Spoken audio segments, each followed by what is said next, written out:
let me make some remarks before we get into the agenda. I'd like to make some introductions, but some preliminary remarks as well. So, first off, thanks to Carol and the whole team for getting us out here. We've got, I think, a pretty cool thing we're going to do in the next couple of days. Not only have our meeting and get out to outside of Richmond and out to where we do work around the Commonwealth, and we'll be doing that the next couple of months as well. We have in Stanton, and then in October we'll be in Virginia Beach for the governor's conference and associated with that. So we're going to move around a little bit, go see the stuff that you're involved in firsthand. And so it's always harder when they come out here or go somewhere outside of Richmond. So I just want to acknowledge the folks that have never been accused of being soft-spoken. But it's always, it's more difficult, obviously, to come out here, and everybody else travels as well, but to get all the technology here, to make everything happen, to do all the logistics. So I just want to thank Carol and the whole team for doing that. It's great to be out here. And we've got an exciting couple days, in my opinion.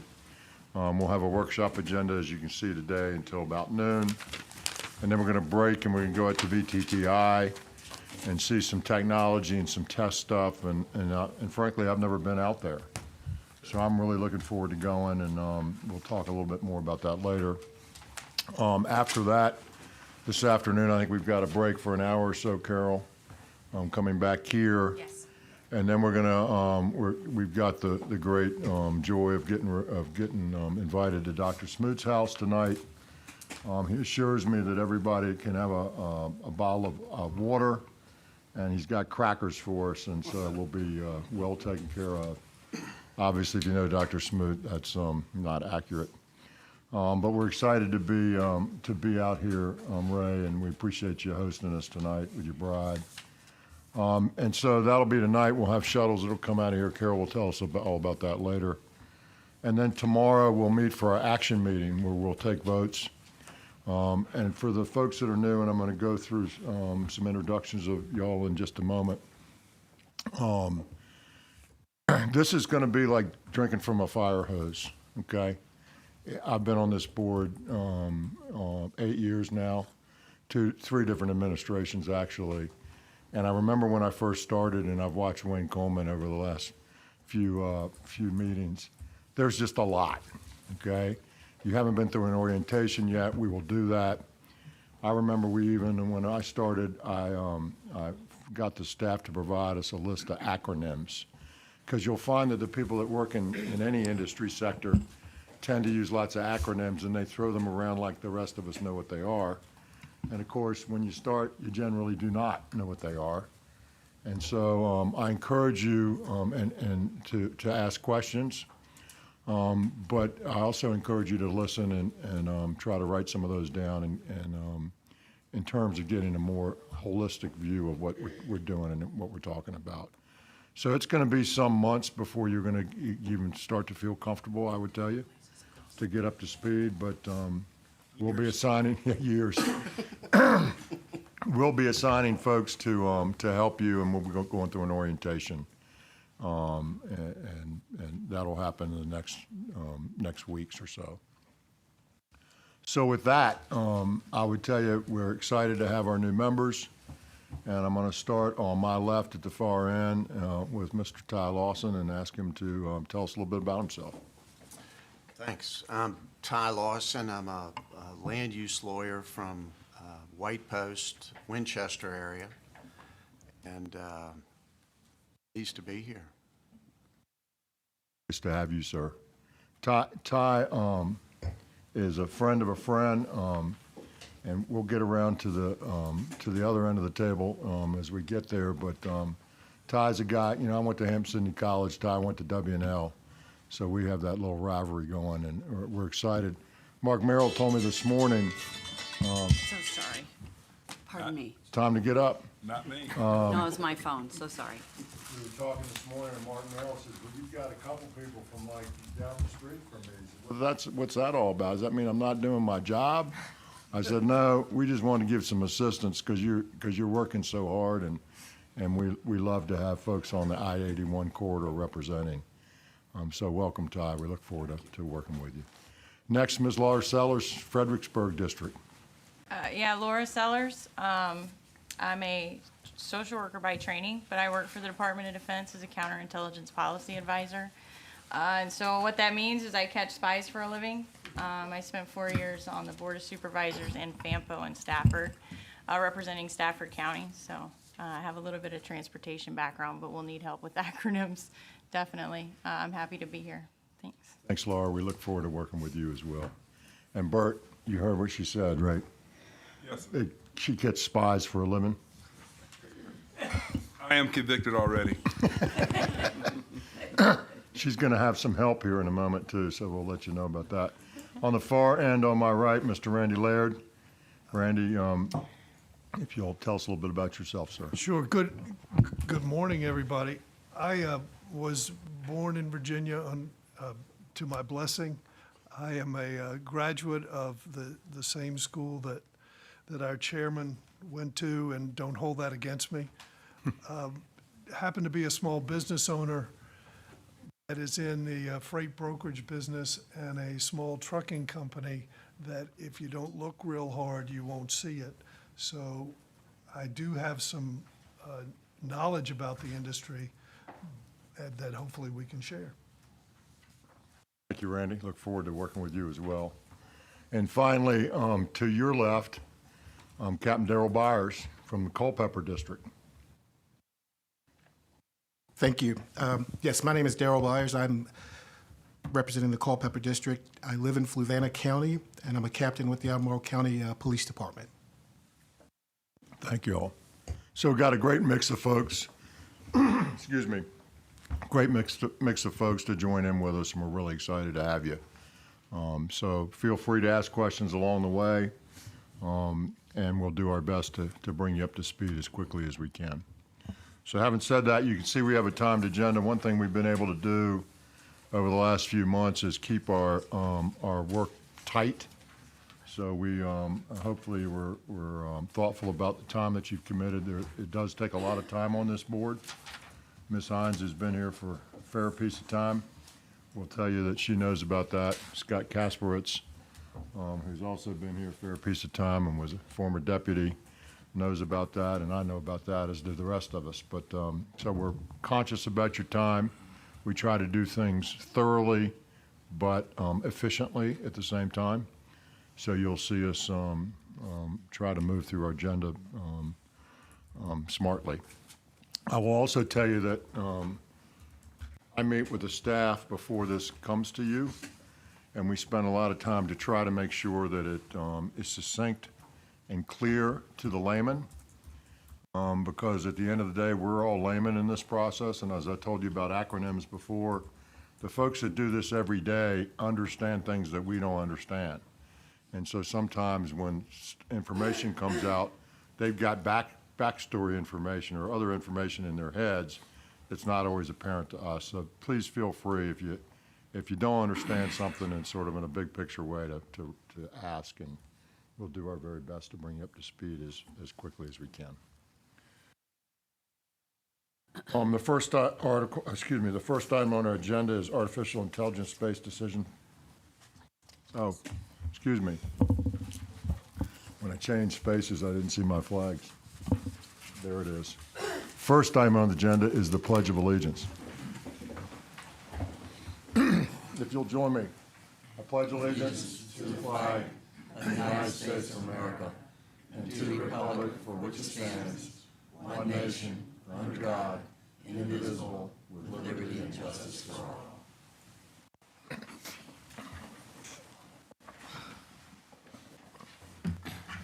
Carol. So the first item is artificial intelligence-based decision support system. Ms. Cathy McGhee. Good morning. Good morning. Cathy is our deputy commissioner. I call her the amazing one. She smiles at that. But she's a recent appointee of the governor into this role. Cathy's been around 2 or 3 years before that. I know she looks really young, so you're not sure how long she's been here, but a couple years, and she's been instrumental in lots of things that we do. And so now she serves as our deputy, and we're really excited to have you in that role. Thank you. So acronyms were mentioned this morning. I am the queen of acronyms. You can add that to my title. So if I use one that you don't know, please interrupt and I will back up and start again. I am Cathy McGhee, and I am the Chief Deputy Commissioner for Vdot, but I spent a lot of my career in research and innovation. So I am the program principal for this project as a holdover from those days. And a lot of you have heard a bit about this project, but a lot of you are new and have not. So I'm going to give a little bit of the history of the project. But I'm here today to talk specifically about one element of this project that I will be bringing a bid to you for approval in September or October. So I want to make sure you have some background before you get hit with approving a bid. So the Regional Multimodal Mobility Program, we call it RM3P for short, because there's your first acronym of the day, really began many years ago when Vdot in Northern Virginia, along with their local partners and MBTA, began to look at the concept of integrated corridor management, or ICM, acronym number 2. And ICM really is an approach to transportation management that takes a more holistic view of the network, looks across modes, looks across agencies, and manages the system as a whole. So we don't look just at interstates or just at arterials or just at highway versus transit, but we bring it all together and we attempt to manage the system more effectively and more efficiently. So MBTA obviously was a partner in that planning effort, and they believed in the potential of ICM so much that they included it as part of their long-range plan transaction. And as it was included in transaction, they actually developed a program, a proposal that they submitted through Smart Scale to do what we are now calling RM3P. It was actually pulled out of the Smart Scale program and funded under our Innovative Technology Transportation Fund program, or ITTF, several years ago, and we've been working on developing it since then. As we developed the program, we also submitted an application for a federal grant under the Advanced Transportation and Congestion Management Technologies Deployment Program, and we were successful in obtaining that grant, and that enabled us to expand the geographic scope of our project from the Northern Virginia region down into Fredericksburg, so we're really excited about that. So there's a lot of acronyms on that page, and I apologize for that. So the mission of RM3P overall is to leverage data. I'm sure our spy catcher is really into data, so I'm glad you're here today. Welcome to the board. To leverage real-time data to improve mobility and safety. We have a lot of data in the transportation realm, and this project seeks to use all of that data more effectively. We really want to optimize system performance, improve travel time reliability, a key performance indicator in Northern Virginia, and obviously support on-demand and multimodal trip making. We want to give commuters in the region more choices, more opportunities to improve their own trips through the provision of detailed information. So as I mentioned, the scope of RM3P began in the Northern Virginia core and has now expanded down 95 into the Fredericksburg metropolitan region. The overall program of RM3P does consist of 4 program elements. The first is the data exchange platform. That's a means of gathering all of the data from the localities, from the different transit agencies, Vdot obviously, and others who are involved in providing transportation options in the region into a platform through which we can then build the rest of our tools. The data exchange platform is under development. We're in the 3rd epoch now of bringing data into the system, and we're doing that in partnership with the University of Maryland's CAT Lab. What I'm here to talk to you more about today is our artificial intelligence-based decision support system, or AIDSS. and I will talk more about that. But essentially, that layers on top of the DEP and helps us to make better decisions, to respond more effectively when incidents or other events occur in the network. The third program element is dynamic incentivization. That's the one I like to talk about the most because I think it really is the most innovative. Through dynamic incentivization, we will have an app that you can choose to be a part of. And if you do so, it will know your typical route, mode, time of travel, and will alert you if there is an issue that you might encounter in your normal commute. And will offer you an incentive to change your normal behavior. It might be asking you to switch from driving alone to taking transit, and we'll give you a free transit pass. It might be asking you to delay your trip home, and we'll give you a coupon, 2-for-1 dinner entree.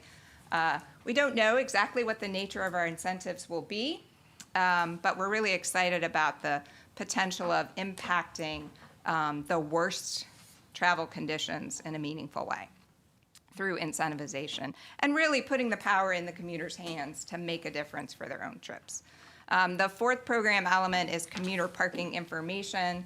That really is just what it sounds like, collecting and disseminating information about parking availability in publicly owned lots in these two regions.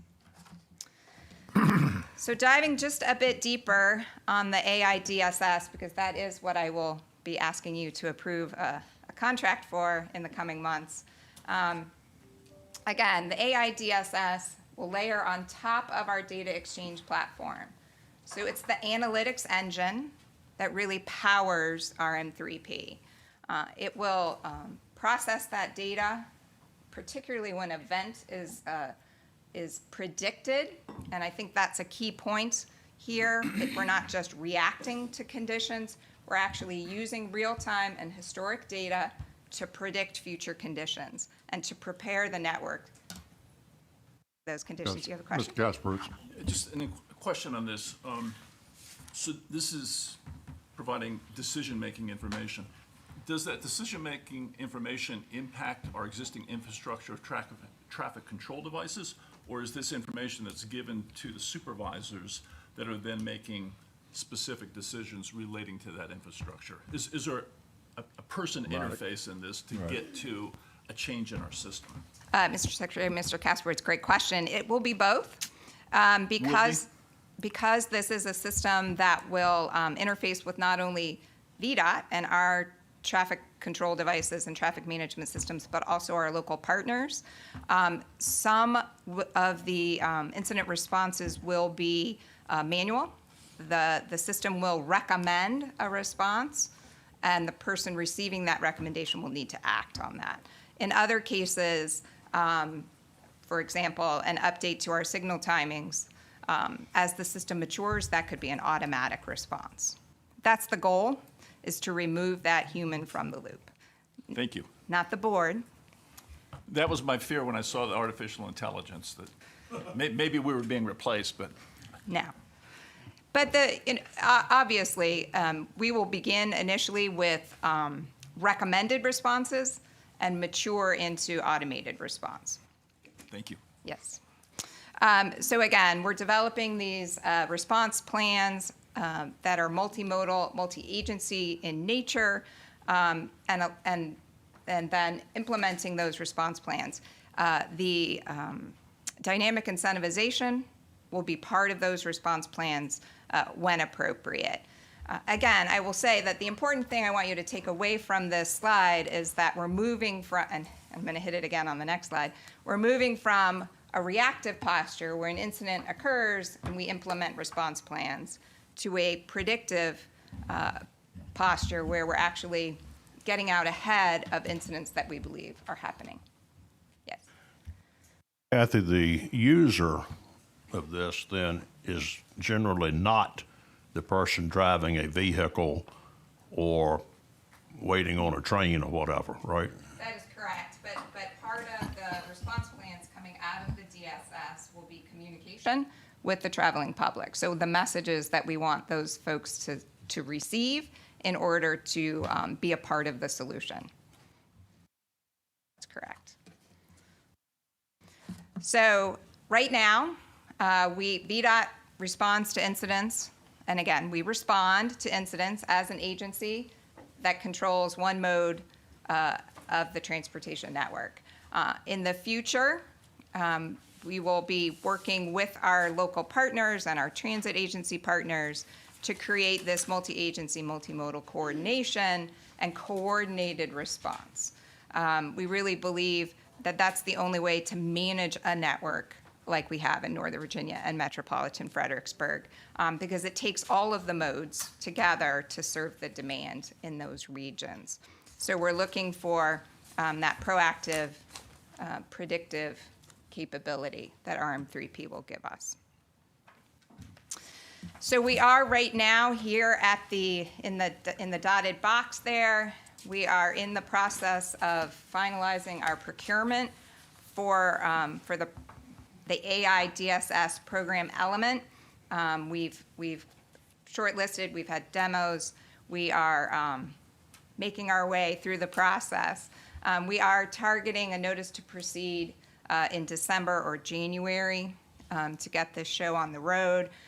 We will be using an iterative approach to deployment where we'll start with a sub-region and roll out the system in that smaller geographical sub-region and then expand it through the rest of the network. So we'll begin to see benefits in 2023 and then have full operations by 2026.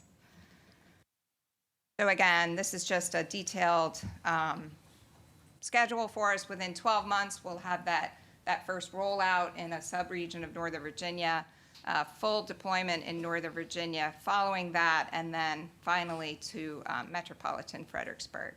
We will be evaluating the performance of the system throughout the rollout and beyond so that we can learn what's working for us and what's still needs a little bit of tweaking. And we will be tweaking throughout this iterative deployment. So I think that's a real benefit of the way we're rolling this out. As with all ITTF projects, that evaluation will also help to inform where we go next with this sort of deployment in the Commonwealth. And with that, I'm happy to answer any other questions that anyone might have. Yes. Thank you, Mr. Coleman. Thank you, Mr. Chairman. Cathy, this seems to be focused on individuals and managing their behavior in terms of where they drive. Is there any attempt to contact employers that, you know, they could have staggered hours or staggered releases of people or start times and end times? Yes, Mr. Secretary, Mr. Coleman, that's another good question. Part of our work, particularly in the dynamic incentivization piece, has been working very closely with our stakeholders, to include major employers in the region, to bring them into that incentivization piece. Part of what we'd like to be able to do is to, if there is a problem on your morning commute and transit isn't really an option for you, would your employer allow as an incentive for you to work from home for 2 hours and then make the trip in? That sort of flexibility could be really important to that piece of it. Again, the point of RN3P is to manage the network, but to bring those individual travelers into that process and give them some of the power, so to speak, to be part of the solution. Mr. Secretary. Merrill. Thank you. Nice presentation. Will you be able to coordinate this information with the electronic bulletin boards that are being set up on various highways? Will this information be transmitted there as well? Yes, Mr. Secretary, Mr. Merrill, absolutely. That is obviously part of the response, is to provide that very detailed, up-to-date, real-time information, both through electronic means, if that's our own 511 system, or third-party Waze, Google kinds of systems, as well as through our devices on the highway, absolutely. Kasparitz. Great presentation. Thank you. 2 questions on AI DSS. First, this is something that we're home growing. We're developing this within the Commonwealth. Are there private sector applications that are looking at the same dynamic and that would be adaptable to our situation? Is the industry creating applications that will do what we're creating on our own in Virginia? Another great question. I would say that through our procurement process, we're seeing a mixture of created for this purpose elements as well as things they've already created and are bringing to the table. I think there are pieces and parts of this out there. I believe this is the first program to bring it all together. And so I think we're making great, we're plowing new ground here. So we'll continue to look at the private sector applications and see how they might fold into our efforts? Absolutely, Okay. absolutely. Yeah. Second question is, obviously other states are facing the same challenges we are. Is there a best practices group that's developed between the states that will help us learn from others and others learn from us? Yes, so we are actually participating right now in an ICM peer exchange with other states. Again, ICM is sort of that broader planning effort that looks at how we do management from a more holistic approach. The technology piece of this it is very new. And so we've got some best practices from an ICM standpoint and how you build those stakeholder groups and that sort of thing. The technology piece is a bit newer. We have a few examples that, again, have pieces and parts. There's a system in Florida, there's a system in Australia, but bringing it all together is new. Last question is, the incentives that we'll be providing, is private sector involved in that? Are we looking to bring in businesses to be part of that incentive program as well? Absolutely. So as part of the procurement for the dynamic incentivization element, we asked bidders to bring a sustainability plan to the table. We don't believe that government should fund incentives forever. We recognize that we'll likely have to put some money into those initially to get the program up and running, but we would like to see it be a self-sustaining program going forward, which means we need those private sector partners. And I will say a number of the folks who have come to us so far through the request for information process had a lot of those partnerships already. For more static incentives, not the dynamic piece, but they've already got those partnerships, and so we believe they can be leveraged quite effectively. Thank you. Mr. Secretary. Dr. Smoot, Cathy, does the Commonwealth have an intellectual property policy? Yes, sir. So what ownership, who will own this system? So that depends on the model that we end up going with through our procurement. A number of these program elements will likely be software as a service. So we will, the pieces that are developed for us, specifically we will own, but any elements that were pre-existing are more complicated.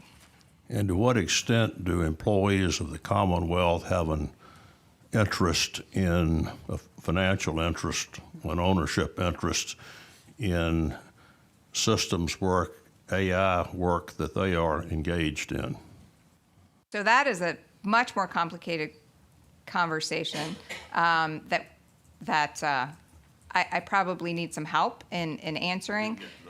Yeah, we've been through, obviously, with my connection with the universities and our research efforts, that question comes up quite often in terms of if we're working on something that could eventually be commercialized, how do we deal with that? Joanne's my best friend when we come to those questions, but it can be very complicated. It is being thought about. Yes, absolutely. Good. Dr. Smoot, just to jump in here, the commissioner and I were having that same conversation about 7 minutes ago as to how all that works. So yeah, you can rest assured we're a little bit focused on it, and we'll make sure we're as protected as we can be. Ms. Sellers. Is, for the AI DSS, is one of the incentives to send people like Waze does off to these side roads? I haven't heard it called the metropolitan Fredericksburg area, but having lived there, that's what Waze does. And so is there a way to combat that at all? So that's a different question. Vdot is, I will say, and we had this conversation for a different reason not too long ago. VDOT is very careful about detouring because we never want to send travelers into a situation where the conditions might be even worse than what we're sending them away from. We have had conversations with companies like Waze about sensitive areas and not diverting traffic into those areas or not recommending those routes. That's very challenging. And I can tell you we won't be doing that. Whether or not, the information that we are now able to put out as a result of something like RM3P about real-time conditions, whether or not that gets picked up and used by a company, a third-party entity, to route traffic into areas that we might not, that work is ongoing in terms of having those communications and making sure we identify those areas that are not appropriate, particularly for heavy vehicles. That's a real concern for us because very often, particularly smaller companies, don't have GIS that are specific to heavy vehicles, and so they use a Google or a Waze, and they often get routed inappropriately. So we're very conscious of that and continually working on that. Ms. Sellers, I might add, by way of illustration, what Cathy was saying. Last Saturday, we closed 95 southbound inside the 295 Beltway because of a bridge strike. So we had a bridge strike earlier in the week. It was determined that the bridge had to be, a beam had to be replaced in that bridge. And the only way to do that was to close the interstate. And so we closed the interstate for a period of time Saturday night, obviously working as off hours as we could. And then the question became, okay, where do we send people, right? Which direction do we send them? Do we get them the maybe quickest, most direct route that might weave through some neighborhood? Or do we send them a less direct route that has less impact? And so in this case, what we generally did was send people on 295 to circumvent Richmond or go 295 to 64 to come back into Richmond. We didn't necessarily send them in the neighborhoods, but it's a little bit on a case-by-case basis in what's happening at the time and how much time you have to plan. So we're very sensitive about that and the impact, but at the end of the day, it's a network. The counties and the cities are part of that, and we have to work together to make the best decisions for the traveling public. And sometimes it's not an easy choice. So, but we're sensitive to it, and that's the case that I think Cathy was referring to. Big problem in the Fredericksburg region. We're a very limited Absolutely. network. And so we hear, your local officials will hear it. I live off one of those roads that get used. My neighbors talk about it, and so. It's a big problem in lots of places in the Commonwealth, so It is. we're familiar. It is. Thank you. Anyone else? Cathy, thank you very much. The next item on the agenda is the Fall Line Trail Project Agreement. Joanne Maxwell. Mr. Chair, members of the board, my name is Joanne Maxwell. I'm the Director of Governance and Legislative Affairs in Vdot, also affectionately known as GALA. I'm here to talk about yet another agreement. My particular topic, I'll be talking to you about the Fall Line Trail Standard Project Agreements with the Central Virginia Transportation Authority and an action that VDOT will be asking of this board in September relating to those agreements. That's right. Go. What did I do? Here we go.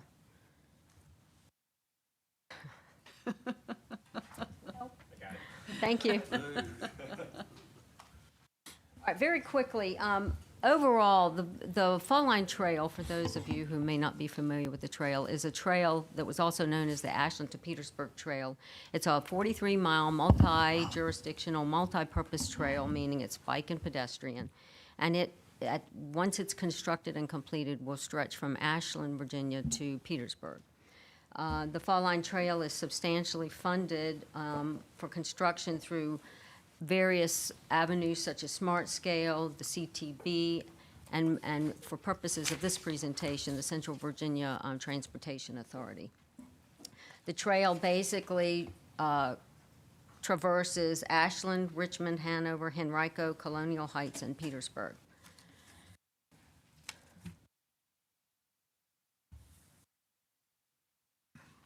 The agreement that we're talking about today, basically, VDOT and the CVTA, the Transportation Authority, have developed a standard project agreement template to address CVTA funding and VDOT administration of these projects associated with the trail. The template, this board has actually seen the template for this SPA before. It was attached to a memorandum of agreement that the board approved back in December of 2020. And as part of the MOA that VDOT and the CVTA entered into, that template was intended to be the basic outline of an agreement that we would enter into for purposes of any CVTA-funded project. Pursuant to 33.2214 of the Code of Virginia, the CTB has the power and duty to enter into contracts with local districts, commissions, and other entities such as the CVTA that have been created for transportation purposes. And so given that statutory requirement, and given that CVTA funding is now becoming available for several of the Fall Line Trail projects, and we're ready to commence work on some of those projects, it's important that we begin to start executing these SPAs for these various projects associated with the Fall Line Trail. Those SPAs basically require CTB approval pursuant to the code. Just a brief background, again, the SPA template is actually posted online back and it's in association with the December 2020 materials. But basically, their key terms to the SPA are, it sets out the project description, the details such as scope, schedule, and budget. It establishes roles and responsibilities with regard to administration of the project. Mainly, that's VDOT. VDOT will be administering these projects. It establishes the financial obligations of the parties and sources of funding. In the first SPA that we're looking at executing, CVTA will be providing the funding, will be the sole source of funding for that particular project. The SPA also provides for a dispute resolution process in the event there are disputes that arise. And then finally, the SPA it provides for addressing additional costs that might arise during the project, costs that are in addition to the original budget. Mr. Secretary? Yes, Ms. Hines? Thanks. Joanne, just a question about, this is the first one, so we'll just have one, but I can anticipate a time when we would have many. So what's the reporting mechanism to this board when we have a lot of them going? Or even just with this one, are the milestones being met? Is that kind of... MVTA has lots of SPAs with jurisdictions, so there are certain things that we monitor, and I'm just curious, since we're now a party, the board has to approve it. What kind of information will we be getting?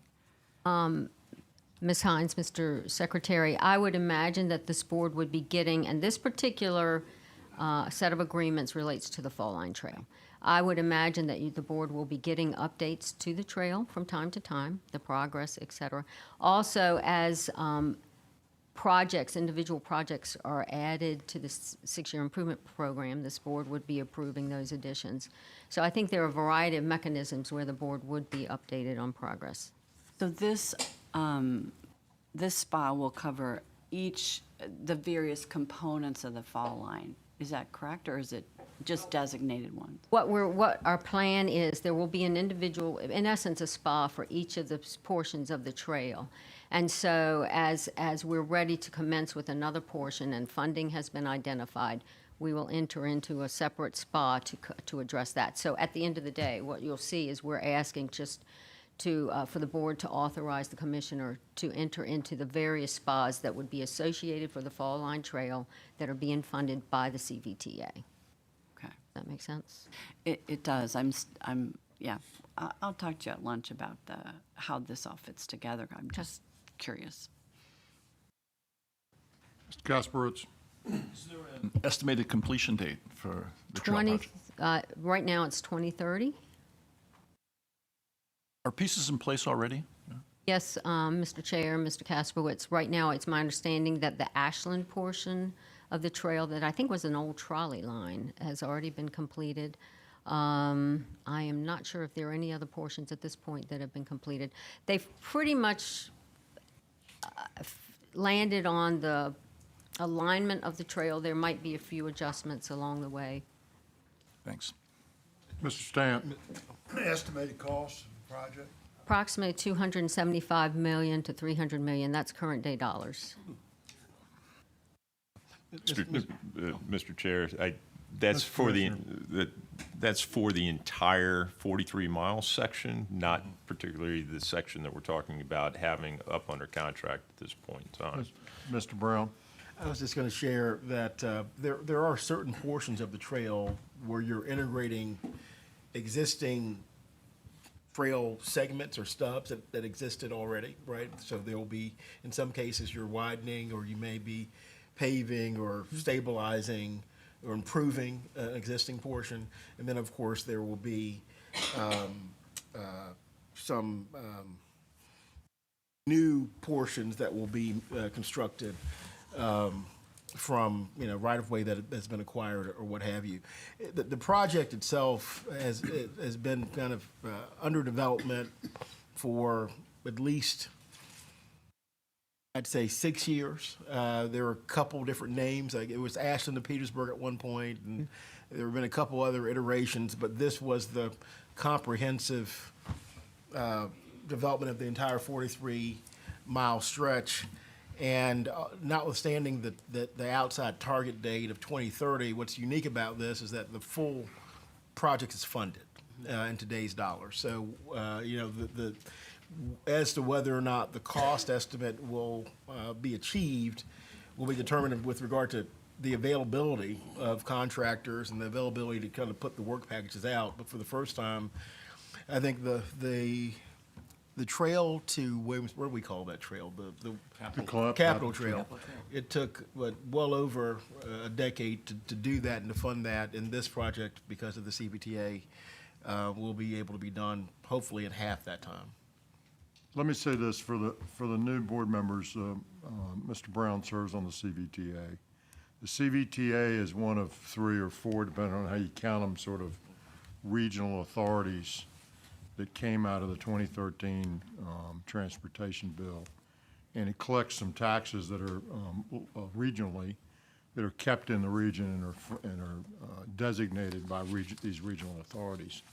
And so we have one in Northern Virginia, we have one in Hampton Roads, we have one in Richmond, and then the I-81 corridor is sort of similar to that. And so there's boards and authority members. Mr. Brown serves as an authority member. And so in this case, the CVTA is a primary funding source of this, in coordination with us and some smart scale money and some CTB money and so forth and so on. It's just a sort of sense of one big project that will give you a sort of a sense of how this works. In Hampton Roads with the Hampton Roads Bridge Tunnel, that's about a $3.8 billion deal. 92% of that is regional money. So it's not state money, it's not federal money, it's regional money that's funding that system down there. So these entities were set up some time ago. They've got their own revenue streams, which is a state revenue stream, but then it's dedicated to these authorities. And they pick their own projects and go through their system. And that's what this is we're talking about here. Mr. Secretary. Kasperwitz. Question for the commissioner, actually, regarding the budget. So of the $275 million, is much of that right away? Quick math is that's about $6 million per mile. Is that a number we should get used to as we talk about these type projects in the future? Mr. Secretary, I'd say, Mr. Kasperwitz, it is just about as expensive to build a mile of road as it is to build a multi-use path. Noted. And so I can't speak to the full 43 miles of the facility, but I think as Mr. Brown has indicated, that we have a number of sections that will be on road, that will be dual designated, and then there are new sections that are being built that are parallel to a roadway, that are off alignment, that may need some right-of-way, that we're working through the counties right now, in particular Chesterfield and Henrico, to design those facilities today. So I'm not sure I answered your question, but to be able to build a multi-use trail is similar in cost to a mile of roadway. It's an important point for I'll us to tell you, understand. Mr. Casper, it's back in a previous term on the board, we were voting on some money for the Capitol Trail.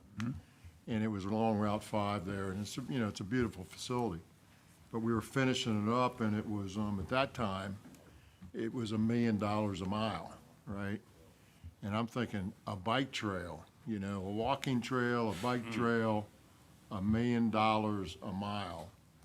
And, it's the way, I hate to say it, but it's the way sort of government works, right? We've got all sorts of regulations, we've got ADA, we've got safety, we've got all these things which are obviously important. But they drive a lot of cost into something where if I was on my farm and I was building a trail, it would look very differently and it wouldn't cost that kind of money. But I don't know that 6 million, that's an eye-opener. It is an eye-opener. But there's probably some bridges and there's, some stuff in there that probably drives that Yeah, up. but I think it helps this board to start to understand, the cost consequences of some of these trails, and that's a good reference point for us.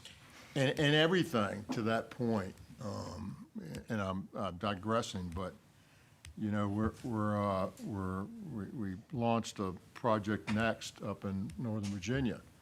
And it's a complicated project, meaning the ingress and the egress and all that is very complicated. It's multimodal. It's in an expensive part of the world to start with.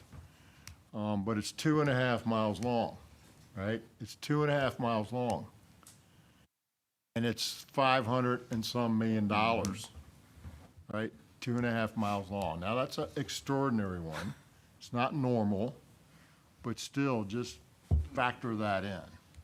And so that's what we're dealing with in some of these situations, as opposed to the gap, which is at 29 miles long, and we're saying that's going to be about 750. So we got 2.5 at 550, we got 29 at 750.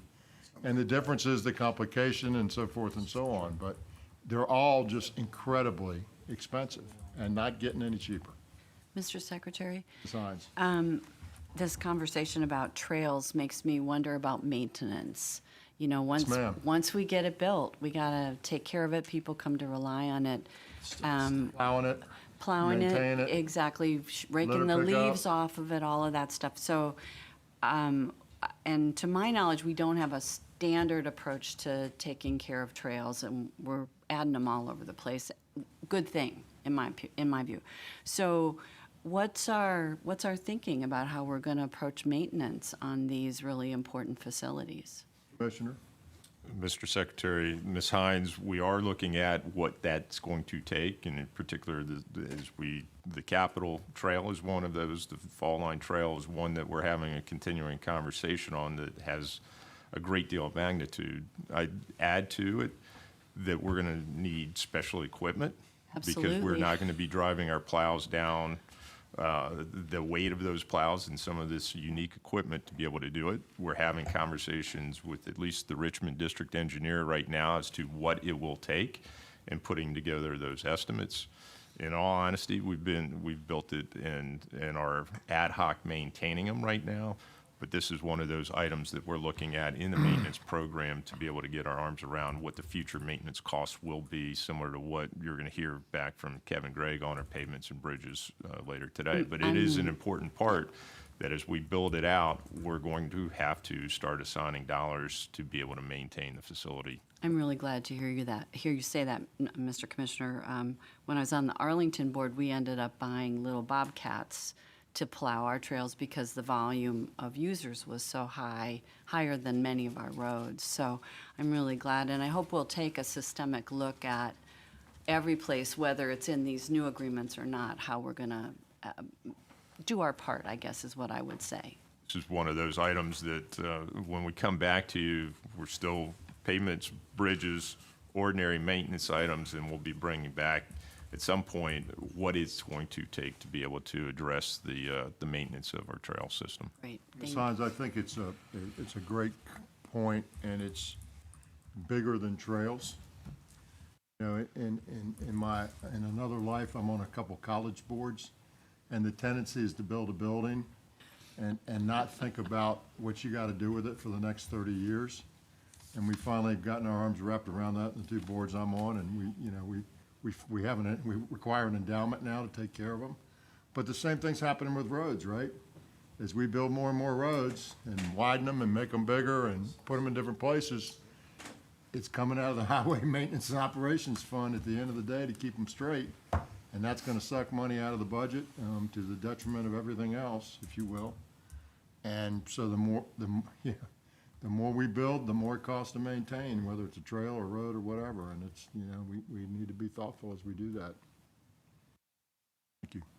Secretary, I was going to ask a question, Mr. Brown. Is it Capitol Trail, is it the counties own it, the state runs it? I mean, Talking about the Capitol, or you talking about the fall line? with the fall line, I'm sorry. It's a good question. I don't know who exactly will own it. I think it's going to be the state. I think it's going to be the Commonwealth. We're working through those agreements at this point, because some of this is predicated, Mr. Brown, on ownership of the right-of-way. Right, And whether or not a county wants to relinquish that right-of-way.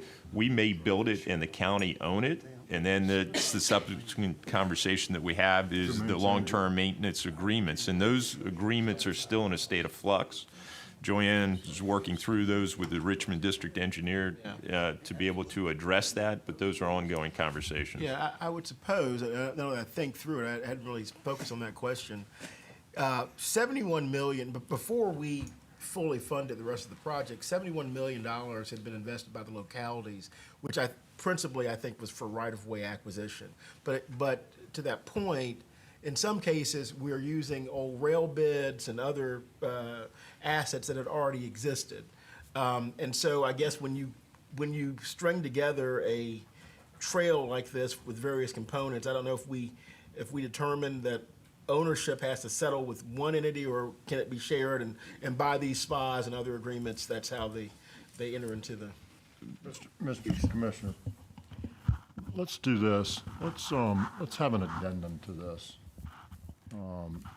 Perhaps just an update in the next workshop, which will sort of violate our practice of getting data and then voting on it, or might. But let's get an update that sort of deals with some of these questions and issues and gives us a little bit more detail in the presentation. Certainly, Mr. Chairman, if I could propose just an overview of the Fall Line Trail itself by the district engineer to be able to come in. I do think that as Joanne said, this is an agreement to get us started, at least on the project itself and the administration of the project. And I would say that I really don't want to wait. We're already putting this another 2 months back for on time and on budget. It's just simply the CVTA SPA that we're talking about is modeled really after what we've done in the Hampton Roads region with that Accountability Commission as well. What you see here is our ability just to enter into the agreement subsequently for the administration of the projects. And so I think we could do both of them at the same time, if, Mr. Chairman, if you're willing to do it. Yes, I am. Let me be clear. I'm not suggesting we delay the SPA process. Okay. I'm suggesting that we. Overview of the Fall Line Trail. We bring a little bit more detail in terms of the funding and the history of it, and who's going to do what to who, and how we see it, and what the maintenance cost is going to be, and Absolutely. ownership, et cetera, all the questions that we've talked about. Right, and I would ask Mr. Secretary too, if we couldn't take those detailed answers and figure out what our policy approach is going to be. Yeah, That's sort of and the point. that's exactly. Secretary, just to add to your point, I think that it's a good exercise. However, I think that really the presentation really is about the policy, because what we're doing with Fall Line is no different than we've done with any trail. And we, as you said earlier, hundreds of them, and a lot of them are in Northern Virginia. So that's the model really that we're following. It's just, unfortunately, I'm not as educated on some of those finer details. Me too. Yeah. Me too. Yeah. But I would guess this is probably our largest expenditure on an individual trail, and perhaps the most complex that we've done. So it would be helpful to have more. Capital. Yeah. I don't think capital It's came. not the states, it's the CV. It's not ours. Understood, but Mr. Merrill. Yeah, thank you, Mr. Secretary. Would it be possible also just to have the inventory of the other trails? Because I think the policy questions that we're addressing have implications. You know, the Shenandoah Rail Trail is being proposed, there's a trail on the eastern shore being proposed. So it strikes me as. And let me just make it even more fun. We've been directed by the legislature to create a trails office, right? And they've given us some money for trails and some money for the office. And it's substantial amounts of money. Not anything we necessarily went and lobbied and asked for, but that's what they did. And so it's to your point, and Carlos's point, and I think everybody's point, is we need to get our arms around this whole thing. We're going to be setting up an office that will, inside Vdot, that will deal with this. And so all these things are sort of coming together. And we've got substantial amounts of money that we've been directed to put on trails, including some money that comes out of our TAP program. So I want to sort of wrap it all into one big picture of what we're doing with trails and sort of what we've done so far, where we are, who paid for them, who's going to pay for them, what monies we have, what's in the future, what the agreements ought to look like, just the whole thing. So it's just a bigger pie here. Mr. Chair? Yes, ma'am. So, next steps, very briefly. What we'll be doing in September is requesting that the CTB authorize the Commissioner to enter into the standard project agreements with the CVTA simply to address administration of and funding for the CVTA-funded Fall Line Trail projects. We believe this, granting the Commissioner this authority would be sort of a streamlining effort and would not require us to bring back every single agreement to the CTB. So that's our plan. Thank you, Ms. Maxwell. Thank you. Next item on the agenda, item 3, smart scale budget increase request. Staunton Crossing street extension. Isn't that appropriate? We got all these like Stanton type folks and now they want money right out of the bat. Right off the bat. Good, Ms. Good morning. For benefit of the new members, my name is Kimberly Pryor. I'm the director of Vdot's Infrastructure Investment Division. We manage the 6-year improvement program or our capital construction program. Unfortunately, you'll see me every month. I'll be bringing action items related to the program to you. Fortunately, Kim. Hopefully, I will not be bringing you budget increases every month. Today, I'm presenting on a smart scale budget increase. By way of background, the board's smart scale policy specifically states that changes to the scope or the cost of a smart scale project require a reevaluation. That's because smart scale projects are selected based on a score that is determined based on their benefit relative to their cost. And the policy specifically lays out certain thresholds that would require board action.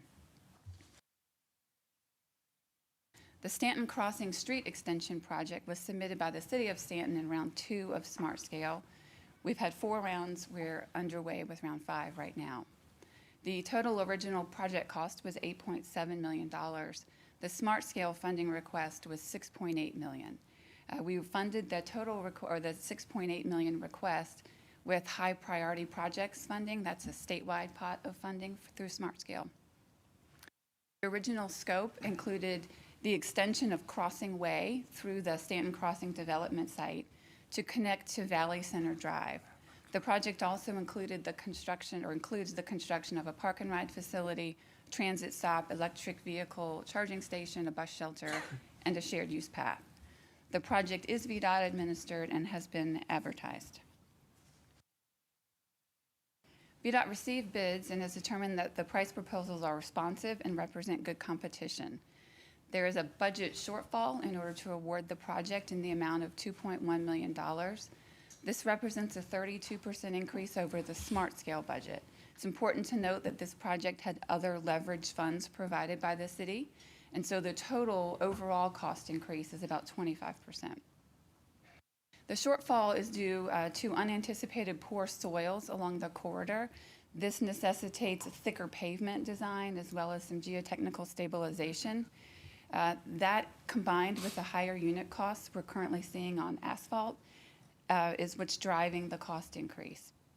There are sufficient surplus high priority project funds available to cover this cost increase.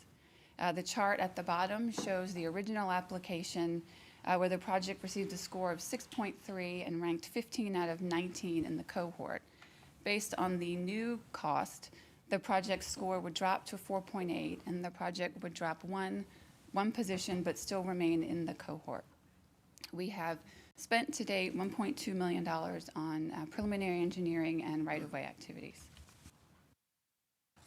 So the request for your approval this month so that we could award the project would be to fund the cost increase using surplus high priority balances. That would still leave about $16 million in surplus high priority funds available. And I'd be happy to take any questions. Mr. Stamp?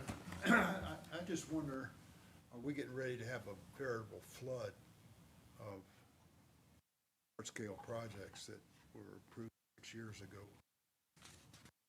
How things have changed to the extent that we're going to have a shortfall that $16 million won't even touch. Commissioner. Mr. Secretary, Mr. Stant, we have gone through a number of projects as they've come up in round one and round two that have had significant shortfalls. We've had a lot that have gone out on time, on budget, or even under budget. So I think there's a balance to be yet to be had. And as we get through the first two rounds of this, I'm confident that rounds 3, 4, and subsequent are going to be more in line, minus the fact that we're in an inflationary market that is yet to be determined. But I think what we're doing is weeding out the round 1 and 2 as we come through this, and as we dissipate those in the pipeline, then I think you're not going to see these increases. But we've got the district engineer here that can talk through why we had the cost increases on this particular one, if we wanted him to come up. But I don't think that we will see the floodgates open. A lot have been designed well within it. We've been looking at our contingencies or rescoping the projects to be able to bring them in on the budgets that had been, and the estimate, or the budgets that had been created for them. So this is an unfortunate one that we have to bring back to the board. Before Mr. Kaspertz asks his question, for the benefit of the group, the new members particularly, so Smart Scale is a system that we use to grade projects in that program. And we're on round 5 now, right? So this is the 5th time we've gone through this process. And when it started, it was, obviously it was new. And we didn't have as good a handle on what we should have had a handle on as we do now, because we've learned. And so we run across these from time to time, including some we looked at a meeting or two ago that had not included right-of-way and utility relocation costs in the estimate. And we didn't, so it's a locally prepared submission. Now we're much more involved at the state level of making sure that submission is appropriate, is accurate. And so some of these are coming back like this one, they could have been done better in retrospect. So what the commissioner's referencing is he thinks we're working our way through those. There's not a ton of them back out there, Mr. Stant. That's the hope. But I will tell you, in the inflationary environment, forgetting whether we did all the right stuff in the beginning, the inflationary environments are now at 9.1% last month. We haven't seen that since most of us were a lot younger. It's been a long time. Fuel prices are out of control. For the benefit of the new folks, that's driving about $120 million or more into our annual expense. That just, is functionally taking that money and throwing it out the window. So inflation's going to hit these other projects that are a year or two old that were projected and cost a year or two ago. So that's going to have it's going to rear its head. And so, yeah, to some extent, Mr. Stamp, we're going to see some of that, but it shouldn't be as much as associated with the process itself. I hope so not. Me too. Mr. Kaspertz. Kim, in other circumstances where we've had these shortfalls, we've gone to district funds first. Are there district funds available to fund a portion or all of this? Typically, if a project is selected as a high priority project, any budget increase comes from high priority. If it's a district grant project, funds to cover a budget increase come from the district grant bucket. We don't cross over typically, unless the project is commingled with both. And then we usually fund an increase based on the pro rata share of high priority versus district grant funds on the project. Okay. Dodson. Yes, Mr. Secretary, that's, Commissioner, what year was round two? I'm going to call an audible to Kim on that. FY 18. FY 18, so they would have been submitted in 2016, 2017. It was approved, In 18. Yes. approved in It was included in the fiscal year 18 six-year improvement it was program. approved in In calendar year 2017. Yeah, Mr. Secretary, just for some context, Mr. Brown. when we started Smart Scale, and I'm showing my age here, we did 2 rounds back to back. And I guess that was 16 was the first year, which must have been my first year on the board, and then we ran it back and did another round in 17. And just, again, it was the first, we won a bunch of awards for Smart Scale because no one had ever done anything like this before, using data to drive the selection of projects. But there were some refining that needed to be done, and we're still doing to understand, how projects are cost, how they're engineered, the preparedness, right? Projects that, I want to do 64 gap. I don't have a map, right? And so these earlier projects that we're seeing now are some of those pieces that we're learning from. But fortunately, to be honest, over the last 7 years, we haven't had a lot of them come back. But, yeah. So just to give, again, context, it's. Let me say one other thing, which is important that, for you all to take away as new members particularly. And we'll be getting into Smart Scale in a much deeper way in the upcoming months to try to look and make sure it's doing what we want it to do. It's getting us, at the end of the day, Smart Scale is a program. It's not an algorithm, but it's an algorithm. It's a way of defining or judging what we want to have happen. And we sort of sometimes, look at the results and say, is that really what we want or not? So we'll be doing a deeper dive into that. But one thing that you need to understand about Smart Scale is it is a relative scoring system. So if you have 28 dog projects, right, you're going to select a dog project and you're going to fund it, right? And why is that important? It's important as you, when you find yourself with more money than normal, and perhaps you're digging down deeper into that list of projects in terms of the cost benefit to the Commonwealth. But the point is, you start with a pot of money, and then you take the best projects, according to the system, generally speaking, and you fund those, right? So you could be funding, in theory, you could be funding a bunch of C projects. And so we don't really, we're a little uncomfortable with that, just as a concept, right? And not to say that it's necessarily has happened, because it necessarily hasn't, but it could. And so one thing I'd like to look at as we go forward is there's some absolute bar. There's some hurdle we're trying to get to. So it's sort of like a ranking and a rating. This is basically a ranking system. And I'd like to see if we can find a way to have some data that pulls us to a rating system as well, not just a ranking system. In any case, stay tuned for that. Thank you, ma'am. Mr. Secretary? Yes, sir, Mr. Yeah, Merrill. I know Commissioner Birch offered this, but Randy Kaiser, when I saw this request coming through, it's in the Stanton District, as you know, and I had the same question. It's a pretty big increase over the size of the project. It was submitted by the city in 2016. The assumptions were a 2% inflation rate, and there was also a need to relocate utilities that had not been anticipated by the city of Stanton, and that was another contributing factor to the increase. Sir. Thank you. Next item on the agenda is item 4, the Recreational Access Program, Rosedale Park.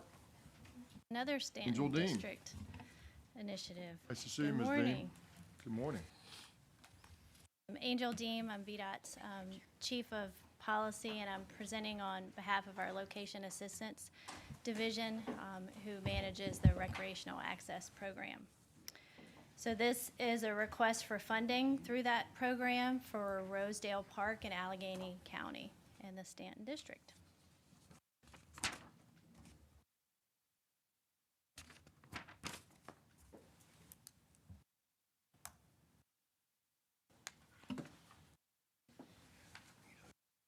Okay, so a little bit of background, just so you understand what the Recreational Access Program entails. It's set forth in code as well as CTB policy for funding access roads and bikeways to public recreational sites and historic sites, and that's important, and both the code and the policy require affirmation of those points, that they are publicly accessible sites and meet the definition for recreational sites or historic sites.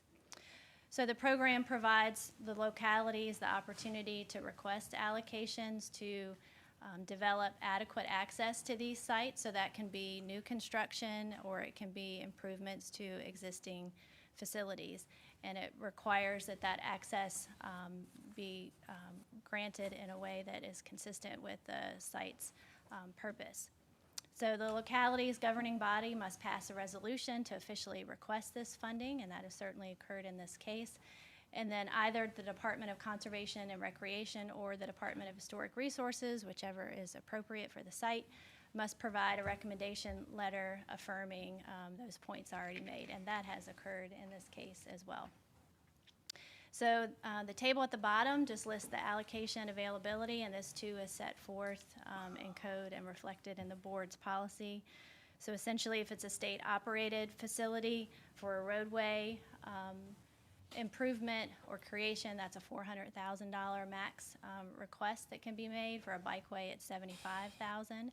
For a locality-operated facility, you see the unmatched amounts there and the opportunity for the locality to bring money to increase the total amount for the project.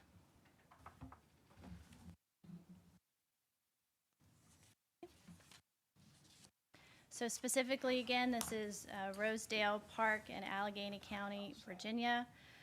It is located along the Jackson River and is near Covington.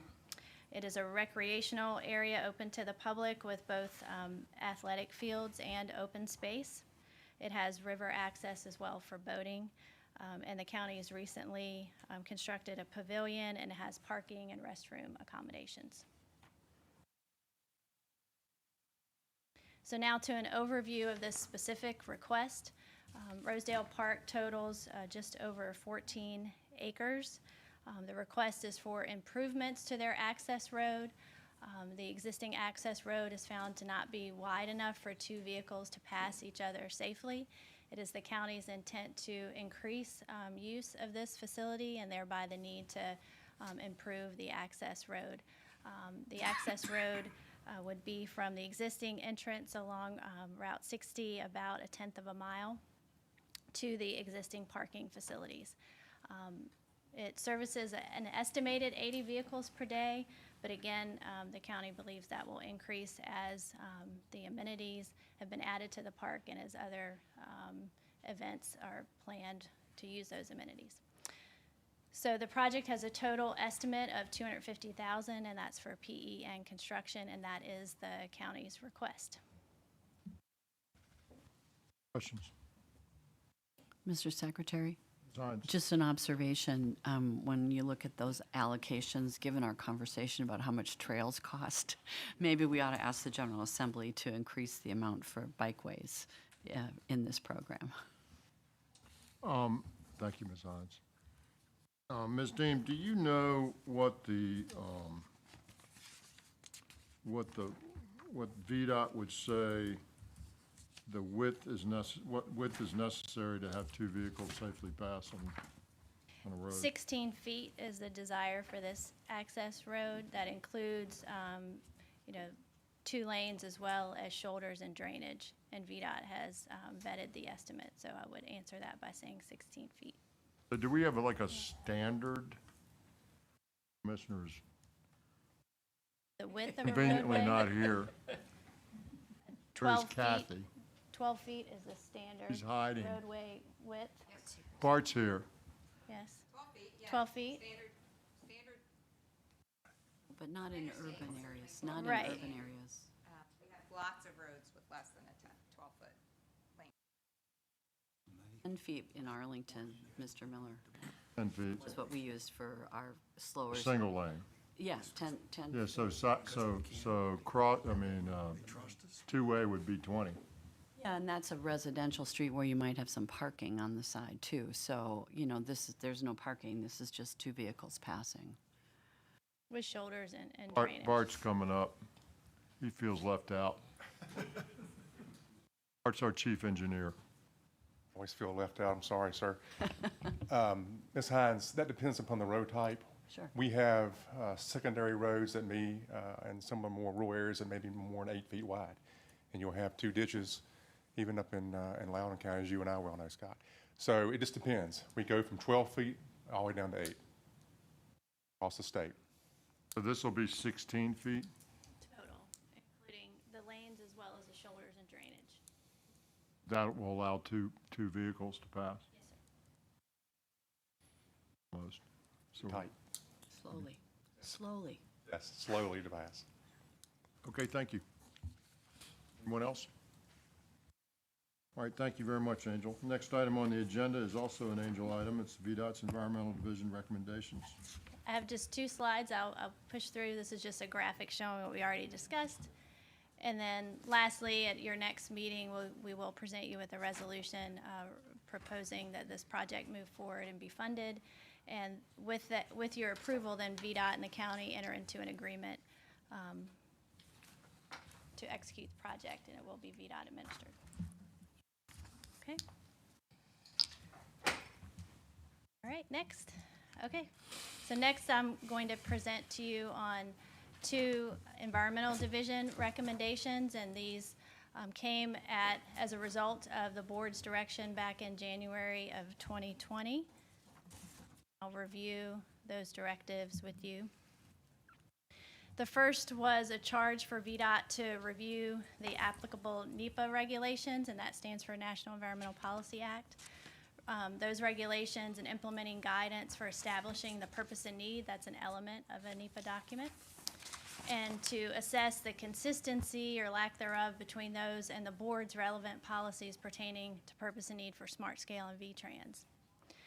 Second directive from that 2020 resolution was to review and recommend to the CTB whether location decisions issued by this board should remain valid for a period of 3 years from the completion of NEPA unless full funding for construction is secured. So to ask that question and seek a recommendation.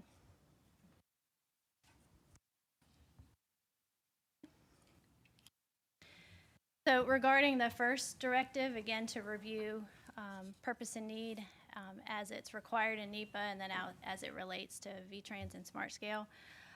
VDOT did a comprehensive review of federal NEPA law pertaining to purpose and need, as well as the Council on Environmental Quality and FHWA's NEPA regulations. There's a robust set of regulations and guidance in this arena. Purpose and need is required to be project specific, which is what you see on the slide there. All of those regulations and guidance compel that project-specific review of context, circumstances, and needs. FHWA's technical advisory, or that's a guidance document, makes clear that project-specific needs should be realized from scoping efforts, from public involvement, from looking for consistency with existing plans and various bits of technical data to identify the needs. That technical advisory also makes clear that purpose and need is intended to set forth the needs and then to vet potential alternatives to be considered during NEPA, and certainly to limit the number of alternatives that are considered. So then regarding VTrans and Smart Scale, we looked at the 5 goals and the 7 guiding principles of VTrans along with the 6 Smart Scale factors. These are both intended to inform funding decisions, as you're well aware. And so there is some relationship between how purpose and need is looked at and how it's assessed, or something in a corresponding fashion is assessed in VTrans and Smart Scale, but there isn't a causal relationship there. Purpose and need may include a congestion need, for example, or it may not. And again, it has to be project specific.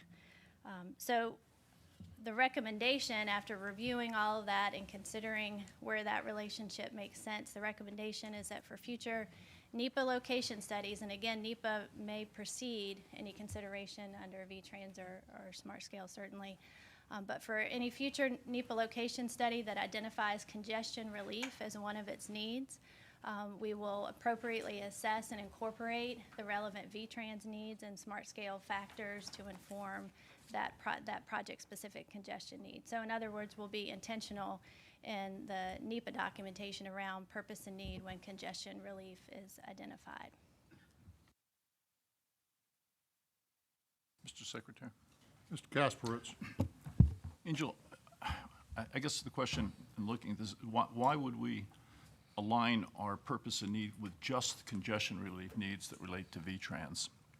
VTrans is our overlay plan and policy document that essentially covers all transportation, all aspects of it. Why would it just be congestion that we would incorporate in a purpose and need? Because the Tier 1 VTrans needs are reliant on a congestion need being identified, so that's where we see the most synergy between the kind of review that's required under the NEPA regulations to make sure there's some consistency there. Okay, so that's essentially the trigger coming from VTrans is the congestion, the Tier 1. Yes, sir. Mr. Secretary. Science. I'm struggling with this too, Angel, as you might expect, because when I just pulled up the guiding principles and for VTrans, which is different, I guess, than what you all looked at.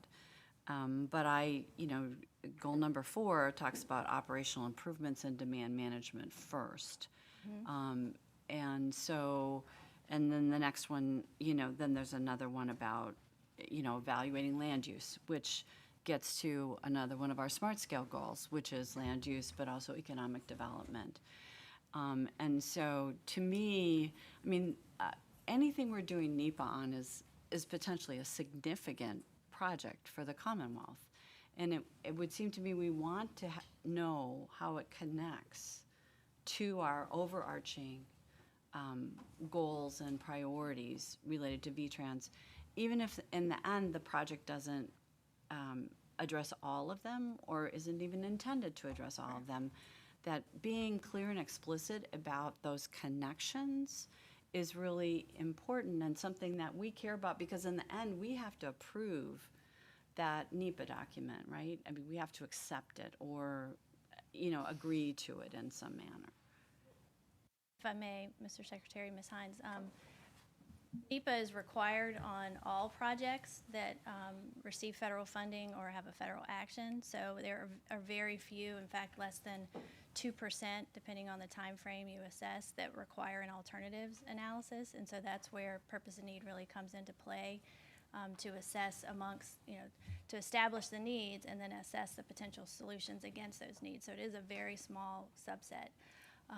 And then to your point, I think this exercise gave us the opportunity to see, again, where there might be relationships between these processes, but there is no link between them intentionally. So there is a lot of work that can happen on the NEPA arena before a project is realized or even thought about for VTrans, or it can happen once it is part of VTrans, for example. NEPA is really a planning level exercise, especially for these higher level NEPA documents that are covered with an environmental impact statement to assess, what are the potential solutions, what are the needs, and what are the potential solutions to meet those needs. And once you have an insight into that, then it can move into more refined planning processes like VTrans. Thank you. I do appreciate that. I guess, the identification of the needs is in some ways a critical first step. It is the critical first step. And so what's troubling me is that the connection only to congestion relief seems too narrow, given our goals collectively for what we want our network to do, whether it's about spending Smart Scale dollars or about something else. So I guess that's just really where I'm stuck is, I would like to see the purpose and need statements come to us, because in the end, we have to approve the alternative, whatever alternative is selected, right? The CTB approves those alternatives. The CTB, and according to the Code of Virginia, does make location decisions. where that- Location decisions, yes. right. So having us aware at the front end what the purpose and need is, sets us up to be in a way better position at the end for the location decision. We do, if I may, Mr. Secretary, Ms. Hines, we do brief on those larger location studies, so that less than 2%, 1% to 2% depending. We do brief as we move through the NEPA process, and one of those includes the purpose and need briefing. I guess maybe we all need to understand the process better, because I will say, I've sat in those and not understood that I had the opportunity to say, hey, wait a minute, what about this, that, and the other thing? So, Angel, let's do this. I think Ms. Hines' comments are well taken. The whole flow, purpose and need, I mean, we've been into this, you and I have had this discussion on some specific projects and how purpose and need gets established, for example, and then how's it intersect with V-Trans and Smart Scale and so forth. Maybe something that would be a little more holistic later, month or two from now, that'll bring this whole process up and try to tie it together. Sure. We can work on discussing that. But sort of how they all intersect. Sure.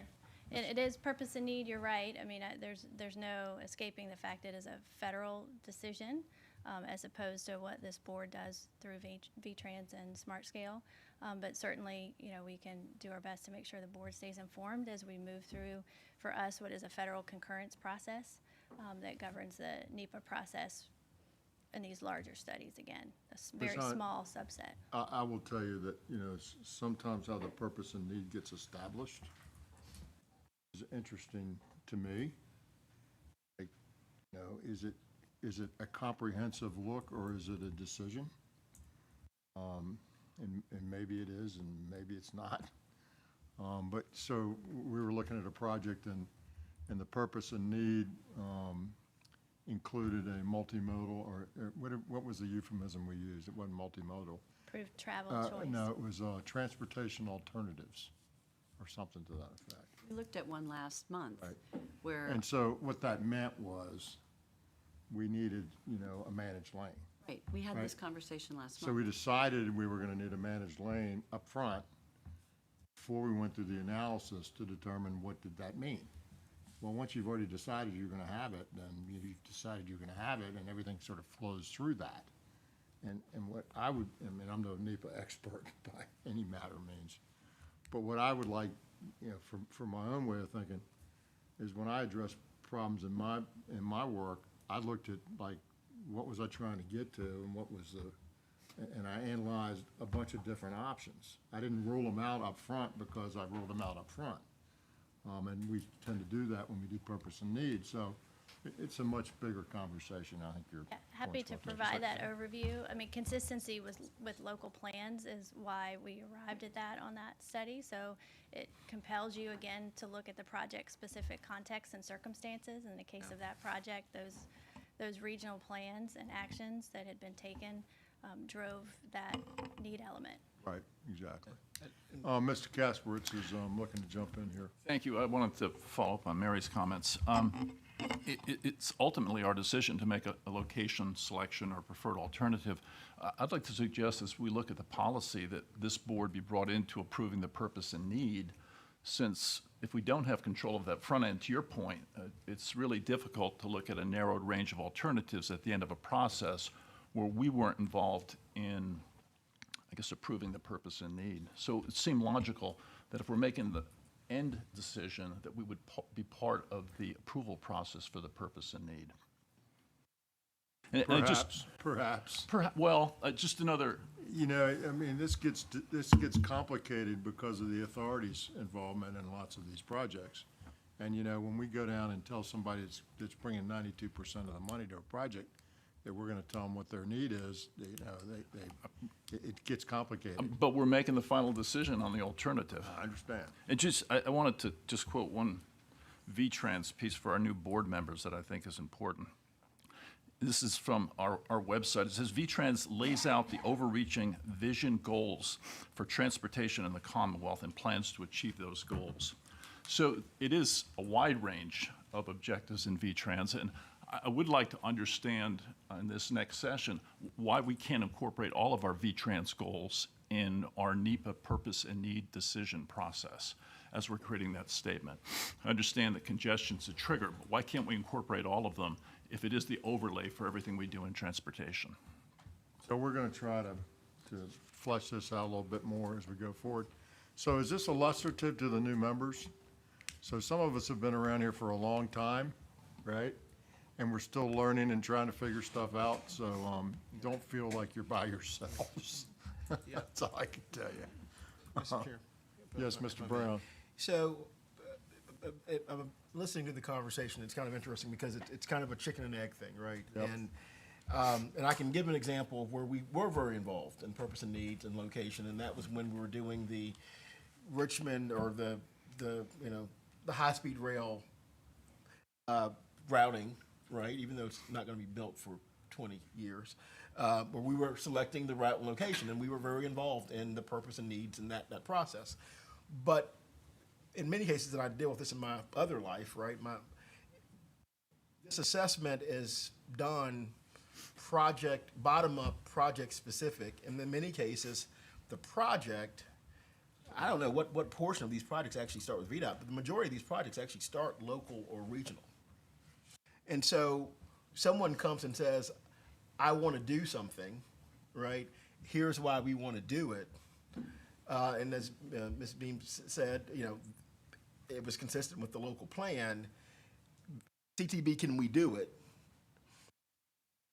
That kind of puts us in an awkward situation to say, we at the CTB don't think that you in Fredericksburg ought to do this, even though you've been waiting to do it for 30 years. And so the NEPA process is a coordinating process where really you're probably having to get a federal agency ultimately to approve a permit or a process. And a step in that is for us to say, by statute, yeah, we agree that this is the appropriate alternative, but it's not really our process, it's really the federal process. So I just wanted to make sure everyone understands that context, because it's for us to unless we're talking about an interstate or a corridor of significance, it's very tough, right, for this body to supplant a local, regional, local government body and say, yeah, we don't think you really need that kind of thing. I mean, that's the challenge. Which we do at times, right? Yeah, and I guess the other thing I would say is our responsibility, as I understand our responsibility, is the statewide network. That is our job. Vdot maintains roads, arterials, secondaries, all of that. My view is we are up, not in terms of responsibility, but in terms of view of the network, above the view that a locality might have. And I say that as somebody who sat on a locality board. It's a different responsibility. And so if we think somebody's proposing something that they wanted for 30 years and it actually doesn't make sense, I do think we should say something. There's some bad projects out there. And we can, right? Yeah. But That's what we should be involved in the purpose and need. All right, well, we're gonna wrap this up, because we could talk about this for the rest of the day. And the point is, we do need to have more depth of this in general, and we'll work that into our schedule going forward. So good Can I add? points. Ms. Sellers? I hear local government and regional government thrown out, but in land use, and you may be able to say, there's a lot of private owners that are involved in this decision, and you see these processes used against big projects where it holds them for years and years and years, and it drives their costs up.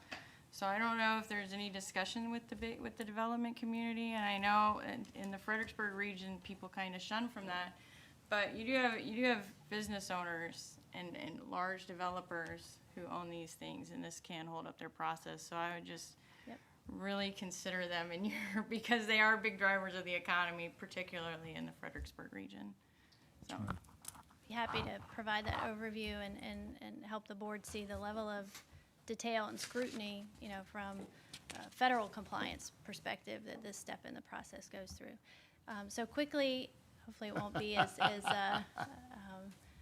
in-depth here, but the second directive, again, which was for us to take a look at location decisions that this board does in fact make and determine, you know, should there be a sunset. So current FHWA regulations require revisiting NEPA if project changes occur or it has not advanced to a major federal approval in 3 years. So that's hardwired into the process and something that we regularly contend with through reevaluations, and they can be very simple and straightforward, or they can be in-depth depending on the change or the time that has transpired. So I wanted to set that context. Of course, that can provide, when we do those reevaluations, depending on the scale of reevaluation, it provides an additional opportunity to comment on the project before it advances. CTB location decisions do not have a corresponding timeline associated with them. So that was really the question that was posed to VDOT. Mr. To Secretary. Casper, Yeah, Angel, just to identify the one location decision that does have a timeline, we did apply a timeline to the Martinsville bypass. It was 3 years from the date of record of decision, I believe, the way the resolution was written. Completion of the final EIS, yes, sir. this recommendation would supplant that. To Casper. It would, Yes. okay. So it would bring it back to this board to make a decision one way or the other. Okay. And the thinking is that an automatic termination may not be appropriate for every project because of the state that it's in. It may, you know, we may as a board decide not to do that. And so not to handcuff ourselves, but to give us the opportunity and set that in stone on a 3-year period. So will we develop criteria to help us make those decisions? Absolutely. So there'll be criteria that identifies what might prompt us to extend it? Yeah, so like if we had some level of funding we were comfortable with and we thought there was some funding, you know, a couple years away, we might make one decision versus no level of funding and no expectation, we might make a totally different decision. I would say generally that's a reasonable approach if there is criteria that identifies why we're making those decisions. That would be It's the easy to say yes and let it continue. Well, you know, listen, I personally, I feel like you feel, having been on both sides of the condemnation process, that when you set a location decision and it impacts a private owner, and we let it sit there for 20 years, that's not okay. It's just not. And I've been on both sides of that, as a condemner and as a condemnee. And so I have some experience with it. Hopefully you weren't condemned, though. Excuse me? Hopefully you were not condemned. Was, by VDOT. So I understand that, and my location decision went back decades, right? Where there was plans and it shows it on the map, and you know, here's an extension and here's a improvement. And it went back decades. Now, it didn't affect me because I was never gonna sell the land and I wasn't in that situation, but the point is, they existed on the map, and if somebody came to buy my property, it was gonna be on that map, and they were gonna see that it's sitting out there, and they're gonna, you know, it's gonna devalue my property because it might go away. Thank you. So I totally get it, right? I just want it to be back in our hands as decision makers, with the appropriate criteria and information. Yeah, Mr. Secretary, thank you. Yeah, it's interesting, on Monday, I was at a meeting with the Frederick County Board of Supervisors, and as you probably know, Route 37 is a beltway around Winchester to the west, and the East Beltway has been on the books for 40 years. And it affects development with regard to, is that road going to go there eventually or not? So to your point about how long does it say on the We plan? got that down in Mr. Stanton's district as well, with a expressway that, you know, it's probably never gonna happen, but it still sits out there, right? Mr. Chairman, approximately how many location decisions are on the books right now? So as we did this analysis to arrive at the recommendation, we found that there are 4 currently that sit on projects that are not advancing and or are not funded. Would that include the ones that not Mr. Merrill include- just made reference to, for example? No, sir, it does not include Route 37. I just wrote that down, but I would assume it's because it did not enjoy a location decision by this board associated with Nepa, would be my guess, but I'll. And so we're at a subset of location decisions, which is approved by Nepa, et cetera, et cetera, et cetera. So it's a bigger picture than that. But we'll eat it one bite at a time.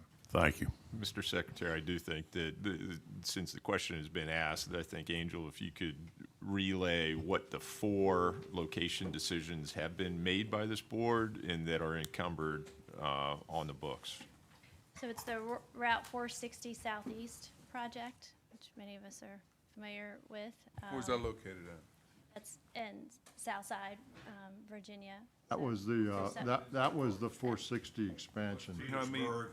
Was that $300 million boondoggle, right? Mr. Secretary, it's from Suffolk to Petersburg. Yeah. All right, that's what it is. The Southeastern Expressway in Greenbelt, that's the Virginia Beach project. The I-73 Henry County alternative, obviously in Henry County. And then the I-77-81 overlap study. Now, for that one, I did affirm that that falls into this bucket. However, many projects not relying on that location decision have proceeded. So we don't see really an issue with that one as opposed to the other 3 where there is a location but no activity progressing the project. So we'll bring those back with a more comprehensive understanding of some of these matters we've Right. discussed. And Mr. Secretary, I just note that no activity, right? That part of this is what level of activity actually counts as activity. If you could clarify that. Yeah, if you could clarify that for us too. Sure. So we went through. At the end of the day, we'll have criteria, but it'll be our judgment. Absolutely. Right? We'll make whatever decision we want to make. It's like Smart Scale. So in Smart Scale for the new members, we have a rating, or excuse me, a ranking and a scoring process, right? We're not obligated to it. We can functionally do what we want to do. We can move projects around. We can take one that's lower and move it higher. That's our authority. Now, we don't do a lot of that, but we can do it if we choose to, and sometimes we might. Ms. Deem. So that is the recommendation. We went through a few iterations, but landed on a recommendation that would have us brief you all annually on all NEPA locations decisions that are 3 years or older and are outstanding. We would then provide you that status, so what's happening with the project. And then the board would have the option, following that briefing, to reaffirm, change, or rescind that decision. Mr. Secretary? Mr. Gasperitz. Angel, can I ask that when you come back with the briefing on the prior topic, that you make recommendations on criteria that might be appropriate for our reaffirming, changing, or rescinding the decision, just so we have a starting point in that discussion on criteria? See what we can do, Mr. Gasperitz. Thank you. All right, anyone else? How's everybody doing? All right, we're over time, but I'm conscious of anybody that would like to take a short break. Anybody okay? Okay, we'll keep moving. Time on budget, Bart Thrasher.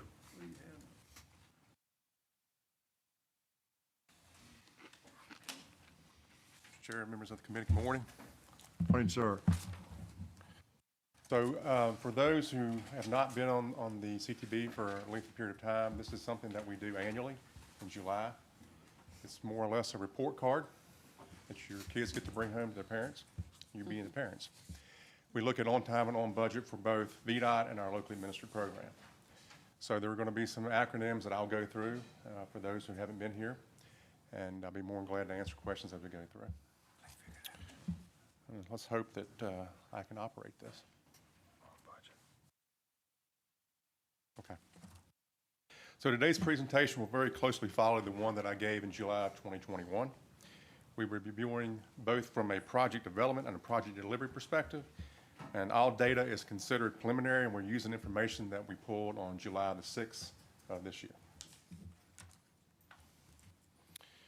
This slide simply conveys the on-time, on-budget numbers for all projects statewide. The orange bar for each graph tells you what the performance target is. So if you're looking at the Top left, you'll see it's 70%. That is our performance target. You'll see on that particular one, we did not make it. And on the one to the right, 74, so on and so forth, but that's the target we're looking to hit. Our 2021 numbers are shown in red, and I'll go into more details as I go through each one of these slides. Vdot performance metrics are broken into two categories. We look at both development, which is on the left-hand side of the scorecard, and on the right on the delivery. Development is your engineering side of the house. It starts at scoping and goes all the way through until we start construction. Delivery is construction, from the time we start until our fixed completion date to the very end, when everything is done on a project. We further break out our on time and on budget into three subcategories. So you'll see at the top, all projects, which are all Vdot as well as locality projects. In the middle are Vdot projects, strictly those administered by Vdot. And on the bottom, there are local projects that are strictly administered by localities across the state. This slide shows our dashboard metrics, and the black line you'll see there is, again, the target for performance. Our statewide performance, as you can see there, we hit 2 out of 4. On the Vdot side, we hit 4 out of 4. On the locality side, we hit 1 out of 4. And I'll go into detail about that in the next couple slides. So let's start on project development, which is the engineering side of the house. This next slide shows how we break out projects both by dollar and by number of projects. At the top, you'll see the pie chart that shows that localities do approximately 49% of the projects that we do with our 6-year plan. The number in red is the 2021 number. So you'll see that that number has gone from 43% to 49%. That's a 6% increase from last year in the number of projects that localities do. In turn, Vdot has gone from 57% to 51%. Again, that's a drop for us, but our locality program is very large. It will continue to grow. It will continue to get large as we go through with the number of projects. Now, when you look on the reverse side of the coin at the dollars, you will see that that's transverse. You'll see that the localities do approximately 28%, which is lower from last year at 34%, and Vdot does approximately 72% of the dollars, as whereas last year we were at 66%. We believe that these numbers are due because localities usually do the smaller, less complex jobs, and Vdot does the more complex, higher dollars. Mr. Brown spoke about that earlier. So you'll see that localities are very functional, they're very efficient in doing these types of smaller projects. When it gets to be larger, more upscale, higher risk, that's usually when Vdot steps in. Statewide projects, again, this is just the slide that you notice that you'll see an overall drop on-time statewide numbers for all projects compared to 2021. 2021 numbers are shown in red again. We believe that the overall drop is due in some part to approximately about a 5% drop in our local programs across the state for 2022. Localities, again, represent a very large number of the projects, so when a dip in their projects usually has a pretty good impact on ours. Our statewide numbers for on budget increased from, I'm sorry. Can I interject for a second? It's important to note, as you look at this, that these numbers are based on the numbers of projects and not their scope and not how late they are. And just as you go through this, be thoughtful about this comment. So I've asked the commissioner and the team to help me understand how much over budget and how much overtime, right? Because we're a 1-0 here, right? You're either on time or you're not. If you're a day late, you're late. If you're a million days late, you're late, and a million is not the same as 1. If you're $1 over budget, you're over budget.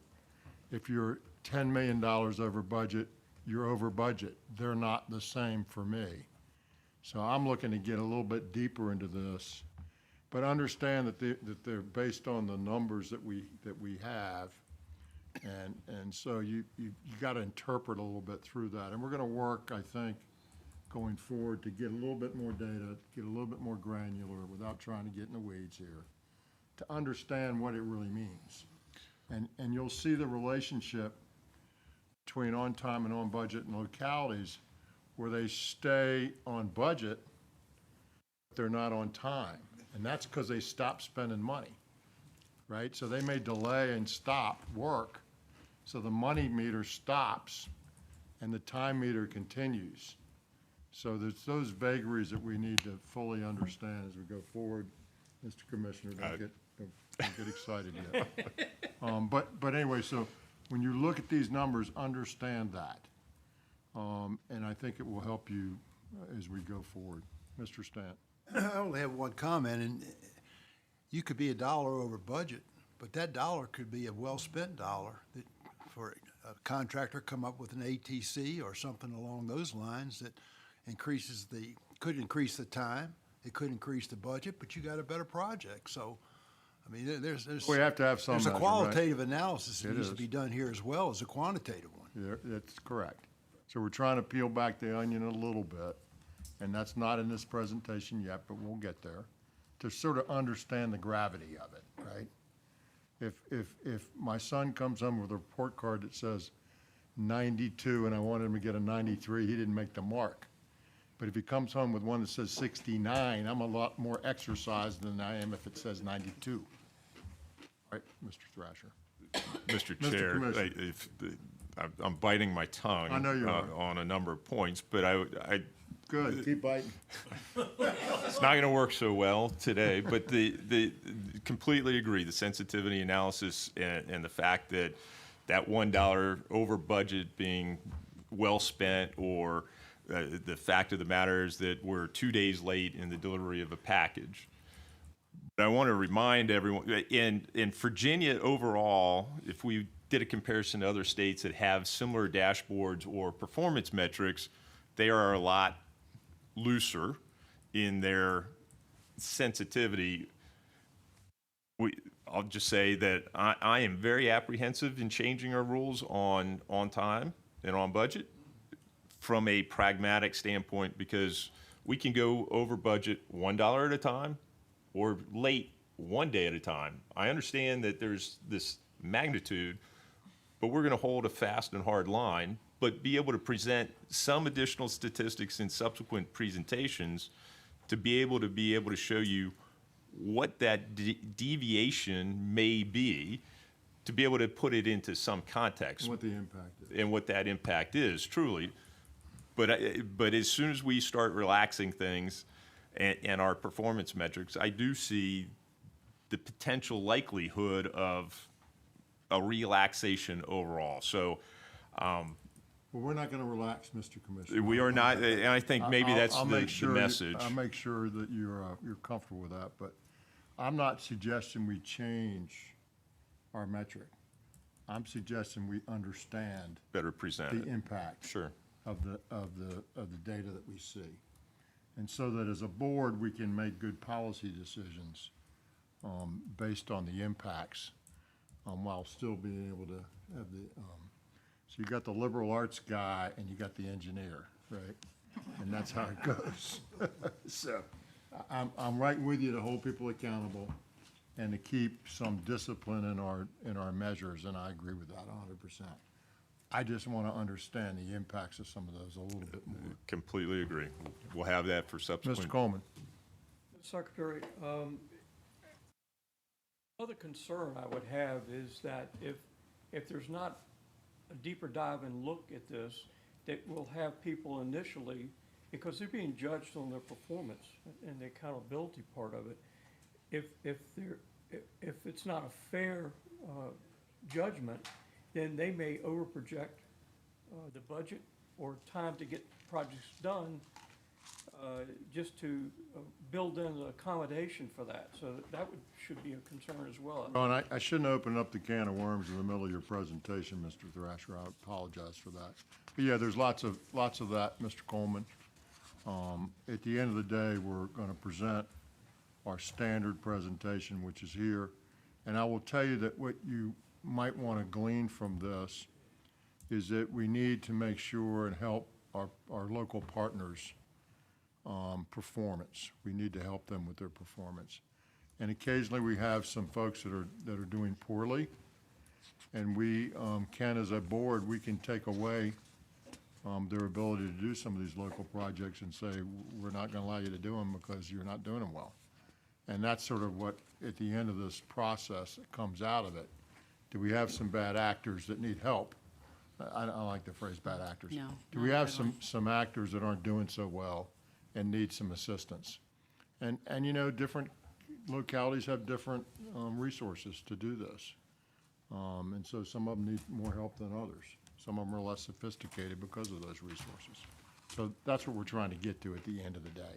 One, hold ourselves accountable to our Vdot projects, right? But two, help the localities perform better if they are in that boat.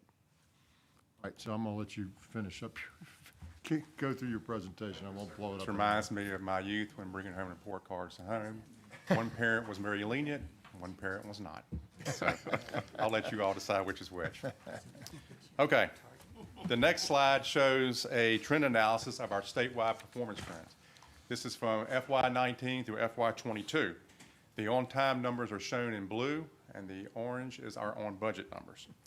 The 4% drop from 21 to 22 for on-time is somewhat contributable to the overall drop in our locality administrative program. I'll go into more detail about that in another slide or two. Next slide is the Vdot program development.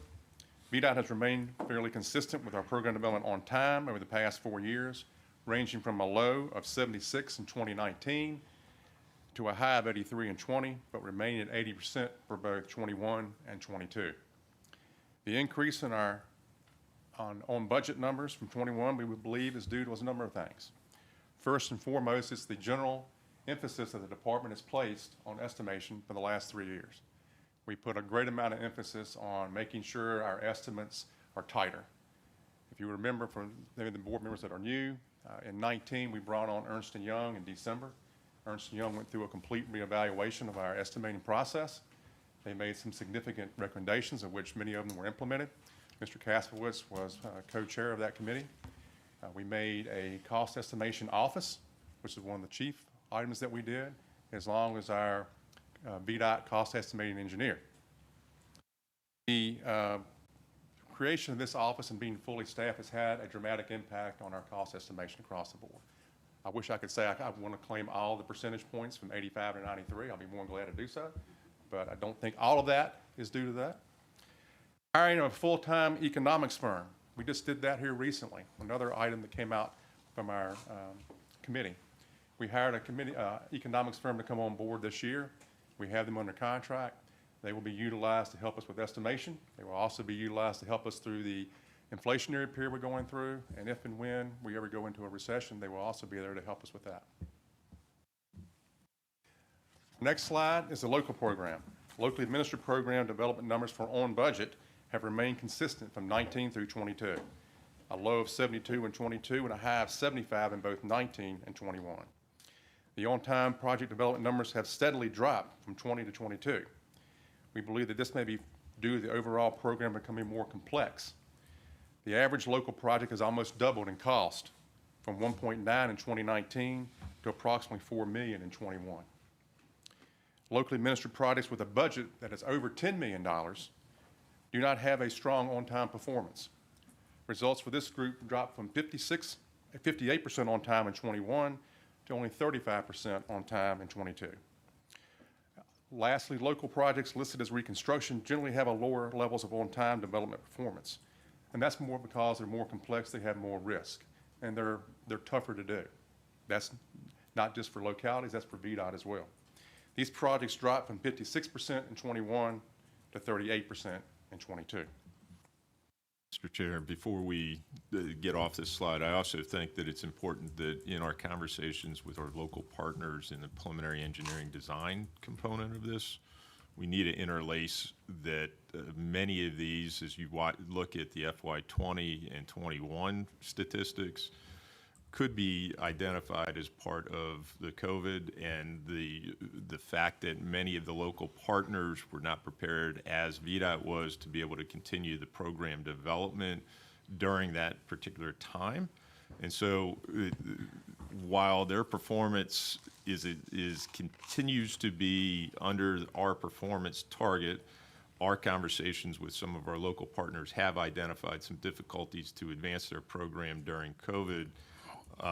again. So I think this is a clear indication that we may see things improve, but I'm going to sit on my hands again until the end of the presentation to say that what we're doing to supplement the work or the words that the secretary said with regard to the local program. But I think we need to at least recognize that COVID has had some impact in our program delivery on the preliminary engineering side of the house.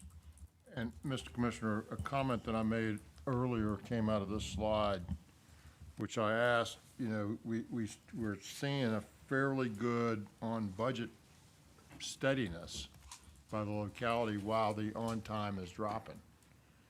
And normally with the projects that we work on where we're working steadily, if you see a on time drop, you're going to see on budget drop because time is money, right? But to your point on COVID and other things, they stopped working, right? So they weren't spending any money. So the budget didn't change, but the time did, because they just stopped working. And so that's why you see this difference, and they're starting to track a little bit, but on time stayed fairly healthy while on budget dropped, and I didn't understand that. And that's a great explanation as to why that's happening. Thank you. Secretary, Sir, would Mr. you help Folks. those of us who are fairly new to the board understand the process by which it's determined what locality gets to do these and what's Vdot? How is that determined? Commissioner. Mr. Folks, the determination, a locality will approach the department, and any locality has the opportunity to at least approach the department to administer a project if they feel that they have the resources to be able to do so. We'll evaluate those resources, and in years past, we've been encouraging localities to be able to take a portion of their program and deliver it. I will say that as we look at these statistics, Mr. Folks, I'm not convinced that all localities have the resources to be able to deliver the programs on time and on budget, and we need to take a closer look at those entities to be able to not only deliver the state program, but also meet the federal program and federal requirements that we have. So this is where I was trying to sit on my hands and talk about the next Chewing things. his tongue and sitting on his hand. Not doing so well today, so tomorrow's another day. But there's a great deal of opportunity to work with our localities to be able to improve their performance overall. And I don't want to say that this is indicative of all the localities out there, because we have some localities that are delivering the program complex projects. We have a couple that are more challenged than others that we need to really focus in on, and I'll get to that when Bart does conclude his presentation. Mr. Secretary. With Dr. Smoot. I want to share with my colleagues on the board that this is an area where board members can be helpful. While I think we have to be careful not to get down in the weeds too much in consultation with a district engineer. We had a locality in the Salem district, I won't tell names and the stories both here, that had a really poor record. And the district engineer asked me as a member of this board to go meet with the mayor and the city manager and whatever of this locality. I did, and I basically told them, put a little perfume on it, that they were an embarrassment to the Commonwealth, and that if they wanted to get future funding, they needed to get their house in order. Well, the city manager welcomed this, and as a result, he got additional resources in the next budget session to staff up to get this work done. So I would encourage you to judiciously get involved with this when you have such a problem, because I think you can make a positive impact and actually help the communities get done what they need to get done. Thank you, Dr. Smoot. Mr. Kasper. I can't not follow up on that comment. Getting involved can be very helpful. We have a small town in Northern Virginia, town of Hillsborough, that self-performed on a project. It's a town of 90 people with a part-time mayor and a part-time vice mayor, and they self-performed in a very complex project that completely revamped this town and did an extraordinary job and finished on time and on budget. So it can make a difference. Thank you for your comments. Mr. Thrasher. Okay, next slide. Going into the project delivery or the construction side of the house. This slide shows the statewide project delivery metrics. You will notice that there's an overall drop in on-time statewide numbers compared to 21. Again, the 21 numbers are shown in red. We believe that the overall drop is due in part to changes that Vdot made to our existing paving program for 20 and 21 that will be impacted in this year. I'll discuss that in a little more detail in another slide. Statewide numbers for on budget decreased from 94% to 93%. Overall, statewide on budget numbers have remained very consistent over the past 4 years. Statewide on budget performance has remained steady for 19 and to 22. Again, the on time is in blue, the orange is on budget. The low number was 93% in 22 and the high number of 95% in 2019. Statewide on time performance numbers have bounced around over the last 4 years with a low of 70 in 2022 and a high of 79 in 2019. Again, the noticeable drop in on-time numbers from 29 to 22 is due in part to VDOT's on-time performance, and I will get into that in the next slide. VDOT contract delivery trends. VDOT on-budget numbers have remained consistent over the past 4 years, reaching a low of 95 in 22 and the other 3 years remaining at 97%. We'll see a noticeable drop in VDOT's on-time numbers from 21 to 22. In 20 and 21, VDOT made, in consultation with our industry partners, a decision in regard to our paving program. Our paving program had fixed completion dates that extended into the early to mid part of December. Our specs for laying down pavement are pretty stringent and pretty rigorous in dealing with temperatures. And we believe that allowing our pavement to go into these extra month into December proposed a lot of risk on the department if we couldn't put pavement down because of the temperatures. So we pulled those dates back in from December, mid-December and 1st of December back into the mid part of November. VDOT felt that the unpredictability of the middle of the weather and the latter part of November and December was great enough that we wanted to eliminate our risk in the area. However, in 2022, this year, we also got together with our industry partners in the paving side of the house, and we decided that what we give it, what we taketh away, we can also give it. So we gave more time on the front end of contracts, which made more sense to us. The months in April, March are better months for us to get out and pave. You have areas that are in Hampton Roads and Richmond District that get warmer quicker. So we gave notice to proceed on all paving contracts no later than April the 1st of this year. And that allowed another 3 to 5 weeks for contractors to get out and start paving.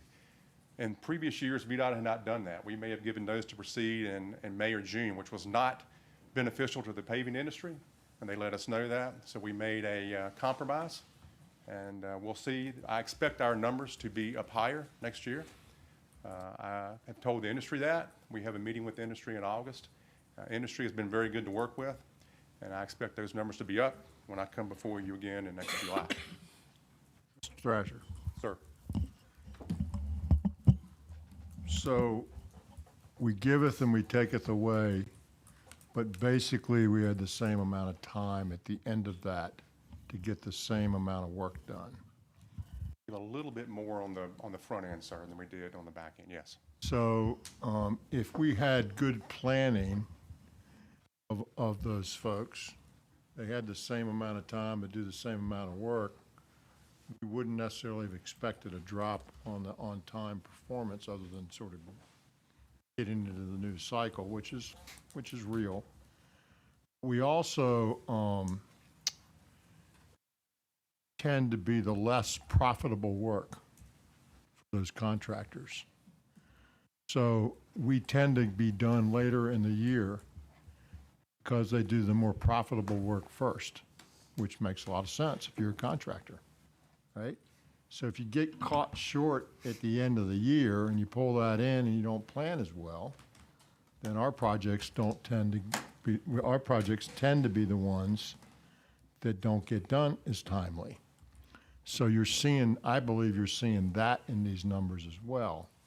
And so we'll be working to to adjust not only to the cycle time, but to the understanding that our stuff needs to get done timely.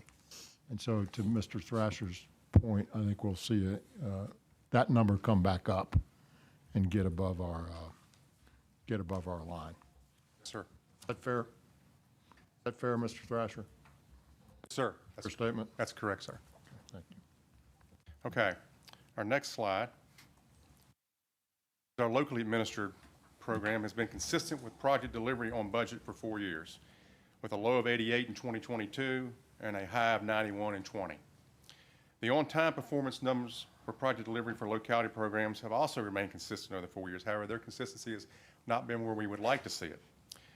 We believe that there are several items that may have contributed to this. And we just talked about that just a few minutes ago. You all both had discussions on that. Several of the points you brought up are actually points that I have in my notes. But many localities do lump sum contracts, which they have a lump sum cost, which does not allow a lot of flexibility for any type of work orders. Our contracts allow that. Some localities identify final completion date a little bit differently from what Vdot does. If there's a substantial completion versus a final completion date. Vdot's how we define a completion is final completion when we're completely done. Other localities may or may not be using the same type of definition. And localities, as you all mentioned earlier, generally do not like to go back to their councils or their boards if more money is required. They're more willing to give on the time side of the house than on the dollar side of the house. These are just a few of the things we think. We will continue to be working with our localities on this as we go forward in the future. And I'm sure there's things that are there that I'm not aware of and may have even missed. So our next steps. Vdot is currently working internally with our locality partners to further understand what we can do to enhance and improve our locally administered program. The Commissioner has convened with our districts and our localities across the state for a committee. This committee is now working on looking at possible resolutions and solutions. We will be back to you in the September-October timeframe and to provide these recommendations to you that we will put before the board.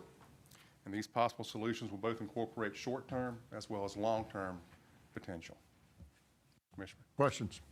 Mr. Secretary. Ms. Hines. I really appreciate this every year. It is a great look at what's going on.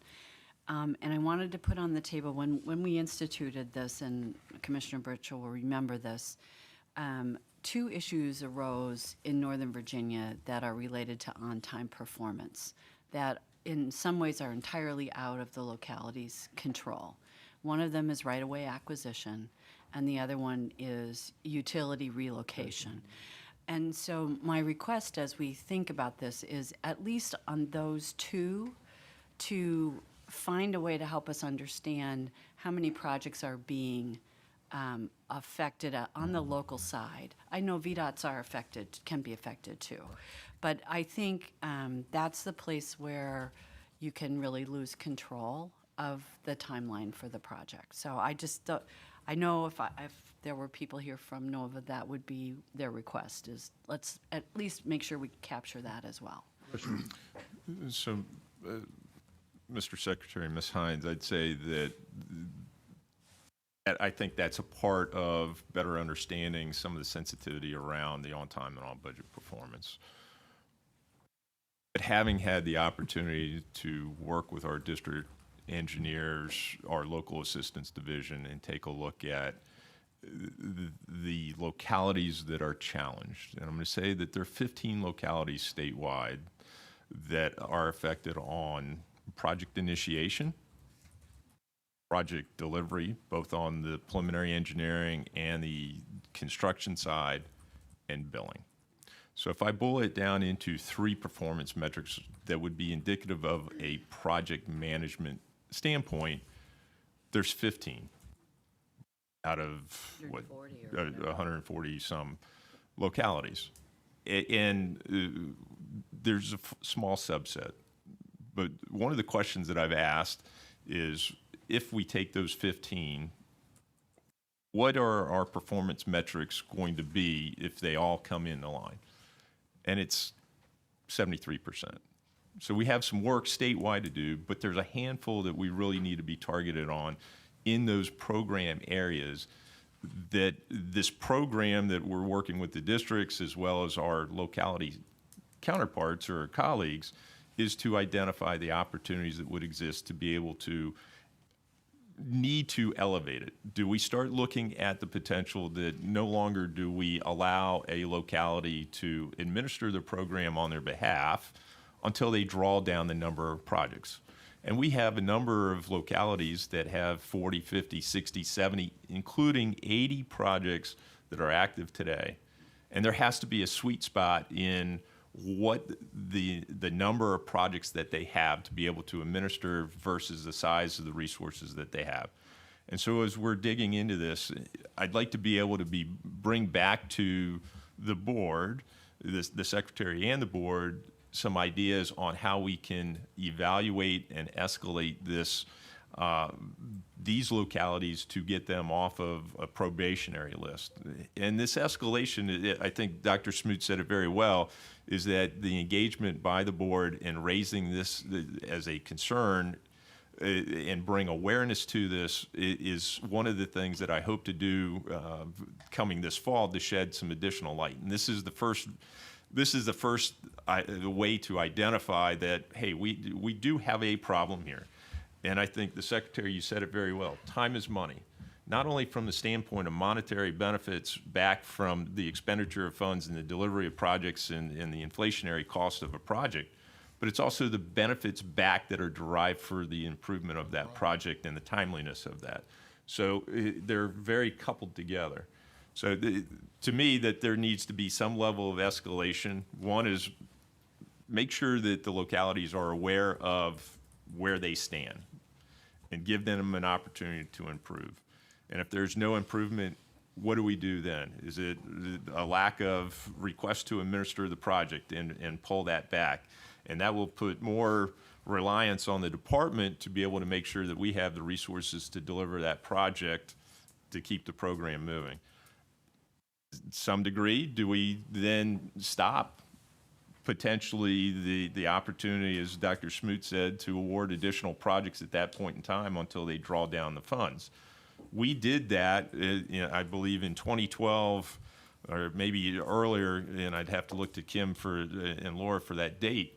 But there are a number of localities that had a high balance of the Highway Safety Improvement Program funds, and we stopped allowing localities to apply for those monies, and that was a detriment across the state when we had a handful of individuals that were very good at applications but very poor at delivery.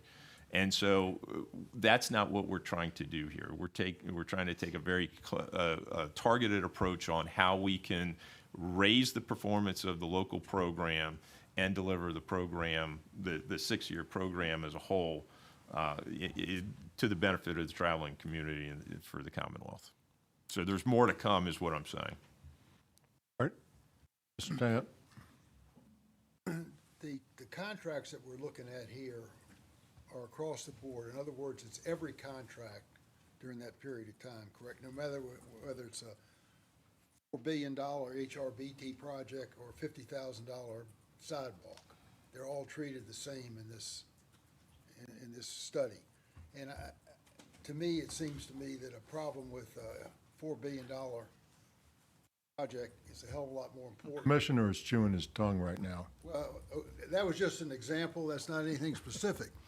But That's my point is, what we're trying to get to, Mr. yeah, Stanton. the point is, do we have some kind of breakdown of major projects as opposed to some that? I tried to get to that point earlier in the discussion of the sensitivity analysis of how much and how big, and without changing the sort of holding feet to the fire on time and on budget, but to better inform the board of the impact of that.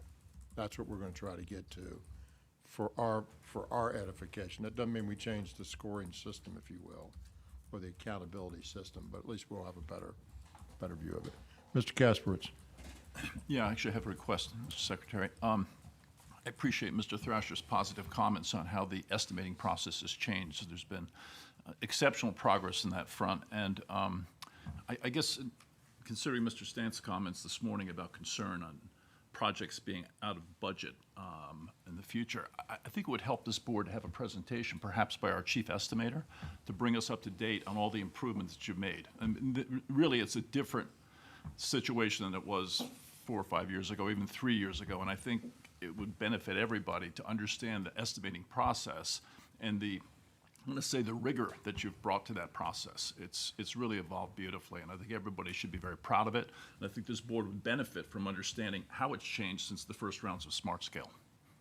Well, we'll work that in as we can, Mr. Great. Kasparowitz. Thank you. Anyone else? Thank you, Mr. Thrasher. Great time, sir. Next item on the agenda is pavement and bridge performance. Mr. Gregg.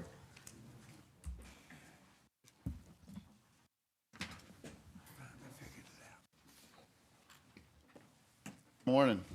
Morning. Kevin Gregg, Chief of Maintenance and Operations. And this morning, my job is to tee up the presentations coming after me. So the presentation after me really is about the federal performance targets.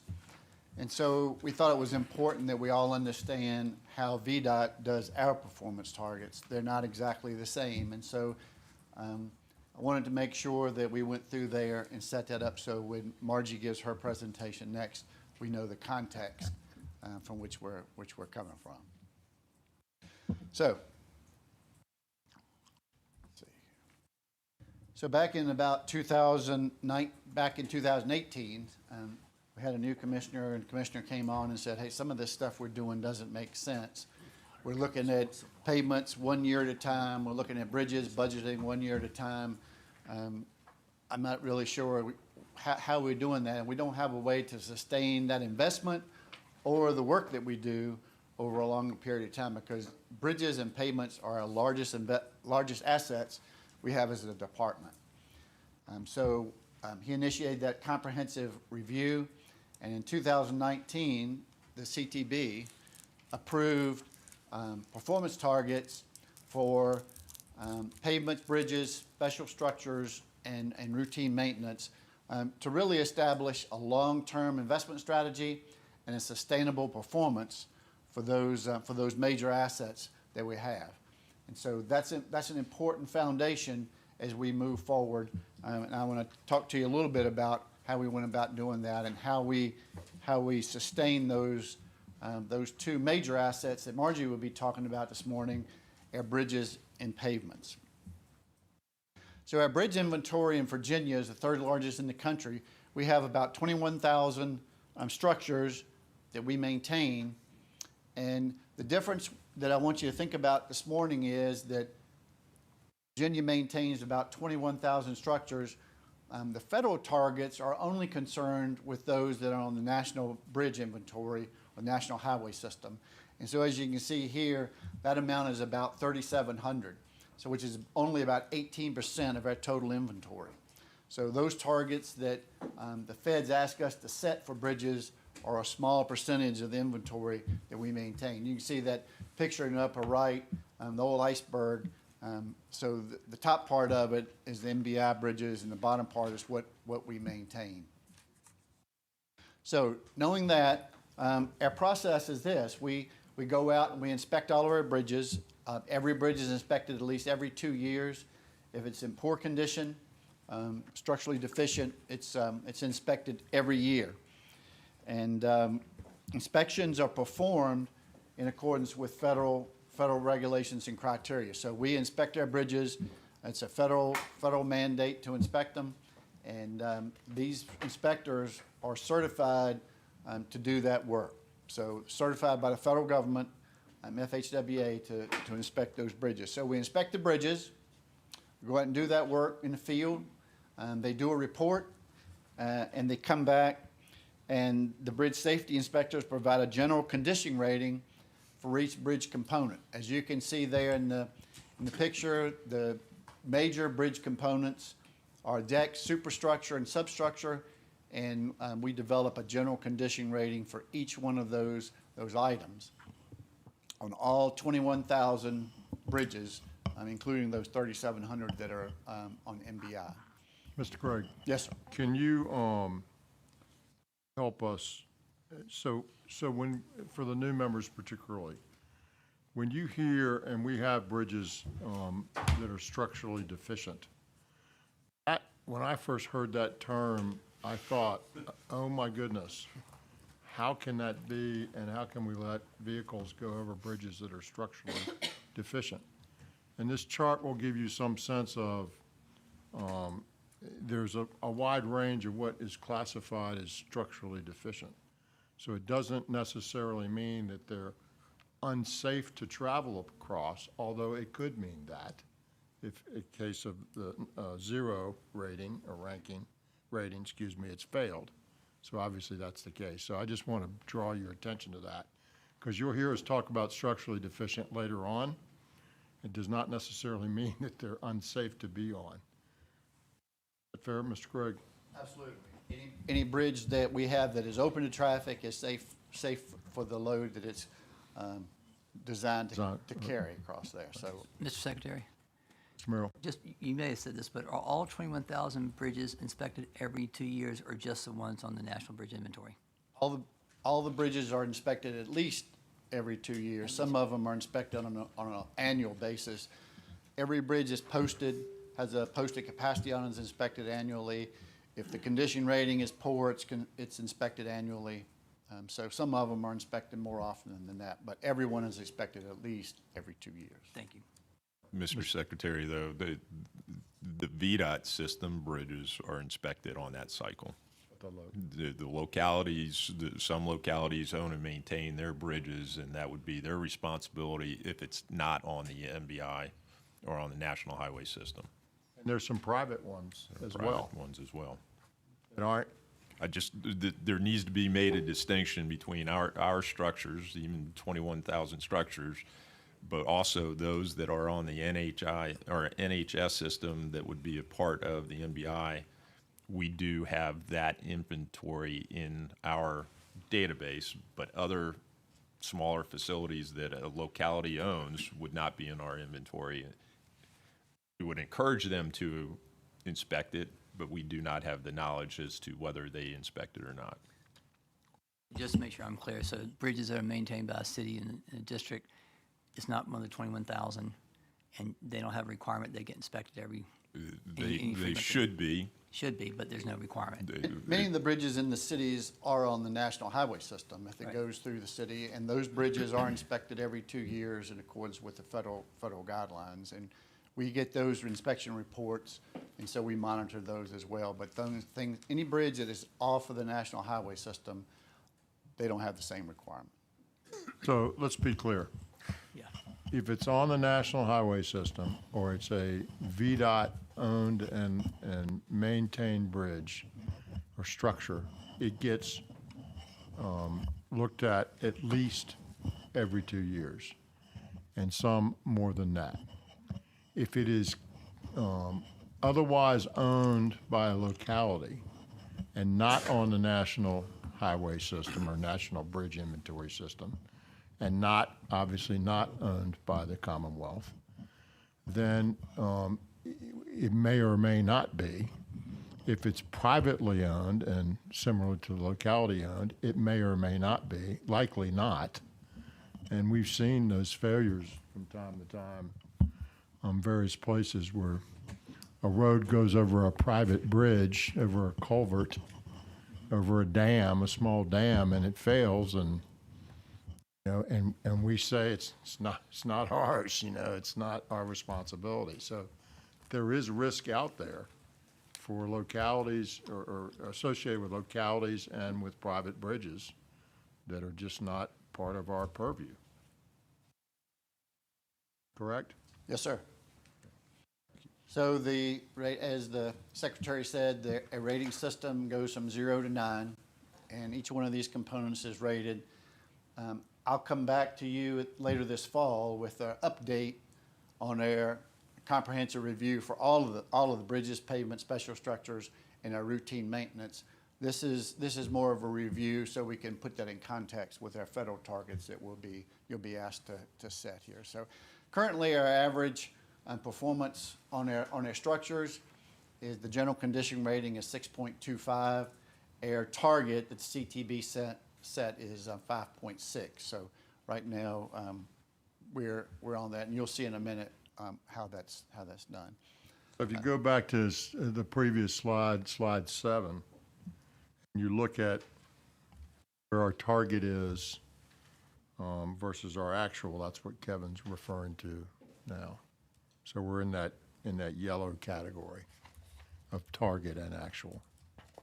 So this is just a picture of what you might expect for the good, fair, and the poor, as you would look at a structure and see that, just to kind of give you an example of how that rating works. Now, these are the targets that the CTB approved in December of 2019, and these are the targets that we work towards on our bridges on all systems. You see interstate, primary, and secondary, and especially on the interstate system. That on the interstate system, it's also that no posted restrictions, no weight restrictions would be on our interstate system. So to give you a picture of, this is all of our networks, and the dotted line you see is our target. The blue line is where we are today. And what I want you to pay attention to on this slide and in the next few slides is that yellow bar. Our comprehensive review and our sustainability for these assets for bridges over a 50-year period. These bridges last a long time, and so we look at that over a 50-year period. That federal targets that Margie will be talking to you about next is over a 4-year window. So as you look at those federal targets, they may be going down, but you can see that our general condition rating, currently at a 6.25, over the next 50 years is scheduled to taper down to 5.6 over that time period. So that's our long-term plan, and so the federal targets are based on a much shorter window that we look at. So this is for all systems. You can look at the interstate system by itself. You'll see that we have about 2,400 structures on our interstate system, and currently we're at about a 6 for a general condition rating. Our bridge guys like to put a lot of decimal places in some of these, but we're at about a 6 for our general condition rating. I would draw your attention to the top where we have our percent in good condition, is that we did get some federal IIJA funds, and that those monies applied to our bridge program, you can see make a little bit of difference in our target as we move forward. So it raises that sufficiency and also raises the general condition ratings up as we move forward in the next 50 years. So that's the difference it makes. It really takes out that big dip in their percent sufficient in that top line there. So just for your information there. All of the interstate bridges are on the National Highway System. Primary system, we have about 5,700 bridges there. And you can see again that window for that performance targets. So again, we're tapering from where we are right now around 6 to around 5.6 in the 50-year mark. So it's a gentle decline over that 50-year period. In the secondaries, very few of those are on the National Highway System, although there are some. And again, you can see our targets. Secretary. Yes, Mr. Merrill. So if we're projecting a decrease in scores to get to our target, the implications that we're not investing sufficiently to maintain them at a current state, like an H plant? Actually, for bridges and for our pavements, you'll see pavements is very similar. We're tapering, is that we were spending more money on some of our interstate bridges, and we're not spending as much on some of our secondary bridges. So in an effort to align our spending over all of our structures, whether is it appropriate to have all of our bridges at 97% sufficient? I don't know. It was, let the commissioner address this, because it was a sort of a policy decision that we made, or Correct. And it's sort of like the 90-10 rule, Mark, where if you keep something at 100%, it costs you a lot of money to get there, and 90% is just fine. And so let the commissioner speak to how we were trying to keep bridges from falling into poor. So we robbed a little bit out of the best to keep fair bridges falling into poor and kept them all at a reasonable level functionally. So you can say that better than I just did, Mr. Commissioner, but. Mr. Secretary, Mr. Merrill, as the Chief of Maintenance and Operations has indicated, in 2018, when we started looking at our investment strategy for both pavement and bridges, and he said this very well, we were looking at our pavements in 2 years. And we know the useful life of a pavement could be as short as 7-8 years to upwards of 15 years. And when we're looking at an investment strategy in a 2-year cycle, it becomes inappropriate. The same is true for our bridges, that we know that the useful life of those assets far exceed the decisions that are going to be made on this board, whether it be 6 years, 8 years, 50 years to 100 years for useful life of structures there. So when we took this, we looked at the policy was at that point in time a replacement of structures that were structurally deficient, and that's where we were going to use our monies largely. 75% of those monies were looked at structurally deficient bridges, and then 25% on preservation. Worst first, replaced. However, our inventory is so vast, we need to preserve the structures before they get to a structurally deficient case. So what Kevin has shown you on that, the cusp bridges, those that are in fair condition, we know that if we put $1 of money into those cusp bridges and extend their useful life anywhere between 20 and 50 years, that's money being well spent versus replacing a tenth of our inventory. And this was in a slide deck that when we presented this to the board in 2019, in 10 years, we only touched 10% of our bridges. 10 years. That meant 90% of our structures were getting minimal attention.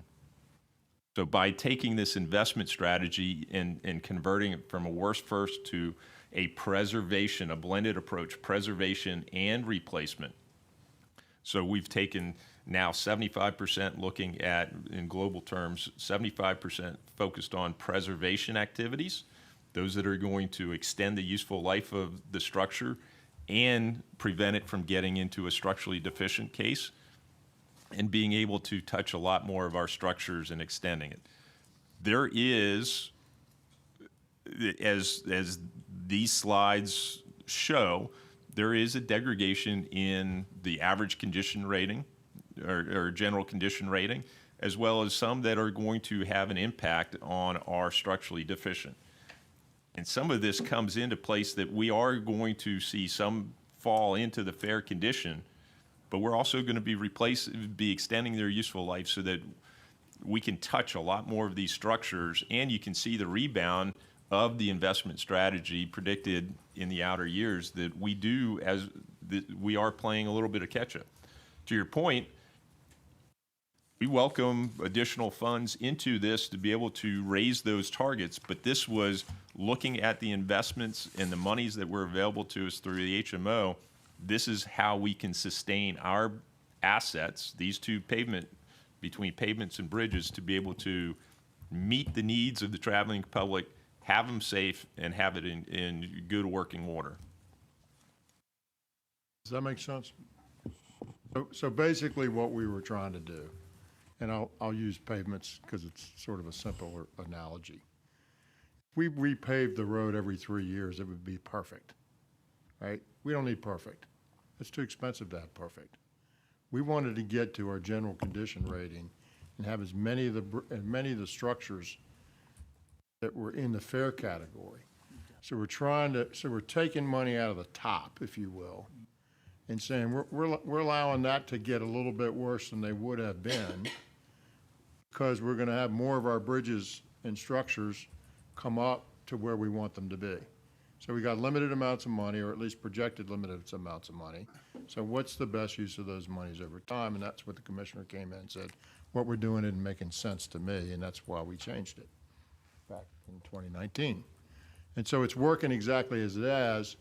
I think the key is when we look at these charts and see the general condition rating average of 5.6 is an acceptable level of service, is that an acceptable level of service?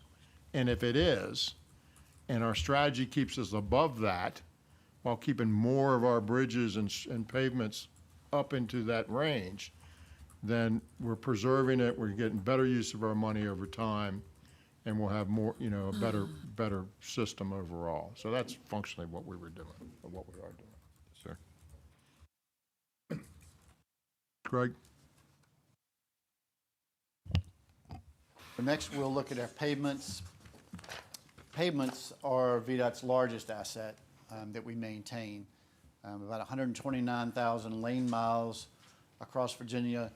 The National Highway System, almost 19,000, which is around 13%. Just to, again, whole iceberg deal there, just to kind of lay the groundwork for that. So, similar with bridges, we go out and make an assessment of our pavements annually on the interstates and primary systems and the primary extensions, and on the secondary system, we do 20% a year of those. Just a couple years ago, we did 100% inventory of all our secondary system, so we could lay the baseline for that right after the, we did that in 2020, right after the comprehensive review was approved, and now we do 20% of them annually. Okay, similar to the bridges, we have a rating system called a Critical Condition Index, CCI, and we go out and we do an assessment, and we have our pavement engineers go through a process of rating that pavement. So in the first group, an excellent pavement, 90 to 100, that's pretty much brand new. No patches, no cracking, no rutting. Secondly, they fall into the fair to poor category. You start seeing cracks, you start seeing some ruts in the pavement, and then in the poor and very poor, you can see some pictures there of what that may look like. Now we rate all of our pavements, asphalt and concrete, are rated. So we inspect them, we rate them, and then this is the performance measures that the CTB approved for in 2019 for all of our systems. And this year, well, in 2019 when they approved it, there was some thought that we need to have a little bit higher pavement quality on our higher volume roads, and so they actually split the primary up into two and the secondary into two. For those roads over 3,500, we maintain that the target should be 82 for those on our primary and secondaries. So those are our targets. And this is the interstate. Now, again, our pavement targets are over a 20-year period. That's where the performance cycle is 20 years. And you can see we have updated this for 22, where we are. We're about 88%, and our target was 88%. So there's some decimal dust between the two lines there, but they're pretty close to being right on target. Again, the bar in the middle is the federal 4-year window that Margie will be talking to you about. So as you can see on the interstate system, again, with the same rational thinking that we had for our bridges, we're tapering from a high of around 91% to 82%, which our target, up till 2029 where we meet that target, and then we continue to maintain that level of payment targets on into the 20-year cycle there. Again, 4-year window is what the federal targets are looking at, and I think we're doing this because rightfully so, the Secretary wants to set the bar high for Virginia. So when we're setting targets, we don't want to set targets that are too low or too easy to achieve. We want to be challenging each other, and we want to be looking at higher targets. But in this case, it makes sense that those targets will go down for a period of time until they level off and we maintain those targets going forward. So again, on our primary system, same, we're within 1% of our target. And going forward, again, the yellow bar. So that just shows where they are. Now, the national highway system is all of our interstates, majority, 99% of our primaries, and only a handful of our secondaries on the national highway system that next presentation will be talking about. So primary network, here we are. Again, probably in September, I'll be giving you a complete update of our performance on this comprehensive review. And here's the secondary. Secondary, we had some work to do to get up to that performance target for the higher volume secondaries, and we're pretty much right on target for the lower volume secondaries. And that, again, that was because we put so much emphasis into our interstates that many of our secondaries were down at a lower level, and those higher volumes we set a higher target for. So that's my presentation to set the stage for the federal target setting that'll be next. I'll be happy to answer any questions or any more questions that you may have. Actually, an observation, Mr. Secretary. I've been on this board, gosh, over 8 years now, and Mr. Gregg, your comment of the application of rational thinking, you guys have done a great job with this. It's become so, it went from undefined criteria to highly refined criteria, both on bridge and pavement, and I commend you. This is great work. For those of you that haven't been on this board for that period of time, it's hard to relate what it was in the past. So my compliments, job well done, and I think we're both thoughtful and efficient in the way you're conducting this process. Secretary. Kevin, give us sort of a high-level understanding of who is responsible for what roads and streets. For example, in most cities, residential sections, does Vdot have responsibility for that, generally speaking? Generally speaking, no, sir. Okay, what about out in the country, one-lane paved roads that have a route 60 something or 733 or whatever number? Is that Vdot? Yes, sir. They belong to us. Okay, what doesn't belong to you out in the country other than privately owned roads? Outside of the cities, there are a few counties that have county roads in the southwest where they have coal haul routes and those type of things. But generally, we maintain all of the roads in the rural areas. Yes, sir. Okay, thank you. Secretary? Yes, sir, Mr. How many Stanton. miles of unpaved roads does VDOT have responsibility for? Lots. Wow, I don't know that number off the top of my head. I mean, it's a lot. We've seen that number. It's a fair number. Yes, sir. I mean, that'd be gravel roads or Yes, sir. sand roads or whatever they may be. Yes, sir. I think they're like 200 or so in the Salem district. Loudoun County alone has just under 260. Loudoun County has a high number of them. Pennsylvania County has the highest number for, Fauquier Mr. County. Dotson's not here, but has the highest number of unpaved roads in the state. But Mr. Secretary, going back to the question regarding ownership of and responsibility. So I think Kevin has said statewide we have 58,000 miles of roadway that the state is responsible for. Cities or urban localities and small incorporated towns over a certain size own and maintain their systems. Anything outside of that, minus the private roads, the department is responsible for taking responsibility for that in general terms. We do have some localities that do have some older roads that were never brought up to state standard and incorporated into the secondary highway system.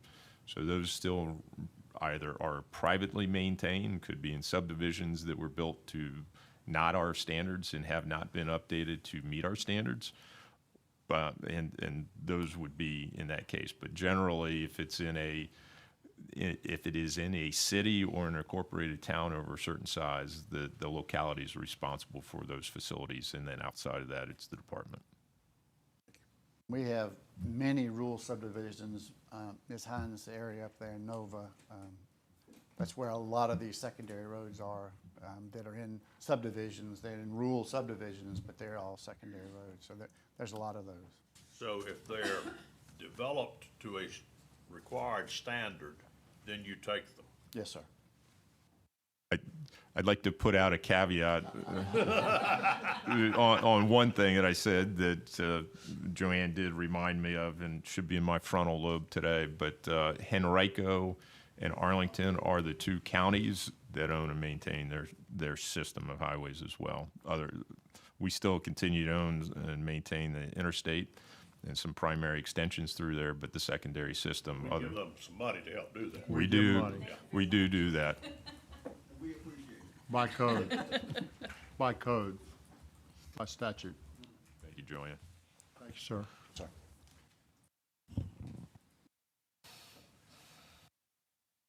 So let me say a couple things as Margie gets up here. So we have our own standards, which we've just gone through. And we have some performance standards that come from the federal government.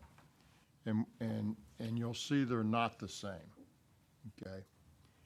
At the end of the day, our standards are more stringent and more comprehensive than the federal standards. And so we're going beyond, if you will, what they require. But because they're not the same, it's hard to fully understand one vis-a-vis the other.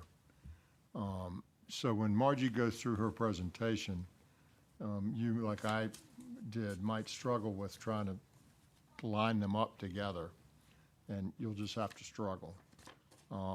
But suffice it to say that we're doing better than the federal standard, and so as you go through this presentation, understand that as it's presented to you, because it might raise that question with you as it did for some of the rest of us. Margie. Thank you, Mr. Secretary. So I'm Margie Ray. I'm with the Office of Intermodal Planning Investment. We're a small office that's created in the code. We kind of live within the Vdot framework a little bit, but we work very closely with DRPT and Vdot in particular across kind of a multimodal approach to managing our transportation And Margie, if I system. might say, because I don't think I've said this publicly, Sir. but Mr. Lawson, our Deputy Secretary of Transportation, is the head of the Office of Intermodal Planning and Investment by appointment by me. So that's now one of his responsibilities, and he works with this group as the leader of that group. Thank you.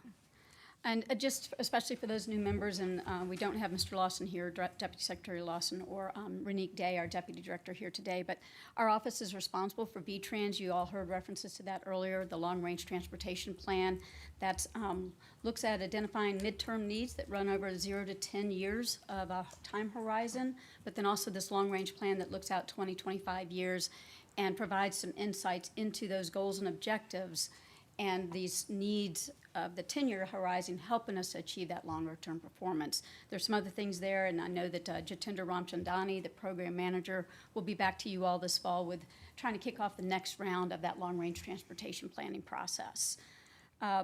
We also are responsible for a newer program called the Pipeline Program, and that's where we're looking at the highest needs through that needs analysis in the long-range plan, and studying kind of an alternatives analysis for various corridors throughout the Commonwealth so that we come down to a preferred alternative, and I'm sorry I'm using kind of the Nepa terminology there, but so that we've looked at and assessed options that we can then submit for applications through such programs as SmartScale.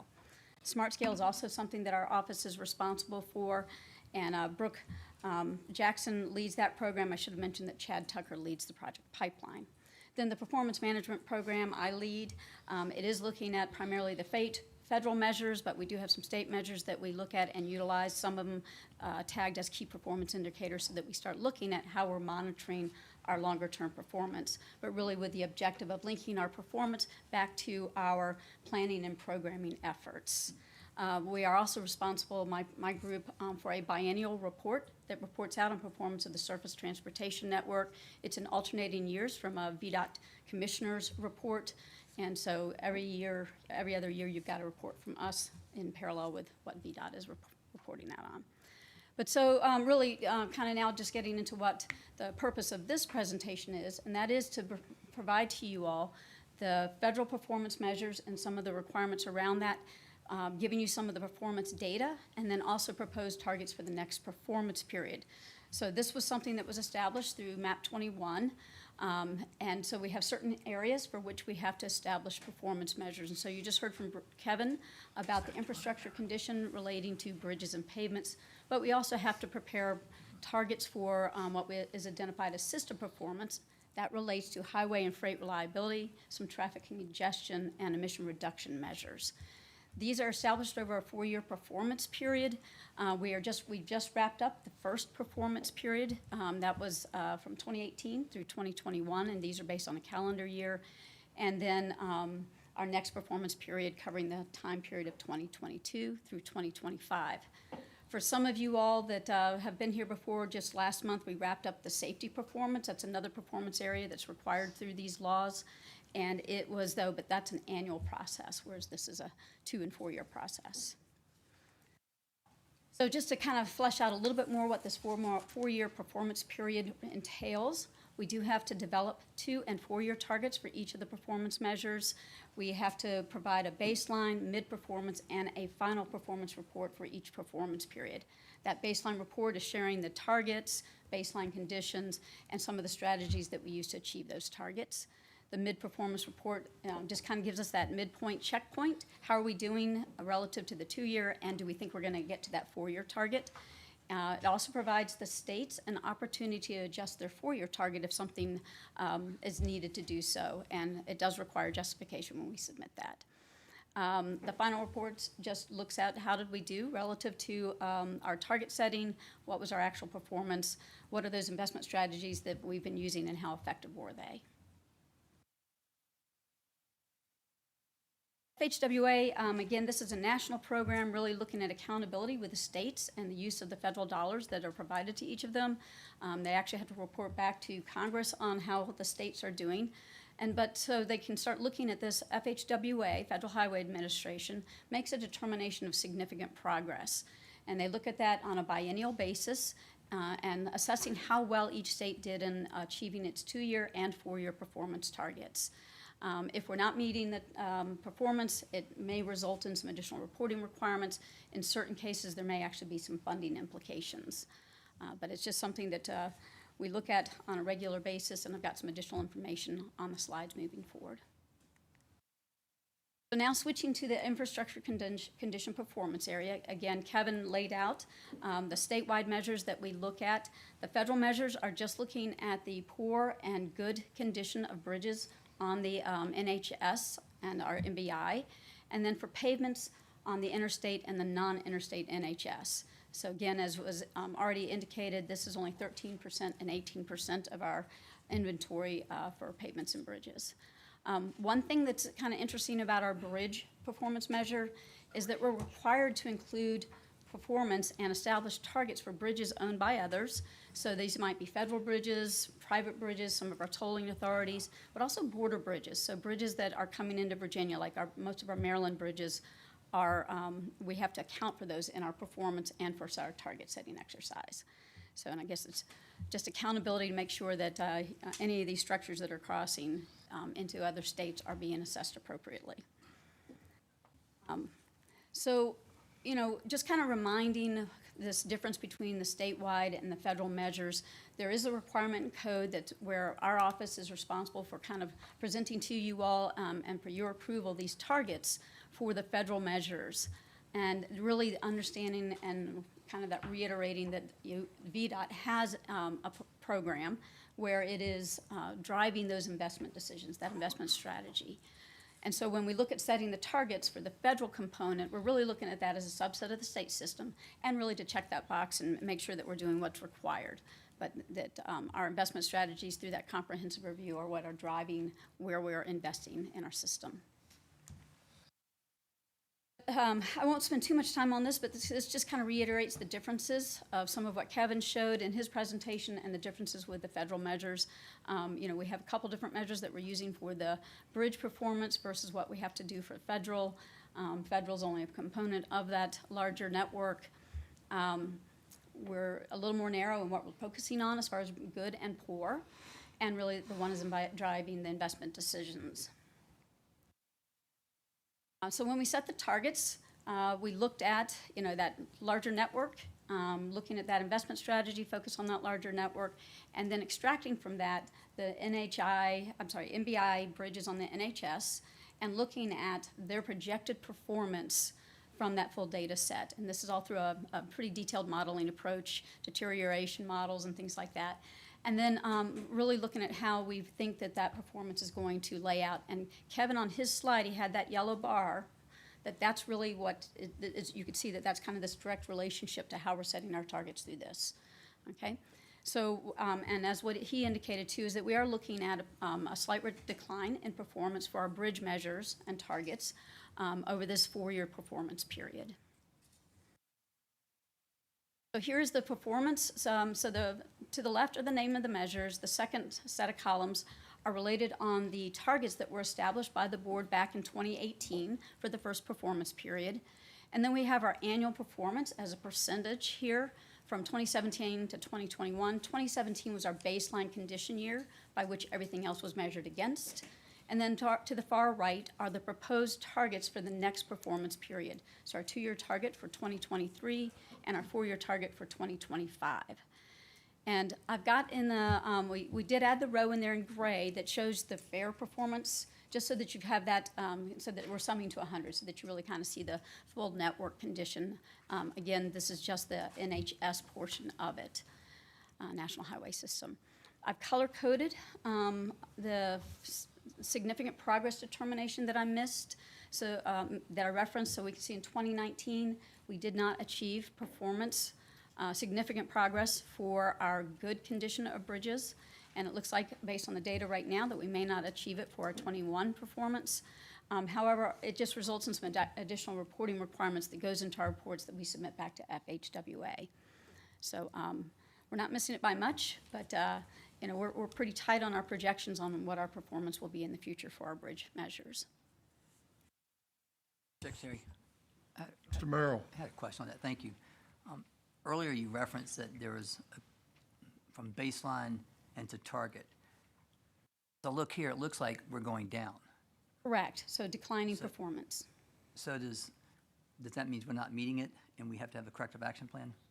So if our target and for the 4-year was 30.5.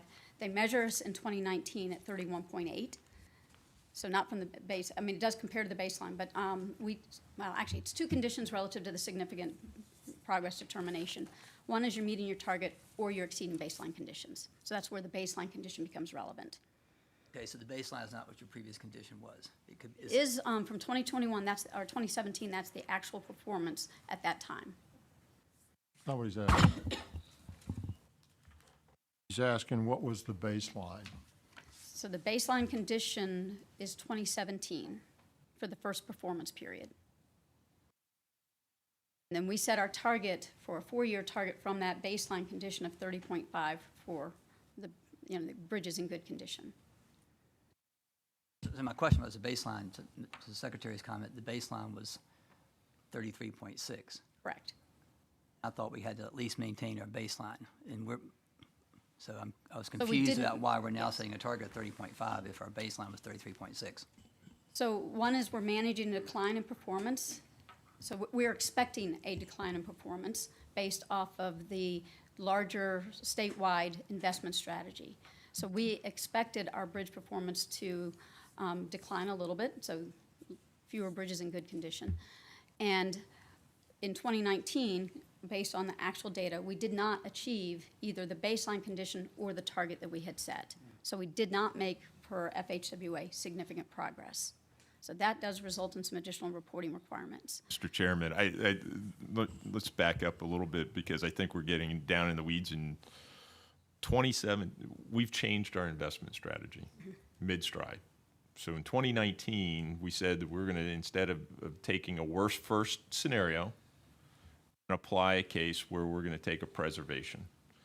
So it's important to recall the 3 slides that Mr. Gregg had shown, that in a 4-year window, in that 4 years, we do show a declining trend. And that's what we tried to show in the preceding slides. So we have 2 things ongoing with this slide. One, performance metrics were in a 2-year and a 4-year window in 2017, projecting out to 2021, and mid-stride of this, we took a different action, and we've changed our investment strategy and structures. So you will see that we've already started some of that performance trend line down into a little bit of a declining trend to be able to apply more to the cusp bridges, as we're calling it, in preservation first approach rather than addressing a worst first. So this is anticipated, and I think it's important for the board to know that in that yellow bar that Kevin had on his slide is that we're going to see that in a declining trend for a period of time, but we're on track. So the important thing from Kevin's presentation is we were showing projected over a 50-year period for bridges and a projected for pavements in a 20-year period. We're showing projected planned versus actual performance. If our actual performance is dropping, then we need to be concerned and we need an infusion of monies going into the maintenance program. But as long as we're performing in how we said we were going to, then I think we should have a great deal of comfort.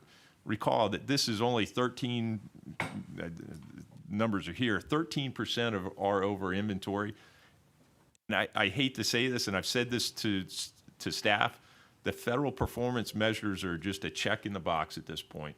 Be concerned with what Kevin is showing you in our performance for our interstate pavements and bridges, and that's where we need to really focus our energy.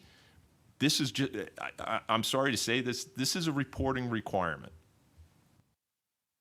The other one is our system, and this is just a small subset of our system. Mr. Merrill, if you also look at to the point that might help with this, the second line, fair condition line, you can see how that increases. Right. So it's that same story where we're robbing from the top to increase and maintain bridges to get them from going to the bottom is basically the strategy. And because this only shows 2-year windows, it doesn't reflect the sanity of the strategy very well.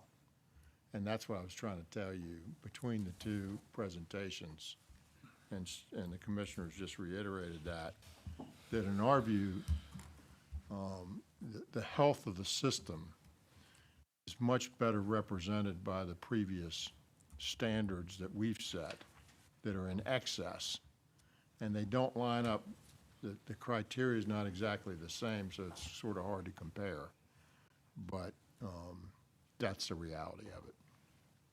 Margie, is that fair? Yes, sir. So the assumption, therefore, is we're comfortable not meeting the federal expectations. That's exactly the answer. That's exactly the answer. It's planned. Yeah. Right? So we changed our strategy. This is planned. We understand it. It's a better result. It will achieve a better result, and our standards are higher than this. Yeah. And Steve said that the other day. This is an exercise we have to go through, and we have to check the box and send it in, and that's what we do. Is that fair? I mean, I know it's a little bit uneasy to sort of hear it that way, but that's the reality of it. Yes, and not to go into the weeds here either, but I think you got to remember that from a federal perspective, they're looking at, the 50 states plus, I guess it's 52 with Puerto Rico and somewhere. Anyway, District of Columbia, and so they're having to manage this across an entire nation. And so from Virginia's perspective, Virginia, not all states maintain the networks that Virginia does. And so we really want to look at that combined investment strategy and that approach that really gets us to end goal for Virginia and what's best for Virginia. So now just switching to pavement, same thing as far as just we had the comprehensive review information that was provided by Kevin Gregg, and just kind of that quick comparison between what's included and what the state measures entail versus what these federal measures entail. We do use different measures here, again, looking at good and poor. It's looking at the interstate and the non-interstate network for the federal measures. We do collect more information when we assess the condition of the roadway, the pavement types, and we, federal measures only require certain distresses that be reported in that. And again, it's really the statewide measures driving our investment strategies. So when we set the targets, we very similar high level from how we do bridge, in that we look at that long-term investment strategy. We have some models that help predict future performance. And we look at kind of correlating that subset of the federal network to the statewide performance and extract out based off of those distresses that we have to report on. And then we're also looking at those historical trends and assessing how we'll do through time. And so again, aligning itself though with what is the Vdot investment strategy. So here's our performance for the pavement measures and targets. So again, left-hand columns get to the first performance period targets, our performance across the middle, and then the proposed targets moving forward for 2023 and 25. We're relatively flat in how we perform here. Things are fairly level, so we're not seeing any real shifts in our performance here. The targets here are a little bit more conservative, just to address and be prepared for any changes to either the investment strategies or uncertainties in the future. So a little more just conservative in their estimate. Questions? So that's the pavements and bridges, and that's what aligns kind of with Kevin Gregg's presentation a few minutes ago. Moving now to what's called the system performance area, and focusing first on reliability. So with reliability, we're looking at the person miles traveled that are considered reliable on the interstate and the non-interstate network, and then we have the truck travel time reliability index, which gives us a freight measure of reliability. So what's really important and different about reliability, a lot of times we talk about congestion, we don't always talk about reliability.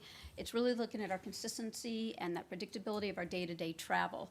And so for our percent miles traveled that are reliable, that's focused on our kind of our 80th percentile travel time divided by our 50th percentile time, our average travel time. And so really what that means is, you know, to arrive on time 80% of the time, you would have to budget 50% more time. So just understanding that. The truck travel time reliability is based on the 95th percentile, or really the 5th percentile, divided by that average travel time. So you're really looking at your worst case scenarios. You know, maybe you've got some incidents or weather, something that's causing very significant delays. And as you can imagine from the freight and shipping industry, that they would want on-time delivery, and so that becomes very important for them to understand more significant concerns with reliability. So when we look at setting the targets here, some of you all may recall that Mina Lockwood and Sanita Lahiri gave you a presentation in March that went through quite some detail on a model that's been developed for the interstate system for setting our targets for these federal measures. And so based on that model, we've got some targets that are proposed now moving forward. For the non-interstate system, we don't have a model for that. It's a much more complex system. You can imagine all the access points, signals, pedestrian, transit, things like that that can influence it. So it's a little bit harder to model. So instead, we look at kind of an algorithm that's looking at the individual segments of reliability and looking at other changes through time and projecting to volume growth and things like that to set that target. Truck travel time reliability, it's very detailed, also linear regression analysis, though, where we look also at volume growth. I think what's important to note is that all three of these measures, we're really trying to look at what impact do our infrastructure improvements have on these measures. And so in some fashion, they have accounted for projects that are included in the next 4-year cycle that may have an impact that could improve reliability. It's still kind of a body of work that we're developing, trying to learn a little bit more to understand the benefits of the infrastructure investments on reliability. So here's the performance data along with our projected targets, our proposed targets. So the first two rows are related to our person miles traveled that are reliable on the interstates and the non-interstates. You can also see that we've achieved significant performance through these, through this time period. Our truck travel time reliability index, we did not achieve it for the 2-year mark in the first performance period. However, clearly we've made it for the 4-year mark. Our 2020 and 2021 data, you see some changes there in performance, clearly a result of what occurred during the pandemic. Our proposed targets are set there as far as just what is our best projection of what will happen over the next 4 years, period. Other part of this system performance metric are traffic congestion and air quality. First, it's really important to note that these are only needed or required in the National Capital Region, so the Washington, D.C. area, and because it's based on whether it's an urbanized area of a certain population and has been a non-attainment or maintenance area for air quality. So those are the criteria. So there's the 3 measures here, the annual hours of peak hour excessive delay per capita, excessive delay being defined as travel that's below 60% of the posted speed or 20 miles per hour, whichever is greatest. Again, limited to the NHS. And then we have the percent of non-single occupancy vehicle, sometimes called mode share, and that's in the urbanized area. And so we can look at things that tell us about, how many people are riding in cars versus how many might be taking transit and other modes of travel. These are measured, and then there's the emissions reduction, and I'll speak a little bit more about that. We have to work very closely with the the Transportation Planning Board, the MPO for the National Capital Region, and we also work with Maryland DOT and DC DOT to develop targets for all of these measures since that region covers that geography. So when we look at setting the targets for these, again, that coordination with all those other entities really kind of drives how and when we set our targets. So first of all, before getting into this, TPB, Transportation Planning Board, has already taken all of these measures and targets to their board and has their board has adopted these targets. That was back in June. Part of that is because they also have to provide a report to us that has to be included in our federal reporting submission later this year. So first measure then with the annual hours of peak hour excessive delay per capita. That's combined looking at the trends that through time, but then the TPB has a transportation demand model, and they use some of the growth assumptions and indicators from their model to help estimate project our performance down the line. For the non-SOV travel, that really comes from the American Community Survey, and that is something that is put out by the census. For our total emissions reduction measures, that is based off of all the new programmed CMAQ-funded projects in the Northern Virginia area, so Virginia only, and CMAQ projects that you all have approved included in the 6-year improvement program. Central Office and Vdot works very closely with Northern Virginia to make sure that we've identified all the right projects. New is kind of key because there's some projects that we fund on a regular basis, but they have already been accounted for in our measures. The applicable criteria for pollutants for this, for us right now, are the volatile organic compounds and the nitrogen oxides. So when we look at our performance and targets over the time period, the only target that we didn't make significant progress was in 2019 for the non-SOV travel. We really thought we would start improving that measure, and it just kind of was flat. But we still project that we will see some improvement on that measure moving forward. And then for the VOCs and the nitrogen oxides, those are cumulative measures. So just there's a note at the bottom that just says, while our baseline conditions are 2019, our estimated performance, well, 2019 is a better year to look at. That's a summation between 2017 and 2018 because it's cumulative. So just to remind how this data is presented. So, proposed targets. Any questions there? So we, if you have any feedback on the targets and any of the target setting approaches, we welcome that feedback. We'll be back in September with a resolution for adoption of the federal targets. And we do have a deadline of October 1 to submit both a final report for that first performance period and then a baseline report that includes the targets for the second performance period. Those are due on October 1. Thank you, Ms. Ray. Questions?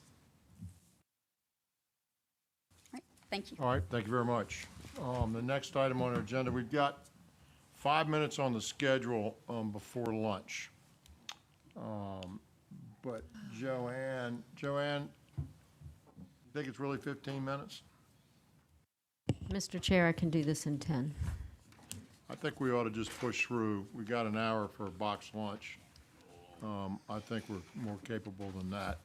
So I'm going to push through on this and try to wrap up the workshop before we go off to lunch today. All right, Mr. Chair. Thank you, Joanne. I'm here again. I'm presenting on an item that ultimately we'll be asking for the board's approval or action on in September. The board has been, or many of you who are on the board, you've seen this type of action before. We have asked in the past for the board to take action to clean up some of the policies in the policy index of the board. So that's what we're doing here to summarize. This background, this board has existed since 1906. It originally was named or called the Highway State. Start. State. Seems that way. The State Highway sorry. Commission was established in 1906, and since then has been developing policies, enacting policies, taking actions, et cetera. In 2005, then Secretary of Transportation Whit Clement directed that all of the policies that had been implemented or enacted by the board since 1906 be put into one document, and it was called the Policy Index. The purpose of that was to just put together, have one body, one document where all of the policies were housed, and it facilitated review of policies, et cetera. Then, in 2005, we were directed to maintain that policy, and then anytime the board enacted new policies, to go ahead and populate the policy index with those policies.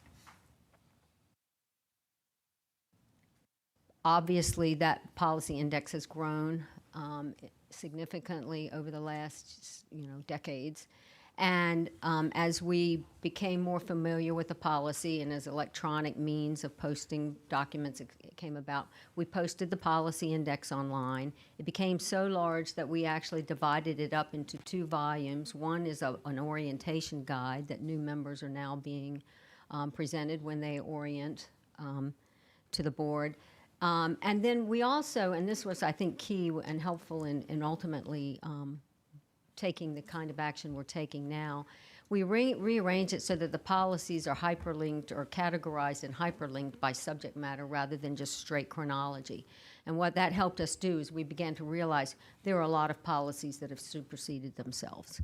And so in August of 2017, at a CTB retreat, then Secretary of Transportation Lane directed that we look at all of the policies in the policy index and identify those that were obsolete or redundant and probably should be repealed. So that is what we did. In December 2017, January 2018, Vdot worked with the board, and we identified, it basically turned out to be 407 policies that really could be repealed or rescinded. Bottom line, they were identified as being obsolete, as being superseded by other policies, or perhaps there was a change in the law. So we identified back in those couple of months 470 policies that could be repealed. Now, we didn't do away with those. They were archived, so we still have a record of all those policies that were archived. In addition, we identified policies that really, truly did need to be retained, and then there were some policies that we felt required further review, and that's why we're here now. Of those policies that we thought needed further review and more in-depth review, we've identified 54 of those that we can make recommendations for. 41 we're recommending for repeal or rescission, and 13 we're recommending for retention. So, bottom line, in September, and I will note that there is attached to this presentation a list of the policies that we are recommending for rescission, as well as a list of the policies that we are recommending for retention.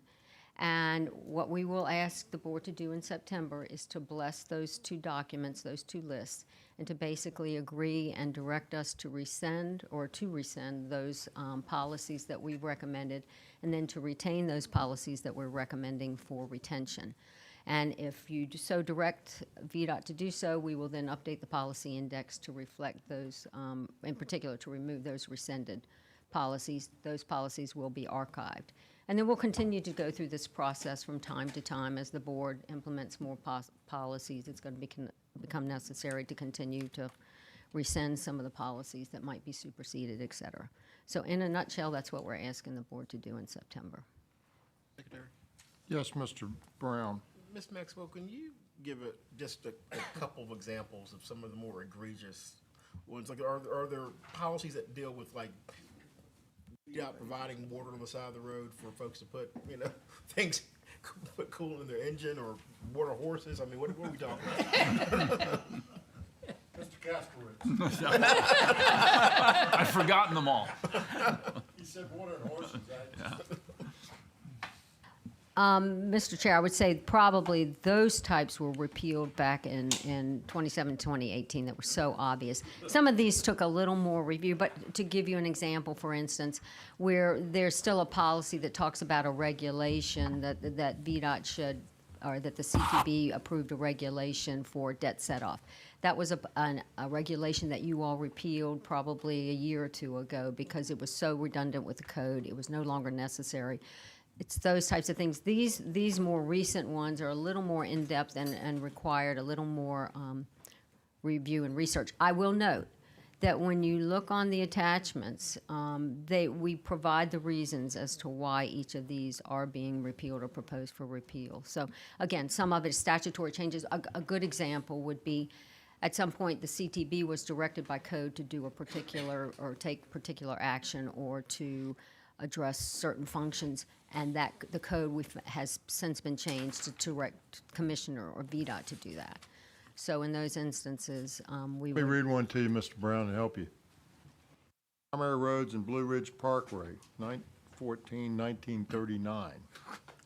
Moved by Mr. Rawls, seconded by Mr. Massey, that the right to cross the Blue Ridge Parkway with new state highway primary roads be not given up as requested by the federal government. Okay. Obsoleted. That's a good one. If I might, this is a favorite topic of mine, as my colleagues who've been with me know. Reading the notes alongside is a really good way to see what our current policies are, because you see where these things migrated.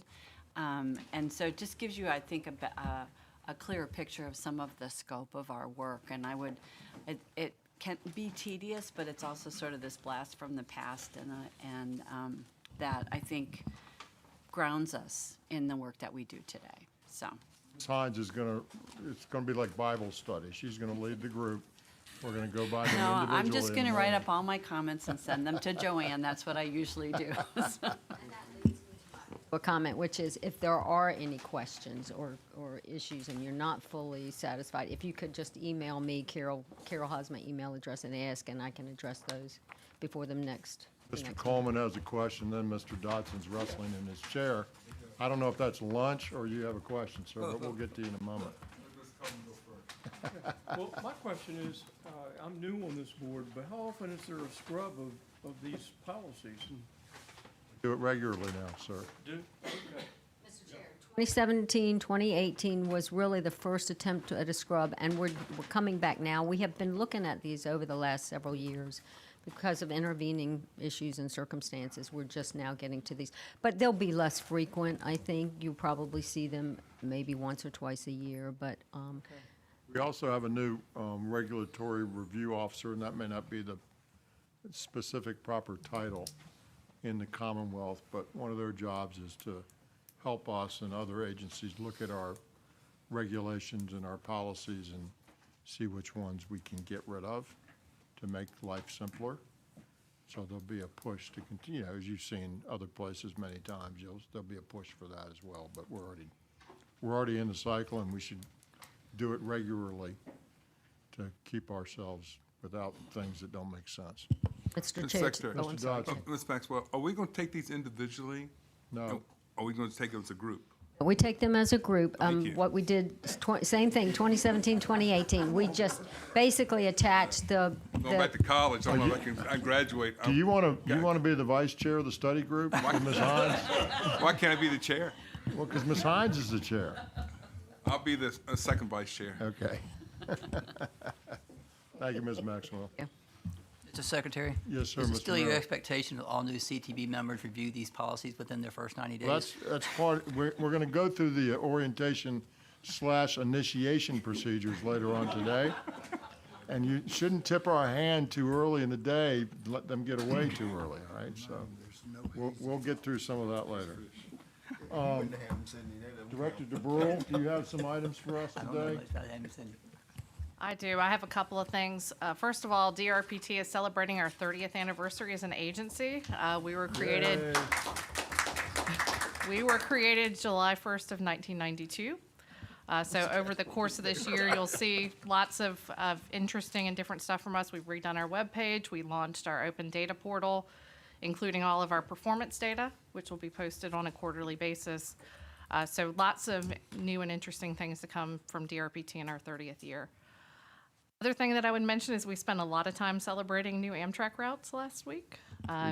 We had the second Roanoke train and the third Norfolk train both started on Monday, and we brought the second Newport News train back into service. It had been out due to the pandemic and staffing shortages, so our Amtrak ridership in the Commonwealth as well as our transit ridership continues to increase, and so we're seeing really, really good signs of recovery and are excited about those first additional trains that are coming out of the Transforming Rail in Virginia program. And I might add, I was pleased to be in Norfolk for that event. And I was pleased because it was a great event, but also because I live there and it's really nice to be able to go home on business. But they're having record ridership out of that facility in Norfolk, which is really kind of cool. And the route that we added is a early afternoon route. I think it's like 1 o'clock or something about that. But the point is it gets you into DC about 5-ish, right?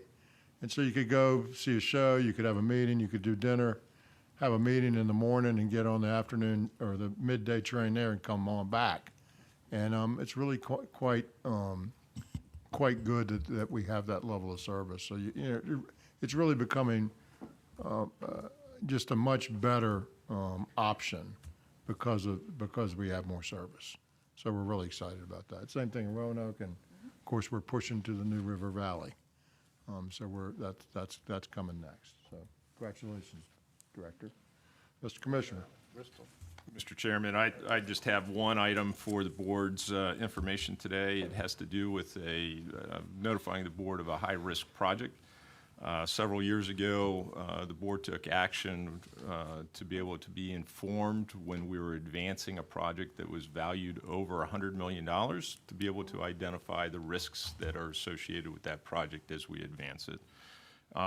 We are moving forward with an Interstate 81 Corridor Improvement Plan program or project in the Staunton District.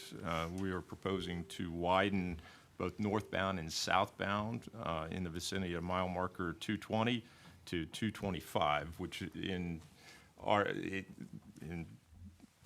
taking a look at a map, it would be Interstate 64 where it ties into Interstate 81 traveling north approximately 4 or 5 miles northbound from that. So we're going to widen both in the northbound and the southbound direction by 1 lane.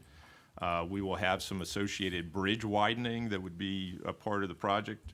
We are going to replace 5 bridge decks along this section of facility, and then we're going to update the pavement in that section.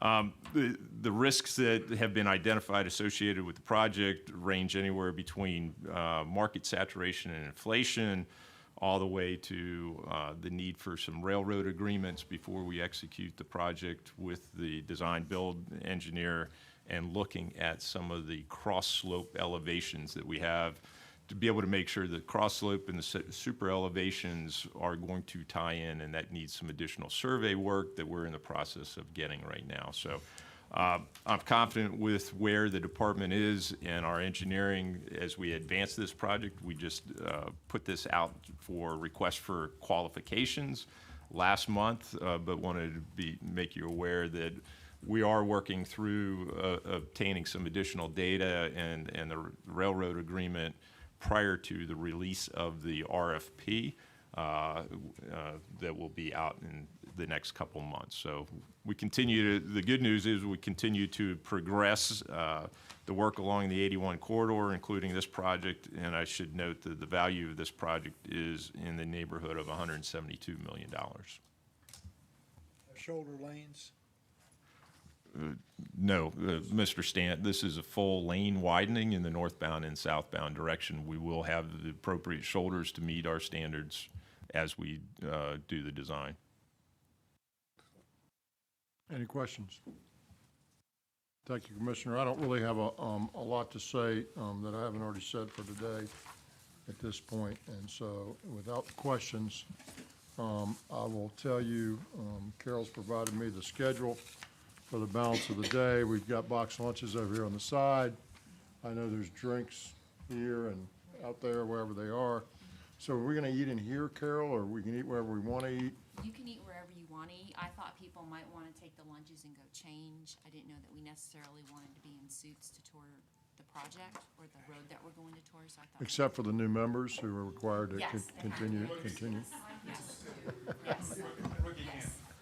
Okay, so after our tour of the Smart Road, which begins leaving here at 1 o'clock from downstairs, we'll board a bus, and then we'll get back here about 4:45, and then transportation to dinner at Dr. and Ms. Smoot's house.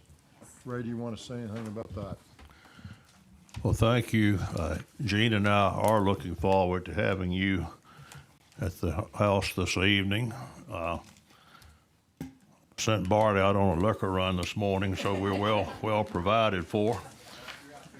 And if you, through Carol, have requested a vegetarian or gluten-free dinner, just see Gene or me right before we start to eat, and we have that for you. We appreciate everyone being there. Also, I wanted to say that if you saw any bugs in your room here in the inn, don't tell me.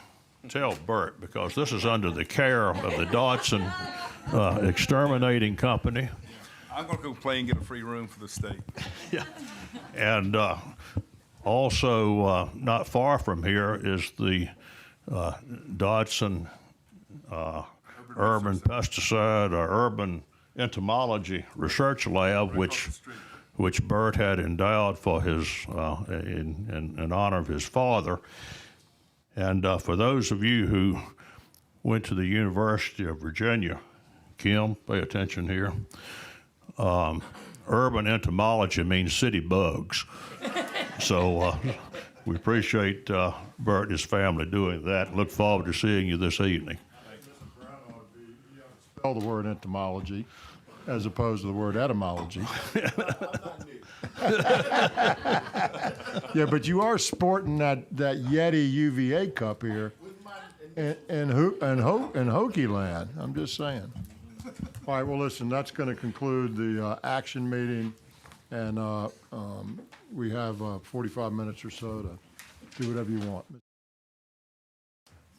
morning. Morning. Hope everybody's well today. I'll call this meeting to order. First item on agenda, pledge of allegiance. How about that? You'll join me, pledge allegiance to the flag of the United States of America, to the republic for which it stands, one nation, under God, indivisible, with liberty and justice for all. How did he come in? Without digressing too much, we sort of stand up and do that, and it's a little bit rote. But if you really think about it, as we talked some last night, pretty blessed to live in this place. Amen. A lot of people came before us, made so. Pleased to recognize that in that way. Before we get into public comments, I just want to thank Dr. Smoot for hosting us last night with your beautiful bride and family. A fantastic way to get together and break some bread and meet some local folks and enjoy the company of our board. So thank you so much for doing that. Public comments today. We have two folks that have signed up. Matisse is here. Good morning. Good morning. All the way from Arlington. Thanks for coming in. It's absolutely lovely here. Beautiful day here in the Blacksburg region, right? Isn't it gorgeous? It is absolutely gorgeous. I do love it. Absolutely. Well, thank you, and good morning, Secretary Miller and members of the Commonwealth Transportation Board. My name is Kate Mattice, and I am the Executive Director of the Northern Virginia Transportation Commission. I come to you today to express our shared interest in the health and sustainability of the Washington Metro system, and to speak to NVTC's specific actions aimed at righting the Metro's ship. We know you are frustrated. We are frustrated. Our board members are frustrated, and that's why I am here today. We want to partner with the Commonwealth to achieve common goals to make Metro a more viable, efficient transit system to keep the economic engine of Northern Virginia and the Commonwealth humming. NVTC was founded nearly 60 years ago to represent the cities and counties of Northern Virginia that are served by and have a financial obligation to the Washington Metro system.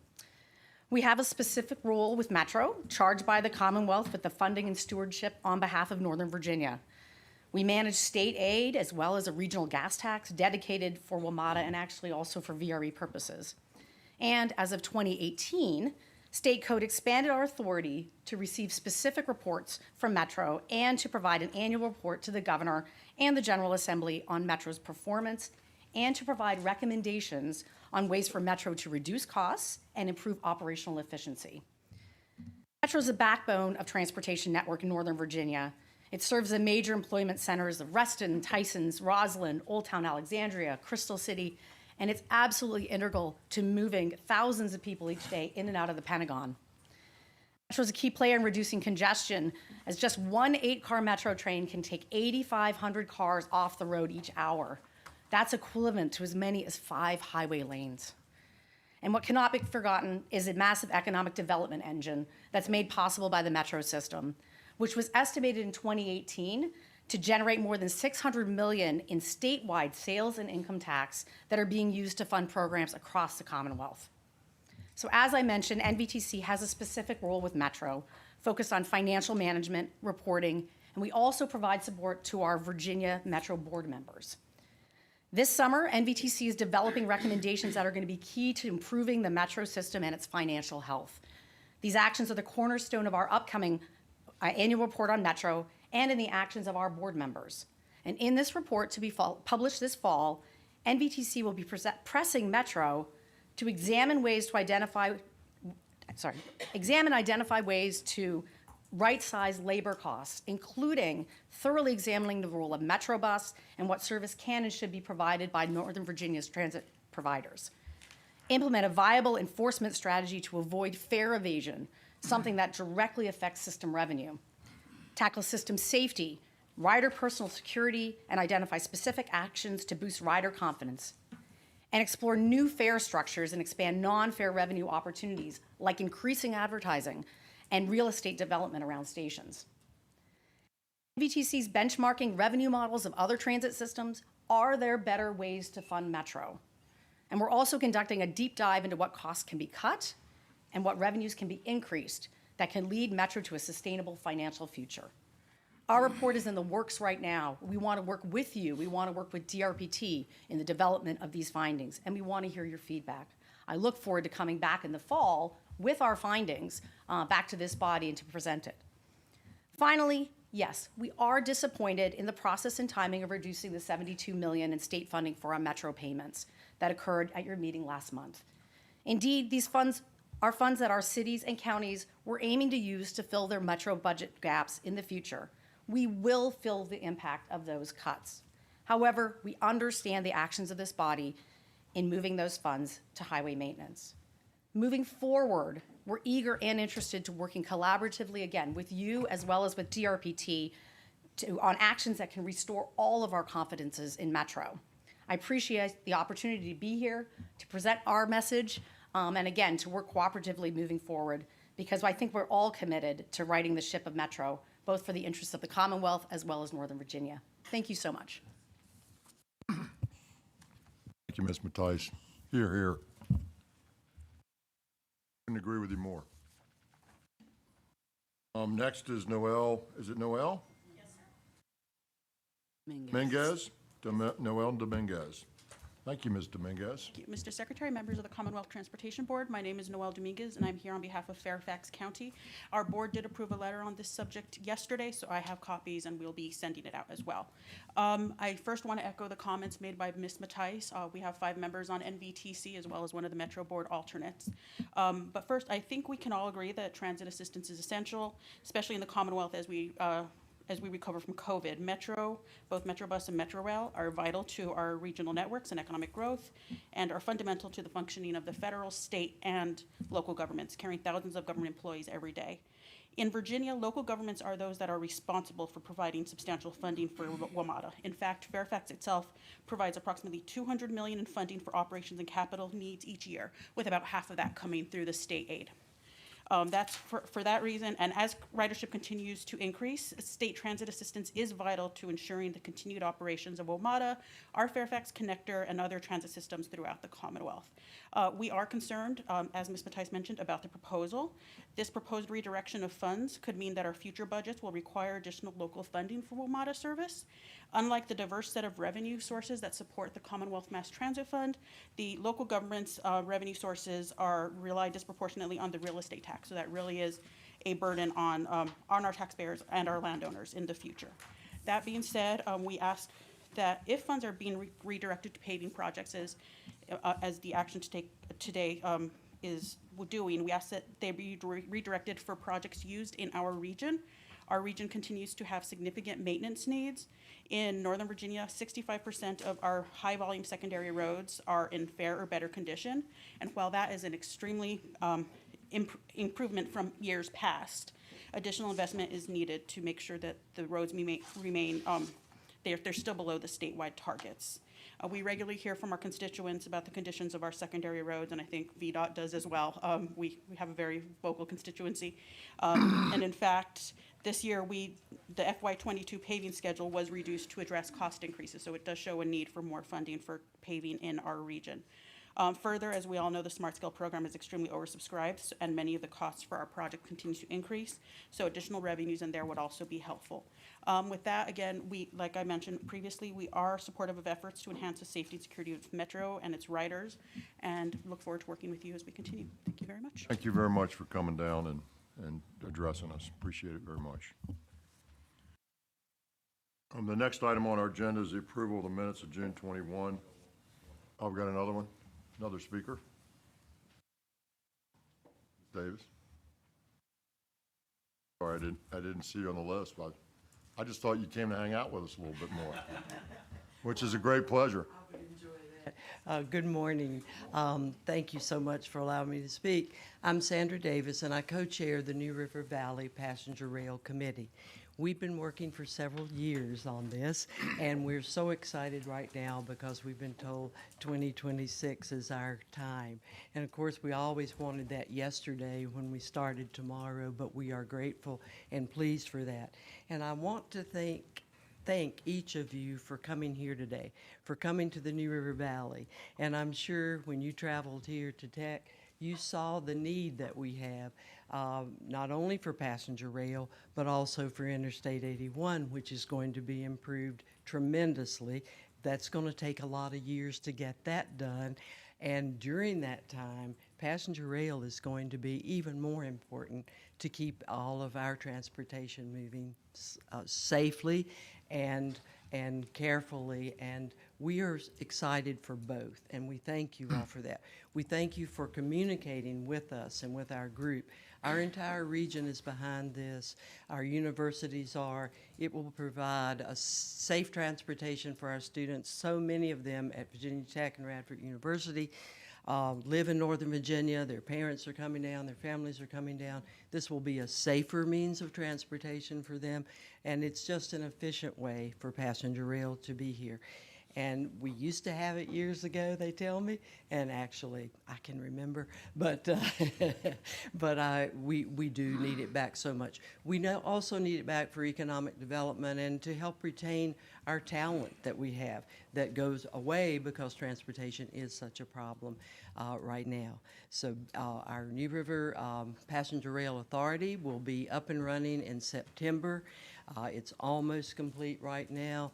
We're doing everything on our end to make this happen, and we will cooperate with you all in every way we can. That will become reality. And I thank you very much. Thank you so much, Ms. Davis. Appreciate it. Is there anyone else here who came to speak? All right, hearing none. Let me say a couple things because it is kind of cool. Yesterday, we were able to go to the Smart Road out of Virginia Tech and tour the bridge and look at all the facilities and see what they're doing. That was very eye-opening. I'd not been there before to see that. But as an aside, as we were out there, we got to see the new train tracks that we've acquired and part of this passenger rail to this area, to the New River Valley. And so we're excited about that, and it's really cool to see. I do remember it as a young guy when the trains ran from Norfolk to Roanoke and beyond. And I rode that train a few times when I was in college before they stopped that service in '77, I think it was. So I'm excited to see it back, and we opened a new service slot in Norfolk, as we talked about yesterday. Last week, and we resumed one in Newport News and opened a new one in Roanoke. So it's we got it going on a little bit, and it's really nice to see, and we're excited about it. The minutes have been distributed from June 21, so I'd entertain a motion to approve those. So moved. Ms. Hines makes the motion. Mr. Merrill seconds. All in favor say aye. Aye. All opposed say no. Are there any abstentions? All right, thank you. So item number one, Office of Land Use, Kevin Gregg, action on abandonment. Good morning, Mr. Gregg. Mr. Secretary, good morning, members of the board. And this morning, I bring to you abandonment. Virginia Department of Behavioral Health and Development Services has requested the abandonment of Route 392 in Carroll County. Route 392 in Carroll County, a distance of 1.05 miles, served the Southwestern Virginia Training Center, which has been decommissioned and is no longer necessary as a public road. This matter is being considered at the request of the Virginia Department of Behavioral Health and Developmental Services, as the agency's facility has been decommissioned and the property has been sold. In review of the area, Vdot staff determined that the 1.05 miles road should be abandoned as part of the primary system of state highways pursuant to 33.2-902 of the Code of Virginia, since no public necessity exists for the continuation of this segment of public road. Vdot recommends the Commonwealth Transportation Board approve the abandonment of Route 392. Any questions? Smoot. Mr. Secretary, this abandonment is in Carroll County, which is in the Salem District. The Board of Supervisors has endorsed the abandonment, and I'm pleased to move approval. Have a motion. Do we have a second? Mr. Merrill seconds. Is there any further discussion or any questions? Hearing none, I'll take a vote. All in favor say aye. Aye. All opposed say no. Are there any abstentions? Road's abandoned. Thank you, sir. Appreciate it. Next item, Mr. Gregg, is in the Maintenance Division, action on naming of the pedestrian bicycle trail along Interstate 66 corridor in Fairfax County. Yes, sir. The Fairfax County Board of Supervisors enacted a resolution on November the 19th 2019 to name the pedestrian and bicycle trail along Interstate 66 corridor in Fairfax County. Noted by the resolution, Fairfax County and the Virginia Department of Transportation have collaborated on the creation of a pedestrian and bicycle trail network along Interstate 66 corridor to be completed by Fairfax County and the Transformation 66 Outside the Beltway Lanes project. Fairfax County conducted an online public survey to provide feedback on 8 potential trail names.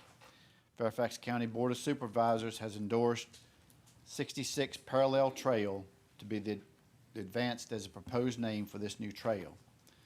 The Virginia Department of Transportation recommends this request be approved. Mr. Secretary, I'd move approval of this and just note for my colleagues that Fairfax will pay the cost of producing, placing, and maintaining the signs. Second. Mr. Casper at seconds. Certainly seems like a logical name to me, doesn't it? Won't get confused, I don't think. Be controversial. Yeah, not controversial for sure. I think we'll see a few more number names. Yeah, I don't think from we'll have to Fairfax. change it. We won't have any names involved in it or anything. We'll be great. Well, we're excited for that. So we have a motion. We have a second. Is there any further discussion? All in favor say aye. Aye. All opposed say no. Any abstentions? Thank you very much. Item 3, action on the commemorative naming of the bridge of the U.S. Route 29 business Main Street over U.S. Route 29 in Hurt, Virginia, within the Lynchburg District is the Trooper Henry Murray Brooks Jr. Bridge. Mr. Gregg.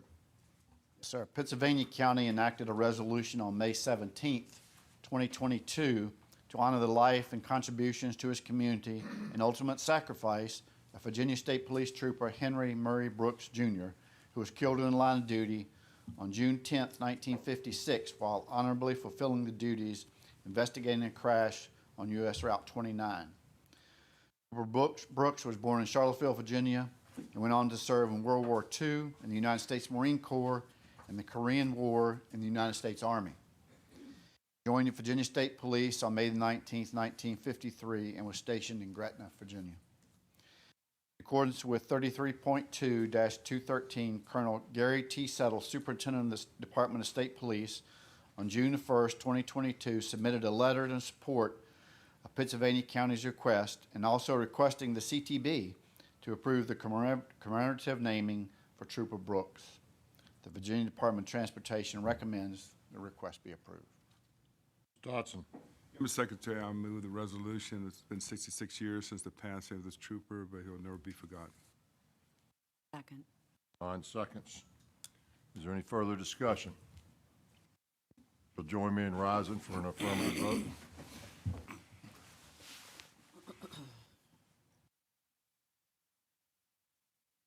Thank you very much. Let the record reflect that the board unanimously rose to certify their affirmative vote.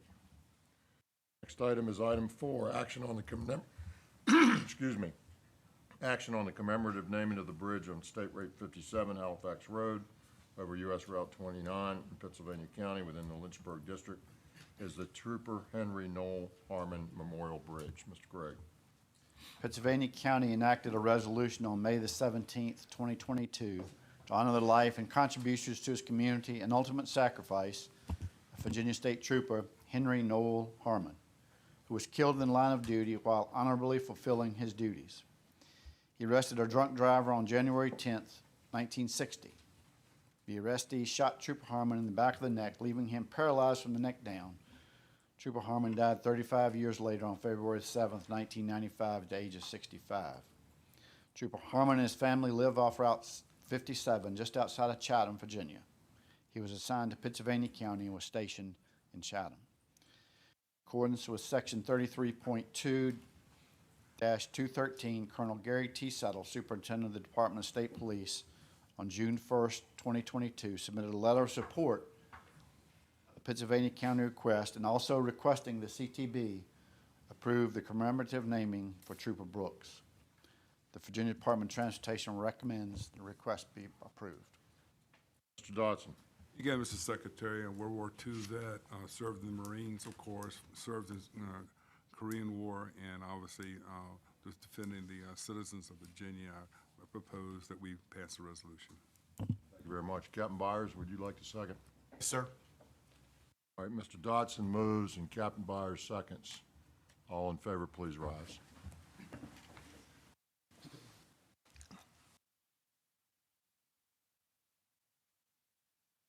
Thank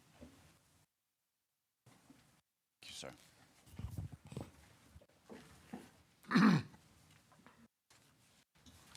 Morning, Mr. Thrasher. Members of the board, thank you. First item for Mr. Thrasher is item number 5. It's action on limited access control changes for Route 234 bypass and Prince William Parkway and Route 649, which is also known as Brentsville Road, interchange within the Prince William County located in the Northern Virginia District. Mr. Correct, sir. Thrasher. So we have a project that's in our Northern Virginia district, as the secretary just mentioned. It's the construction of a grade separated interchange at the intersection of Route 234 and 649. It would also include sidewalks and a shared use path and the area designated as a limited access. Prince William County Department of Transportation held an in-person and a virtual public hearing for the project included, and it was held on December the 8th, 2021. The project again is located in Prince William County, and the Board of Supervisors endorsed the proposal via resolution at their regular meeting on May 10th, 2022. Vdot asked for approval of the limited access break. Mr. Secretary, I move approval of this motion. Sines moves. Second. Mr. Kasperich seconds. Is there any discussion? All in favor, please say aye. Aye. All opposed, say no. Are there any abstentions? Thank you very much. Sir. Infrastructure Investment Division, Ms. Pryor. Good morning. How are you today? First item is item 6. It's action on the FY 23 through 28 6-year improvement program transfers for May 21, 22 through June 17, 22. Thank you. These are just my normal monthly transfers I bring to the board every month, and I recommend your approval. So moved. Second. Hines moves, Dr. Smoot seconds. Is there any discussion? All in favor say aye. Aye. All opposed say no. Are there any abstentions? Thank you very much. Next item is the item 7. It's action on the addition of projects to the 6-year improvement program for fiscal years 23 through 28. Ms. Pryor. Thank you. I have 3 6-year program amendments. The first project is in Hampton Roads, funded with federal lands access funds. The remaining 2 projects are in Northern Virginia and Richmond District, funded with local funds, and I recommend your approval. Mr. Secretary, I move approval. Ms. Hines makes the motion. Second. Mr. Stantz seconds. Is there any discussion? Any questions? Hearing none. All in favor say aye. Aye. All opposed say no. Are there any abstentions? Thank you very much. Action number 8, action on smart scale project cancellation of Brambleton Avenue / Tidewater Drive intersection improvement in the city of Norfolk within the Hampton Roads District. Ms. Pryor. Thank you. The City of Norfolk has requested cancellation of this project. Has a pretty significant cost overrun. They've requested to cancel the project and return the district grant program funds back to the district balance entry account. I briefed the board on this last month, and I recommend your approval. So Mr. moved. Stant. Your second. Second. Mr. Coleman, thank you. Excuse me. This is for edification purposes for the new members. This is one of those projects that we talked about yesterday in early smart scale round where the estimating left out some key pieces of cost, right away and utility relocation, as I recall. And so this is one of these ones we've sort of tripped over early in the process, and we've learned from that. So now we have a lot better process, both at the local level and review at the state level before these go in. And so Commissioner Britch assures us that these kinds of things will go away as we work through this process in the future. Is that right, Commissioner? We'll work our best. Secretary, Yes, Norfolk's going to resubmit this project in the next round of smart scale, so it will be resubmitted. We'll see how it scores. All right, are there any questions on this? We have a motion and we had a second. Mr. Stanton moved and Mr. Coleman seconded. All in favor say aye. Aye. All opposed say no. Are there any abstentions? Thank you. Item 9, action on smart scale project budget increase for Brambleton Avenue, Park Avenue intersection improvement in the city of Norfolk within the Hampton Roads District. Ms. Pryor. Thank you. Recall I briefed the board on this project last month as well. The city of Norfolk has requested a budget increase for this project due to some items left out of the original budget at application. The budget increase would be funded with district grant funds from the district, and I recommend your approval. So moved. Mr. Stanton makes the motion, Mr. Coleman seconds. Is there any further discussion? All in favor say aye. Aye. All opposed say no. Any abstentions? Thank you. Item 10, action on smart scale project budget increase for the Staunton Crossing street extension in the city of Stanton. Ms. Pryor. Thank you. I briefed you all yesterday on this project. We've received bids. We got 5 bidders. The proposals, we've determined that the price proposals were responsive and represent good value and competition. The project is short for award, and a proposed budget increase was presented yesterday using high priority funds in the amount of $2.1 million, and I recommend your approval. Have a motion? Motion to approve this project Mr. as Merrill. discussed yesterday. Seconded. Mr. Laird seconded. Is there any discussion? Any questions? Mr. Chair, you covered this yesterday, but just so help me to remember it for the future. Remind me why this is coming out of the statewide pot and not the district grant pot. This project would have been funded in step 2 of the ranking scenario. We fund in step 1, we fund with district grant. Then we go back in step 2 and fund things with high priority that would have otherwise been funded with district grant. And so that's how this project was funded, with high priority. Thank So you. it was funded by high priority according to our process, and this would just be supplementing that same pot. Thank you. Any further discussion? We have a motion and we have a second. All in favor say aye. Aye. All opposed say no. Any abstentions? Thank you. Thank you. Rail and public transportation, Ms. DeBrule. Oh, there you are. Good morning, Mr. You're quick. Secretary. Good morning. And First yes. item on the agenda for this section is action on the Rail Industrial Access Fund, Placer American Corporation in Chesapeake City within the Hampton Roads District. So, Mr. Secretary, members of the board, we briefed you on this project last month. The action before you would allocate $450,000 out of the Rail Industrial Access Fund to construct about 2,700 feet of new industrial rail tracks to serve Placer American Corporation in the city of Chesapeake. This project would result in the addition of 25 carloads a year out of their facility where they manufacture rail inspection equipment. It supports $44 million in private investment and 98 jobs, and we recommend your approval. Mr. Burrell, can you, for the benefit of our new members, give us a Explain. little bit of background on the Rail Industrial Access Fund and what its purpose is and sort of how we operate it? The Rail Industrial Access Fund is a relatively small fund of money that we have to work with industrial entities, local governments to construct really first mile, last mile connections to the freight rail system. So they're usually small extensions of track sidings that will serve industrial facilities or transload facilities. So we bring 8 to 10 of them a year to the board for approval.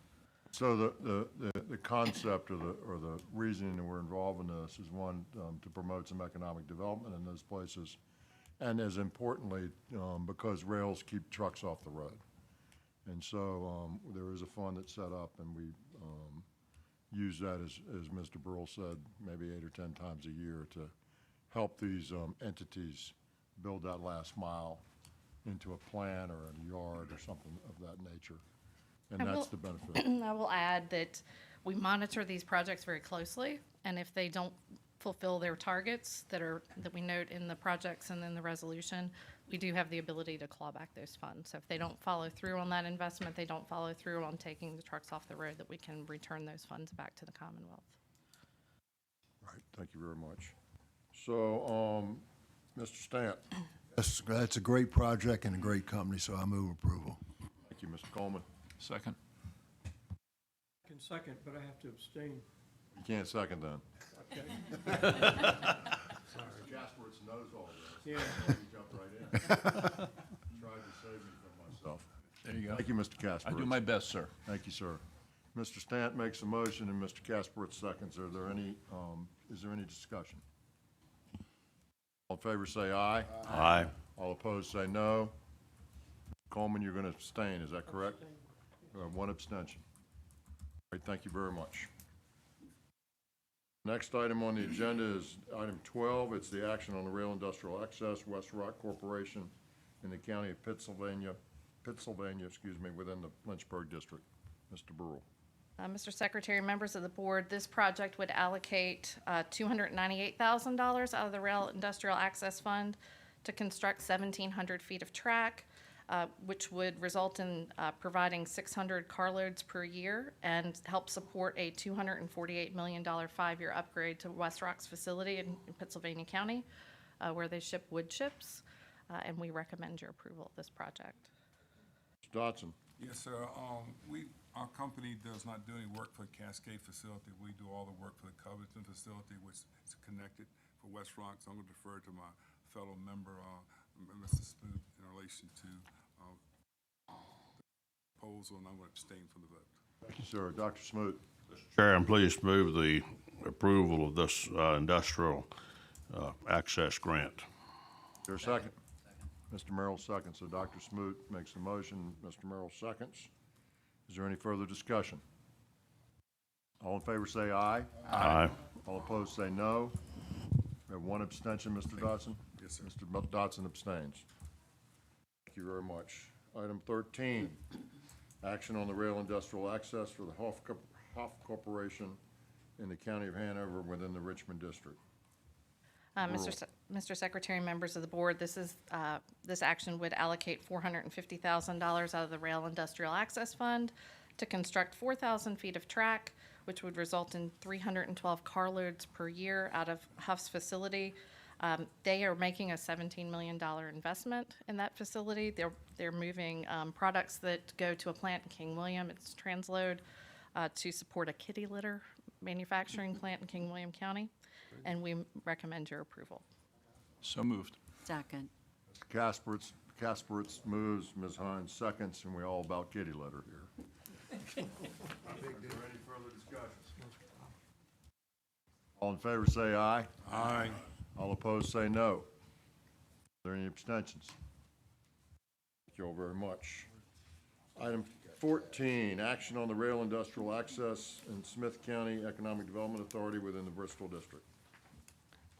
Mr. Secretary, members of the board, this is also a $450,000 allocation recommended out of our Rail Industrial Access Fund. This would result in the construction of over 700 feet of track and result in 215 carloads per year shipped out of a new facility that is being constructed in the industrial park that's owned by Smith County. This would result in a $31 million private investment and 75 new jobs in Smith County, and we recommend your approval. Folks. Chairman, I had the privilege of meeting with the management of Scholle, S-C-H-O-L-L-E, which is in Chilhowie, Smith County, Virginia, this Monday. For your information, Scholle is the sole supplier of plastic bags that Coca-Cola Corporation uses worldwide to dispense their syrup. And so it's strategically located halfway between Atlanta and Chicago, two of the bottling plants that use the product, and also Starbucks is a big customer. Scholle's been in Smith County for about 20 years, and this is an expansion that creates 73 new jobs at an average wage of $50,000, which is enormous for Southwest Virginia. It's interesting to note that this facility is located on the main line of the Norfolk Southern, but they've never had rail access until this expansion, and so they make as Mr. Brew pointed out, it's a $32 million capital investment by Scholle. And so they make a compelling case for this. And so accordingly, I move that we authorize the expenditure of $450,000 to grant this rail access for the project. We have a motion. Do we have a second? Merrill seconds. Now, I think what would be appropriate, if we could say Sholey and Chohowie 3 times in a row, then they get the money. If we can't do it 3 times in a row, then it's all gone. I'm just kidding, of course. So we have a motion and we have a second. Is there further discussion? Mr. Secretary, I just had a question. Ms. Merrill. In terms of these grants, the length of the track that's being extended is different for each project. I'm assuming the $450,000 or the $280 doesn't cover the whole amount. There's other funds that are covering that. So it's not like one place it costs $450, another place. Our maximum allocation is $450,000. The cost is pretty consistent across. Kasparov. Mr. Secretary, just a comment. It's good to see 4 of these clustered in a single month. It's a lot of trucks coming off the road being converted to rail traffic. I know it's mostly inbound, but I'd love to see this level of activity continue through in future meetings. Well done. Thank you. Credit goes to my wonderful staff and Mike Todd, who manages this program for us. Further discussion? All right, all in favor say aye. Aye. All opposed say no. Are there any abstentions? Thank you very much.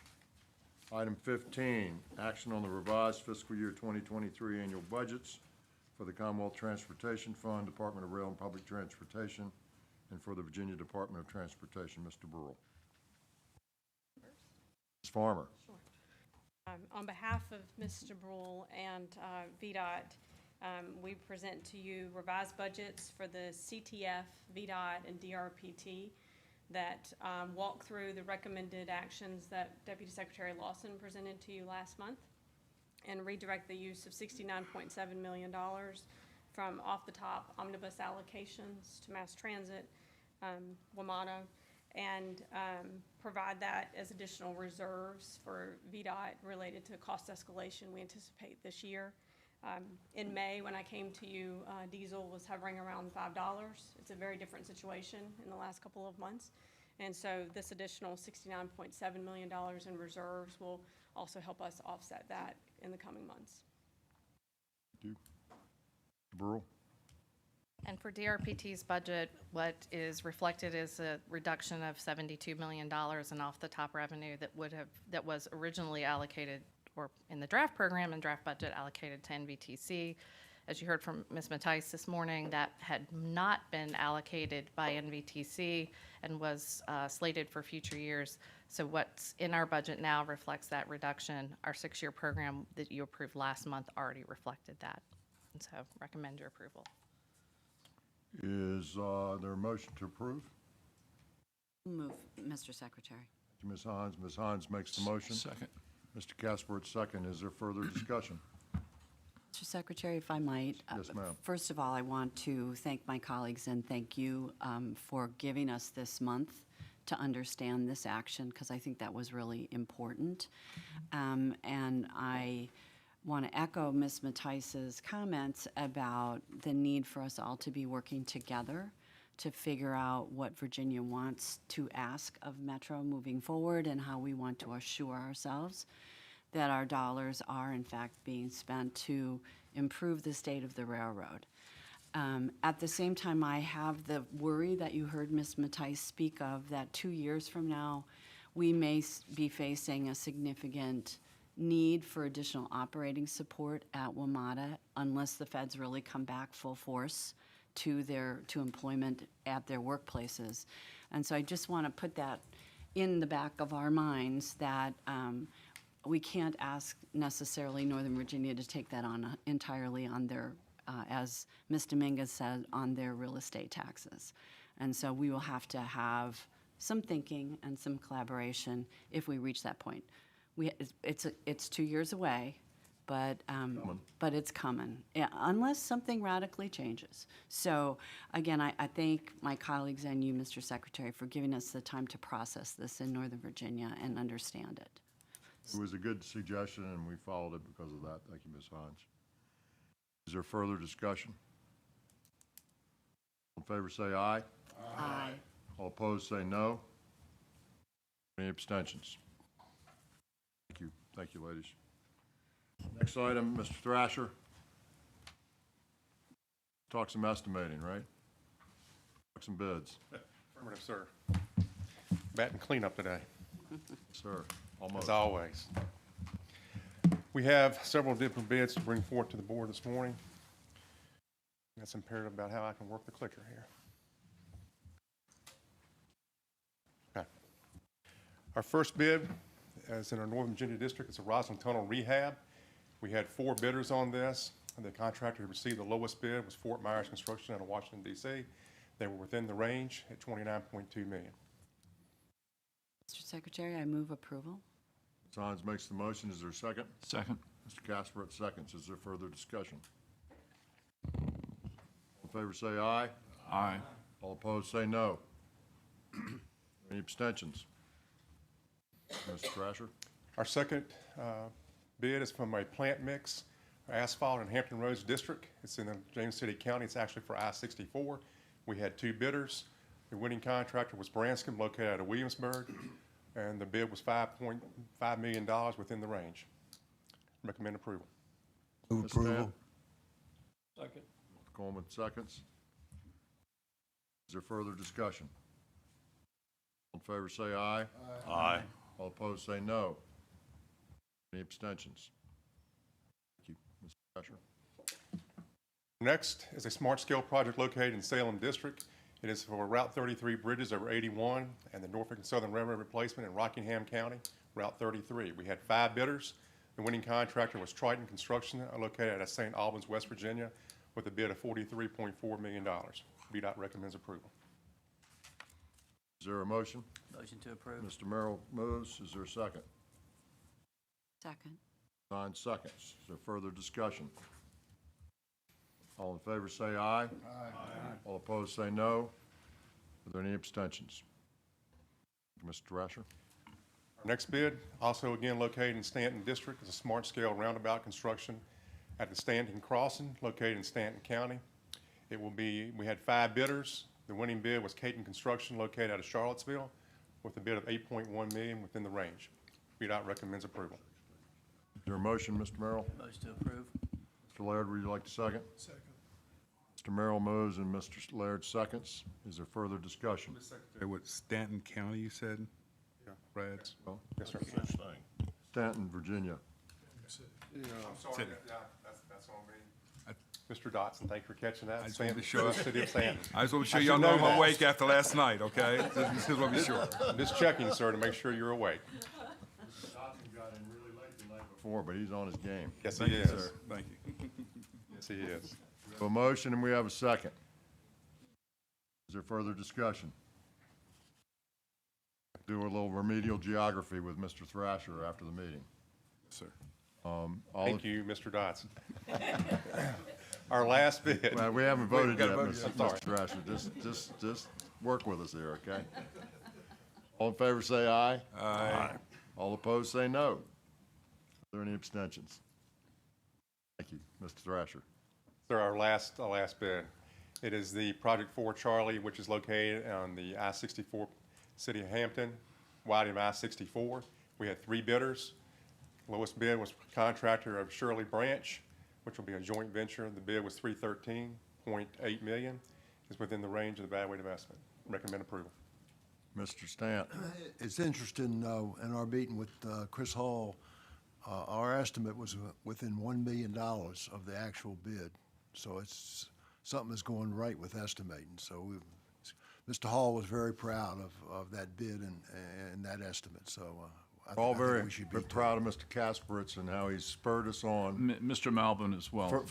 I was going to say former member Malvin would say it was all about what he did. Oh, of course. But Yes. But we know Mr. Kasperitz had a little bit to do Yes. with it. I showed up as well. So sir. he should get some credit here. At any rate, I move approval. We've got a motion and we have a second. Dr. Smoot seconds. Mr. Stanton makes the motion. All in favor say aye. Aye. All opposed say no. Are there any abstentions?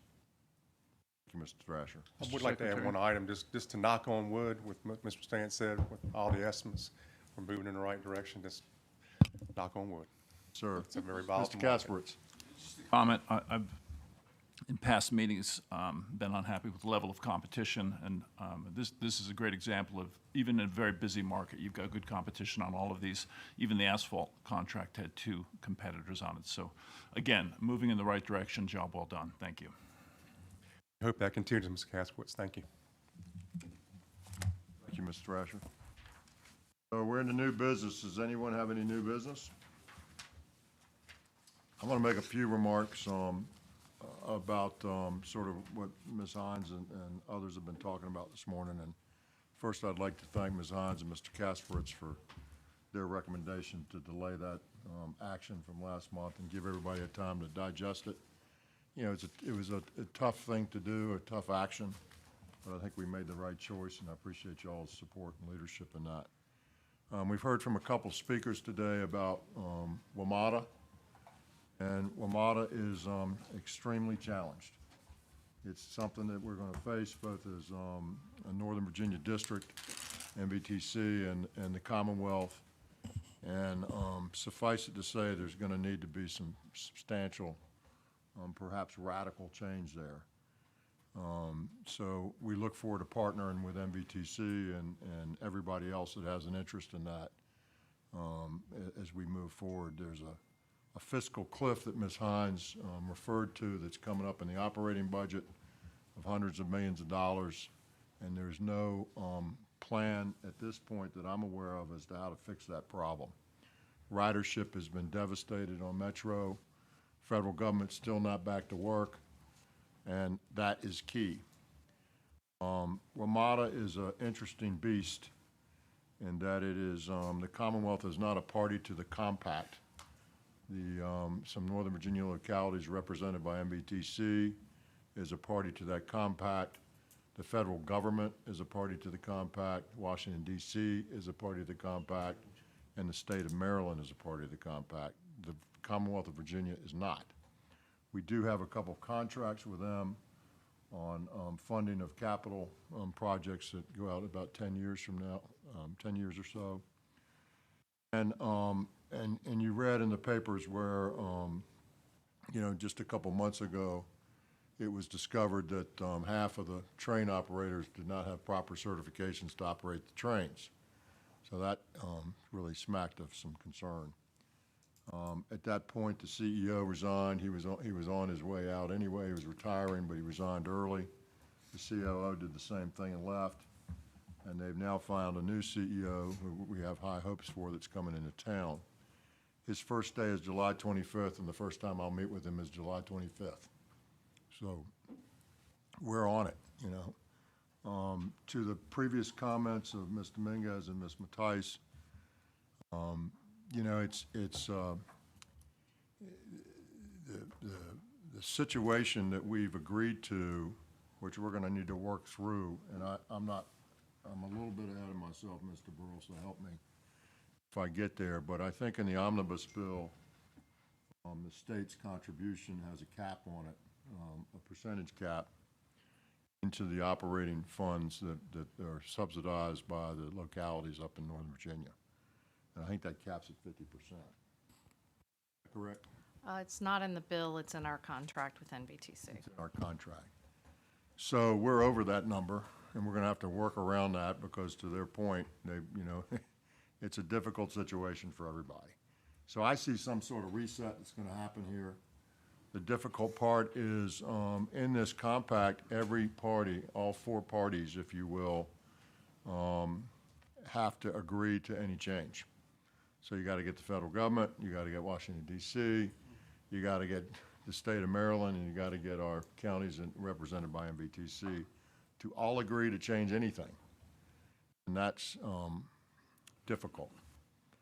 So I can assure you that the administration, the governor, is keenly aware of this. We're focused on it. Metro is extremely important to the Northern Virginia region and to the whole Commonwealth because of that. And so we need to find a solution. And I frankly don't know what it is at this point, but we're gonna do something to get there, and we're gonna work with our partners at MVTC and others to try to craft a solution. It's right now, I think The ridership is hovering in the 20s of what it was before, 20%, maybe 28, 29%, somewhere in there. So that's crushing us. It's, some people consider it unsafe, both from a crime perspective and from a operating perspective. So we need to work on that and make sure that it is safe and that people understand that. But there's a tremendous amount of challenge, but frankly, it's one of those things we can't allow to fail. We've got to find a solution. So we'll be working really hard in the next days and months and years, a couple years. As Ms. Hines indicated, we've got a fiscal cliff that's going to, frankly, it's going to help us because something's going to have to happen. And so we're going to have to, some change is going to need to happen or we're going over the cliff. And I don't think any of the entities that are involved in that want to see that. So stay tuned. We'll be working hard to get there, and all I can do is pledge to you that we'll do what's in the best interest of the Commonwealth and our localities and get this thing straightened out. Are there any questions anybody would like to have about any of this at this point? All right, so that's all I have to say on the matter, and we'll stay tuned. Is there any other new business to come before the board? Done early. It's kind of good. Meeting's adjourned.